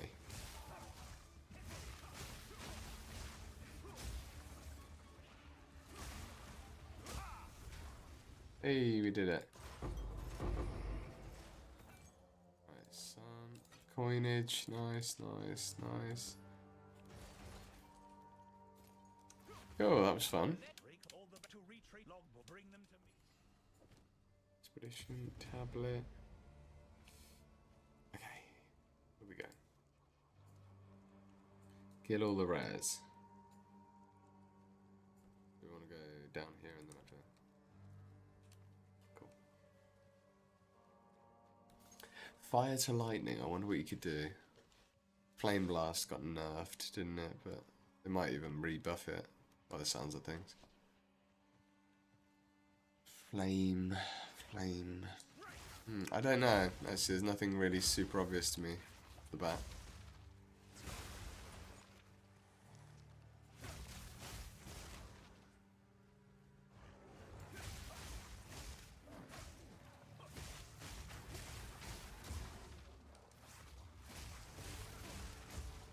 Oh man, I cannot wait. I'm gonna be so gassed if we get Plague Finger. Actually, we should be able to breeze through. We're gonna have to redo our passive tree though, massively. Will not be shock related at all anymore. We might even go Ice Strike and do some freeze stuff instead.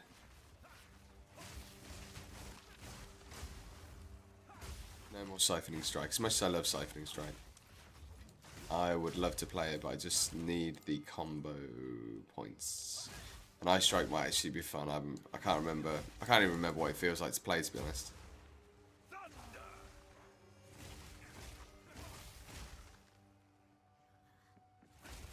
Where's this bloody last rare?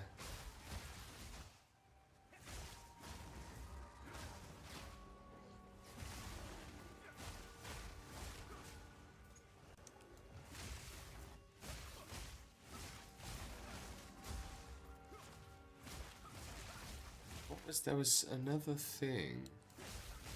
It was like it was an enchant. There was like 50. It spread shocks. Good job I didn't enchant that actually. We're about to stop being shock based.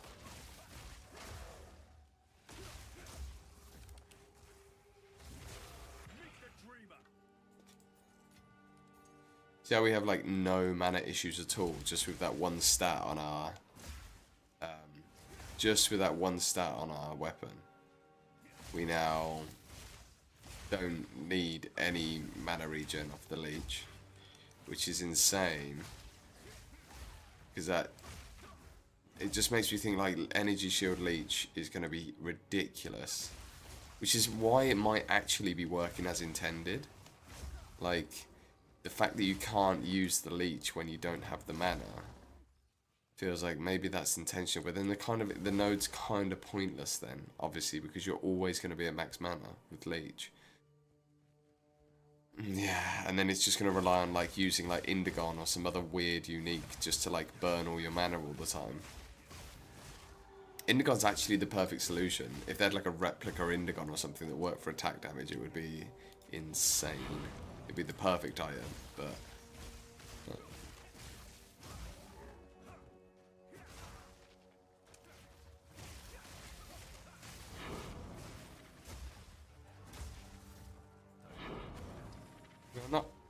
I can't pick anything up. I'm fully stoked, guys.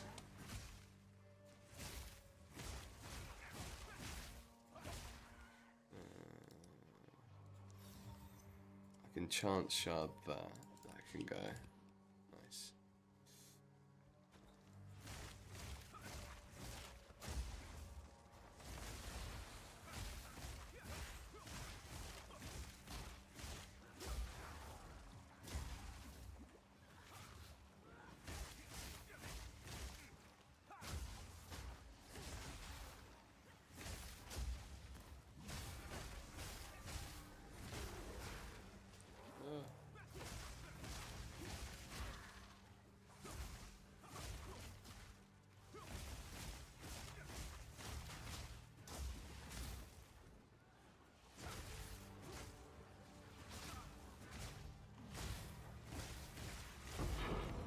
Okay, sick. Artificer's Orb.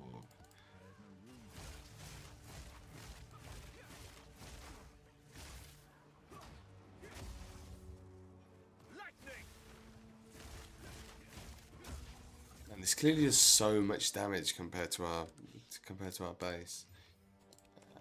Can go. Cool. Let's go. Oh man, this is exciting.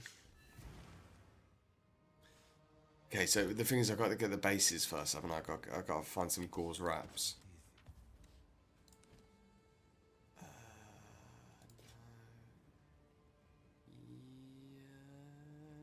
T2s. T2, T5, T2. No one's playing Energy Shield Hybrid though. Crit chance. Oh, the resistances are lovely on that, but our helmet's actually really good right now.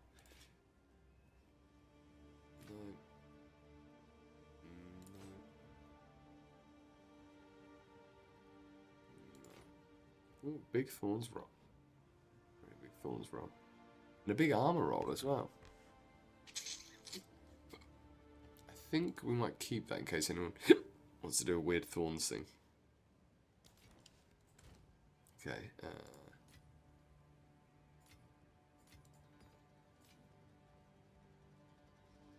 what else can be automate?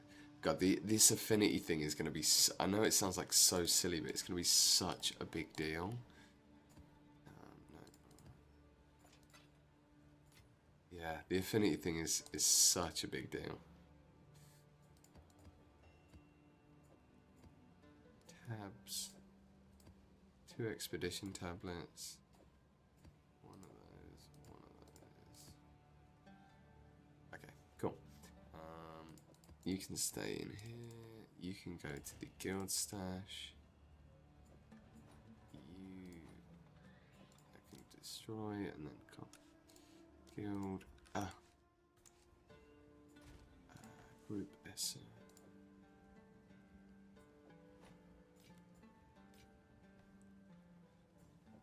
Why is that not going into currency?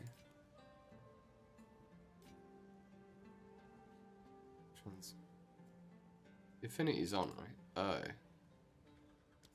That's so funny. I don't know why the affinity wasn't on.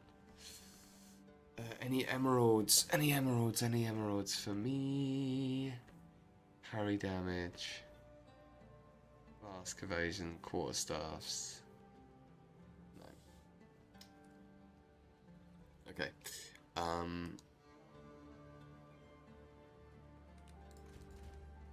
Currency. Orb of chance.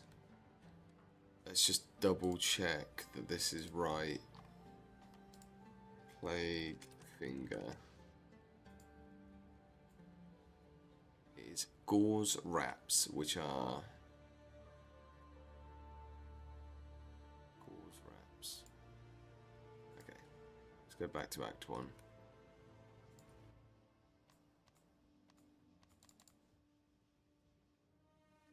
Where is it? Where's home? There. Right in the middle. Man, are we gonna... I don't even know if we're gonna be able to find any as well. We might just have to like farm this zone, which would be it's kind of funny. Where is he? Renly. What do we got? What do we got? We need white Gauze Wraps, don't we? You can use these, upgrades a normal item to a unique rarity or destroys it. Yeah, we're gonna have to go farm the zone. How funny is that? Because you can't scour them or anything, can you, so... That'll do some violence. So I should be looking for quality. I wonder if they sell any superior stuff. Or just the word superior. Super. No. This is how you get your freaking Artificer's Orbs that you need. Alright, we're going on the hunt. We are on the hunt for some gauze wraps, guys. I need to turn my item filter off, I guess. Game. None. Save. Let's go.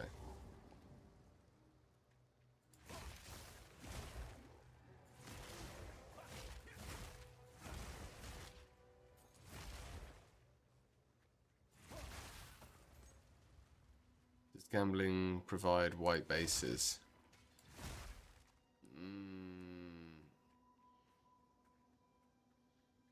Does it? Does it?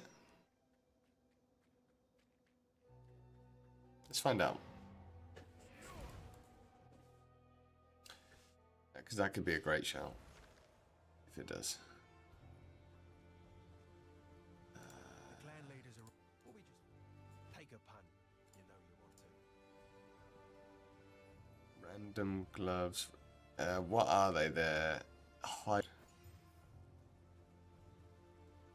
Huh, well, they're pretty good.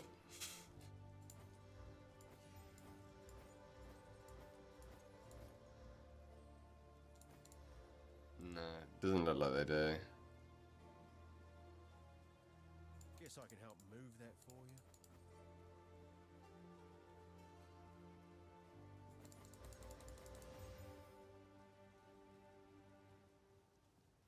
Game does kind of become trivial once you have enough gold, because you can just gamble up like amazing starting items, I guess. Not trivial, but like the kind of like second character thing that they are quite hot on that for good reason, I think. Not sure what I'm gonna do with it, but cheers. These are actually pretty good. Like a level 10 character. I would probably just like chuck them in like a freaking leveling a leveling tab. Hey, who knows what prizes? I'm gonna do one more bunch and just see if I'm like missing something. But,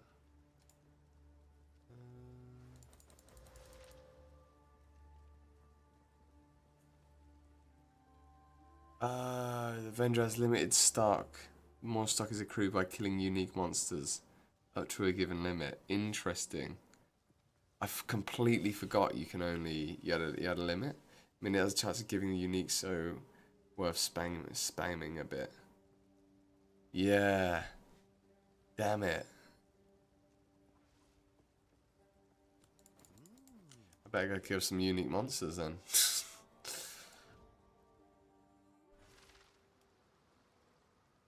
I mean, we should get some. I've got no filter on now, so we should, just by running this zone a little bit, we should get some.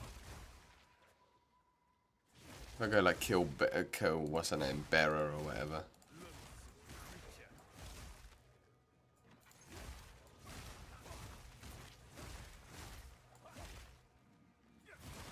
This is the kind of funny stuff that you like have to do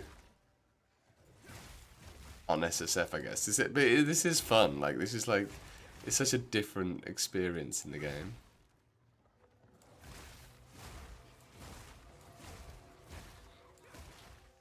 Feel like a freaking god as well. Oh yeah, they capped gambling. No more 20 million gold reroll videos. Yeah. It's probably a good thing. Because yeah, I could probably have just done that ad infinitum until I get the unique I want, right? So, but then is that a bad thing? I don't know. You know, because obviously it has to be a low level unique to be able to afford to re-roll at that level. So.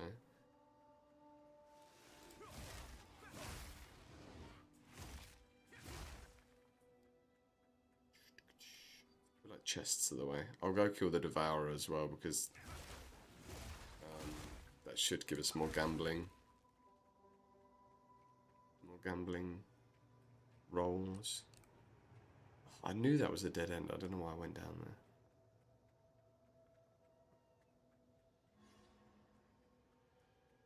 The Mud Burrow. We will go in there once we've found our girl Bera. Rawhide boots. I wonder if this first zone has like a cap. Oh, sorry, mate. Didn't realise I instantly gimped her. That's so funny. For some reason, I expected like she'd be able to take a few hits.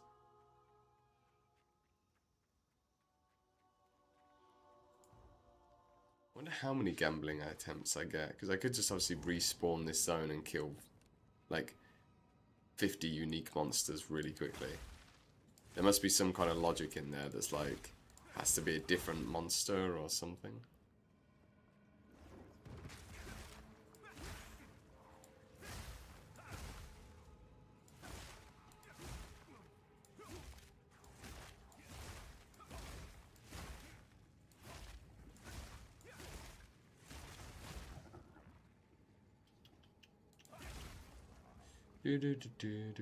Yeah, watch me do all this and then like I'll freaking roll. I'll roll like use the 4 chance orbs we've got and won't get it, but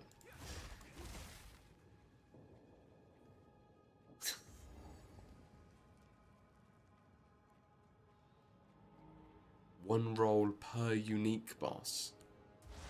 What?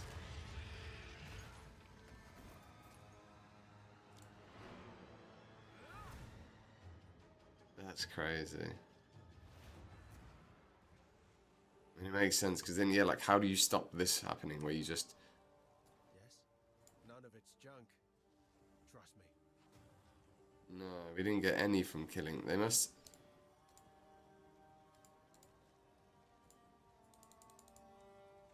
They must put... It must be, like, relative to your level or something. Ah, maybe I'll just have to come back and roll some bases, or do I just... The Red Veil has loads of weapons, I think, doesn't it? Or is it got armor? Yeah, these are all weapons, right? There must be an area that has like loads of armor stuff, surely. Is there an area that has like interactables like that are armor based?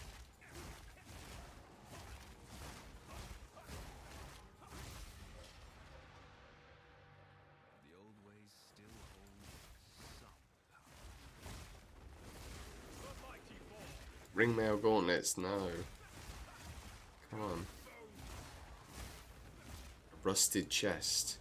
Yeah, this is the zone then, because we get all these chests as well, and that has armor in it. I think this is it. We just keep rerunning this zone. The mana, yeah, I was thinking the mana, but like this, maybe the ramparts. I sense nothing. I do not want to help you out right now, Delwyn. Delwyn. Armor racks in there. Is there actually armor racks in the manor? I'll go have a look then. But I think they might have outscaled, even the manor might have outscaled the base by that point. I think it would be up to the next base. Maybe?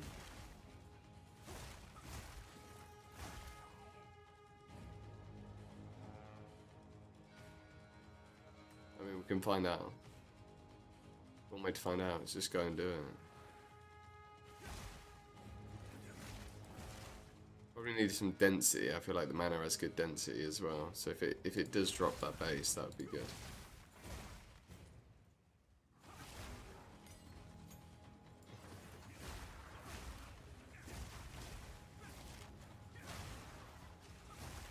Oh my god, we're getting like every other base type but the one we want.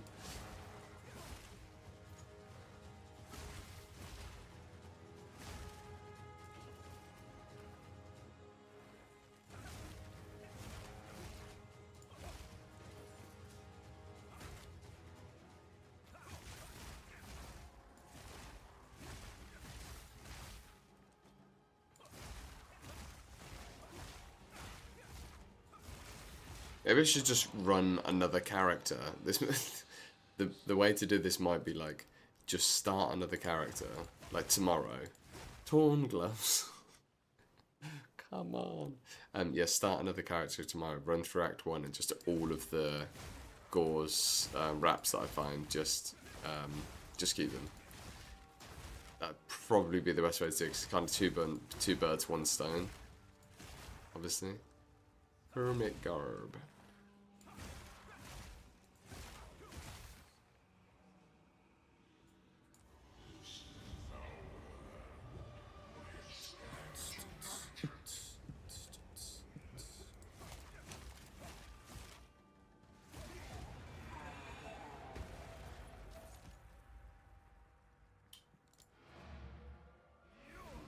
I'll go check the mana quick if that's like really good. I'll do that. If not, then None of it's junk. Trust me. Later. Renner's. What's Renner's saying? Gauze wraps. No gauze.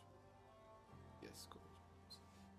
15% move speed boots with 2 res. That's a pretty good leveling item as well. God, if I'd have found them earlier, I'd be like, what's in my tits off? I'm gonna put that in my leveling stash as well.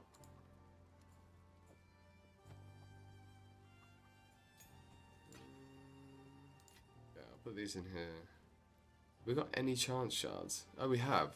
We have. So yeah, we can get 4 orbs. We can get 4 orbs. Okay. Mana. The mana it is. Oh, this looks so beautiful in the day. I think I've seen it in the day. Ogum mana.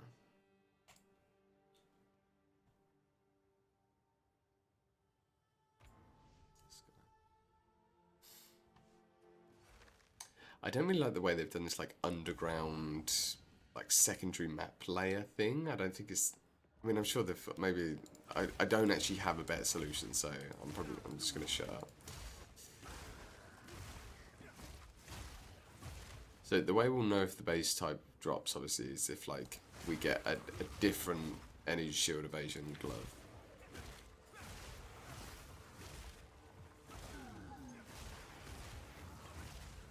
I felt like this zone was a little bit zergy.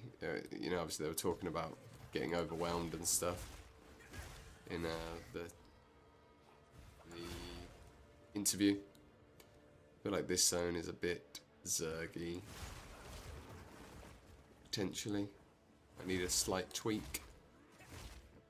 Again, all of it is just slight tweaks, I think. Maybe the ramparts would be better than this. A bit more of a linear zone.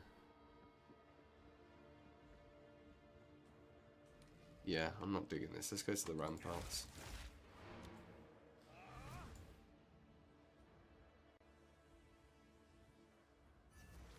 The ground effects, maybe that's what it is. Yeah, maybe that's the thing I'm remembering incorrectly. It wasn't maybe getting swarmed, it was yeah, it could well be that. Do you know what other area might be quite good? Is the hunting grounds area.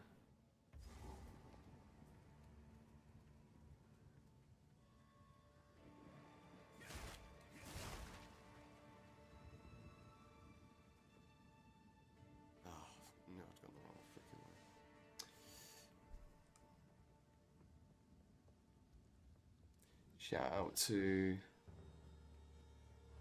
Shout out to LOL. What?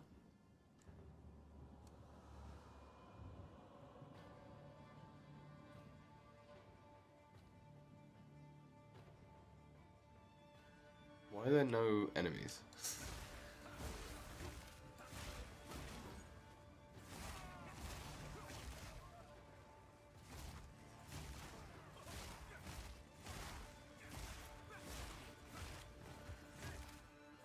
Yeah, there's no real like armaments or anything. Oh, we've got a chest here.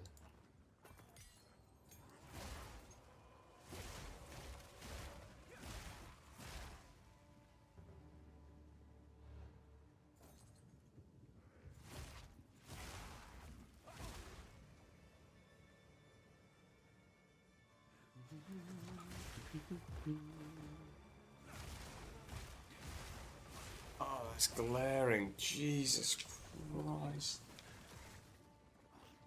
Sometimes my lights just randomly... yeah,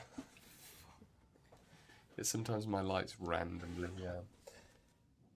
turn up. A ton. As you just saw. I just got like nuked. There's like, I think someone has like a signal or something that goes off, like another radio signal. It's on the same frequency. On like a timer maybe, or I don't know. Yeah, I'm not gonna do this. I think I'm gonna like just start a new character tomorrow, run through Act 1 and just pick up loads of the raps as they come up. And then I've just got like another fun character. Because I'm gonna probably have to start another character. Anyway, until they fix the Acolyte stuff. So, and then I can chance the bases and it'll be fine. Who knows, I might even freaking drop them. Because they can drop, right, from like super early on, so.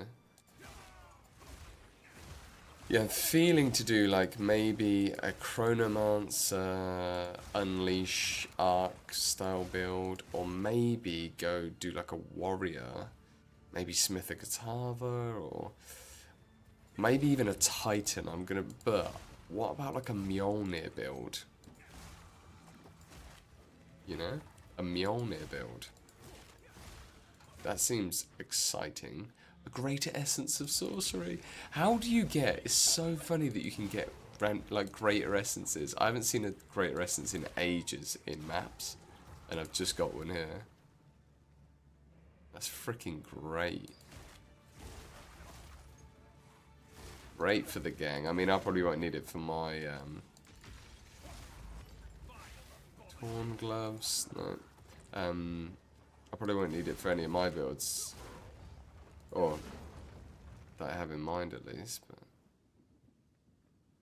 But yeah, this is gonna take too long. We did just get a freaking greater essence out of it though, so that's pretty good. I really like the look of the firm braces now. Saw one in Act 1, died to it, and haven't seen one since. Yeah, it's funny that, isn't it? Like, there's lots of weird shenanigans going on with like the loot and stuff, and I think it's just gonna take a while for them to figure it all out.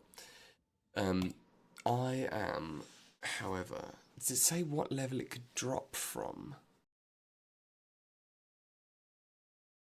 I wonder if it's like in here somewhere. Magnitude. Display mode. Rarity unique item level 15. Item level 15. I think that might mean... Ooh. What does that mean? No, they can be chance still, surely. Just overwrite it or something. But that might mean that they can't drop until level 15. I wonder. Warriors are pop. Warriors are pop. Hey Julius, how you doing, mate? Yeah, I feel like they're popular, right? They're obviously popular at the minute.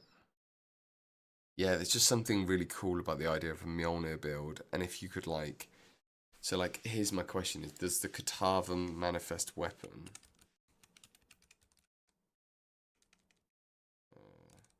Forge, what is it, forged weapon? No, it's not forged weapon. Katava Smith, POA. Does it work with unique items? What's the thing called? Living weapon. Okay, let's Google it. Living weapon, Katava, uniques.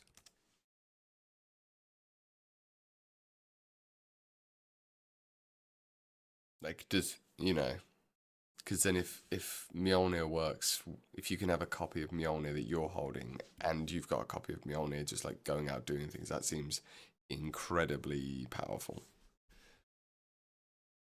And it's obviously thematically super cool.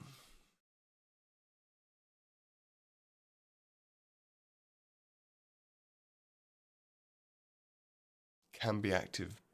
So unique modifiers can be activated by the minion. It literally says it there.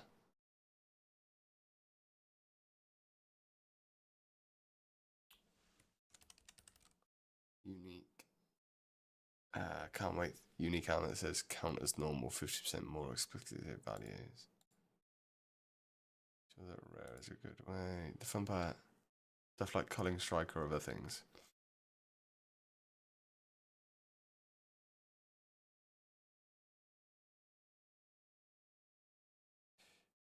We're dropping a Mjolnir, don't worry, 100%.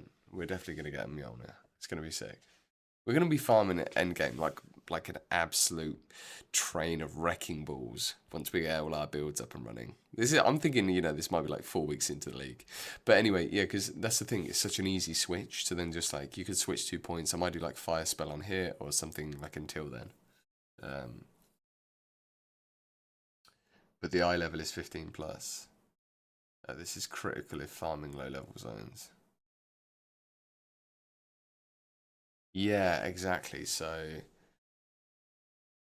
yeah, I think something's going on here with, I don't know, it doesn't really say here, but if you look in the actual, like, I guess this is like, just pulled from the database, how they code it, it does say eye level 15 here. Because if we look at like a different unique, let's say, what's something, Loretta, like a low level, is it Loretta?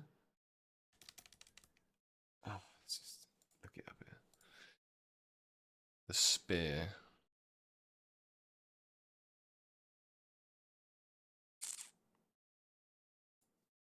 Okay, let's look at Mjolnir as an example. Oh, it doesn't have the data on it. Where does this drop from? Is it global pool? We can chance the shit out of it as well. Maybe. This looks really good. I think this looks really strong. So yeah, eye level 83. But does that mean it can only be dropped in level 83 zones? Or does that affect the rarity of it dropping? No, it couldn't, because that'd be too easy to decipher. I have no idea. I don't know. I don't know what's another low level? Life Sprig? No, what's Quill Rain? Quill Rain might be an interesting one. Quill Rain. Because that is a low level base. Yeah, look, item level 37. Can you drop a Quill Rain before level 37? That's the question. You guys might know that. I dropped one around level 40. No, around level 50, I think. Cheers for the follow, Julius. Thanks, mate. Glad you're enjoying the stream. Made it worth a follow. I'm actually just about to end the stream for the night, guys. Unfortunately, see, it's super late. It's like 2 o'clock in the morning here in the UK. It's actually later than that. It's 20 to 3. So I do need to wrap up the stream, but the requires level is always much lower than the eye level. Yeah, it's just whether or not. The question is, when can that item drop? Like, I would hope it would be able to drop from the point that it's required. That might be something that's actually really Googleable. When can uniques drop?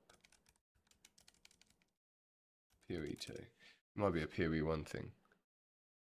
Let's get uniques. I wonder if this is just like a generic thing or best ways to farm uniques, boss farming, rare monster farming, orb of chance. Farm base items that match the unique you are trying to roll.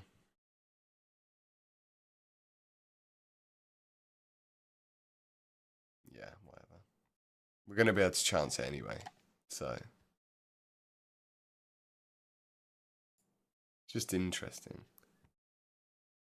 Unique server specific. Unique server separate tiering system. Yeah, it's I don't know. It's like we could deep dive into this, but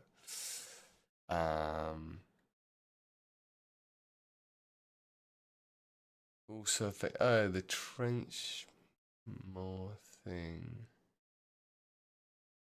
Interesting.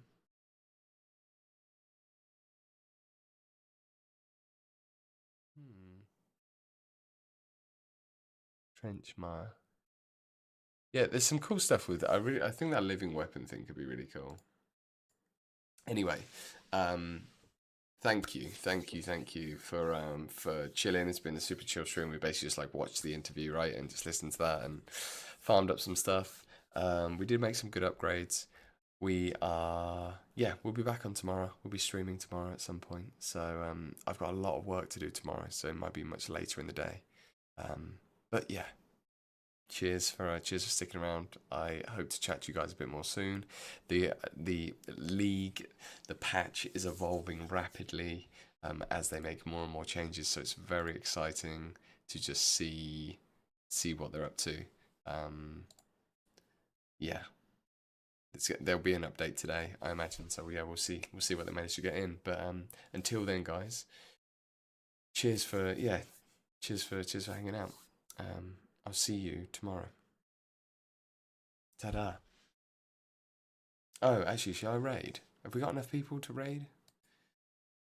I know, we've got like 5 people. Guys, just go watch whoever you want to watch. Alright, I'll catch you.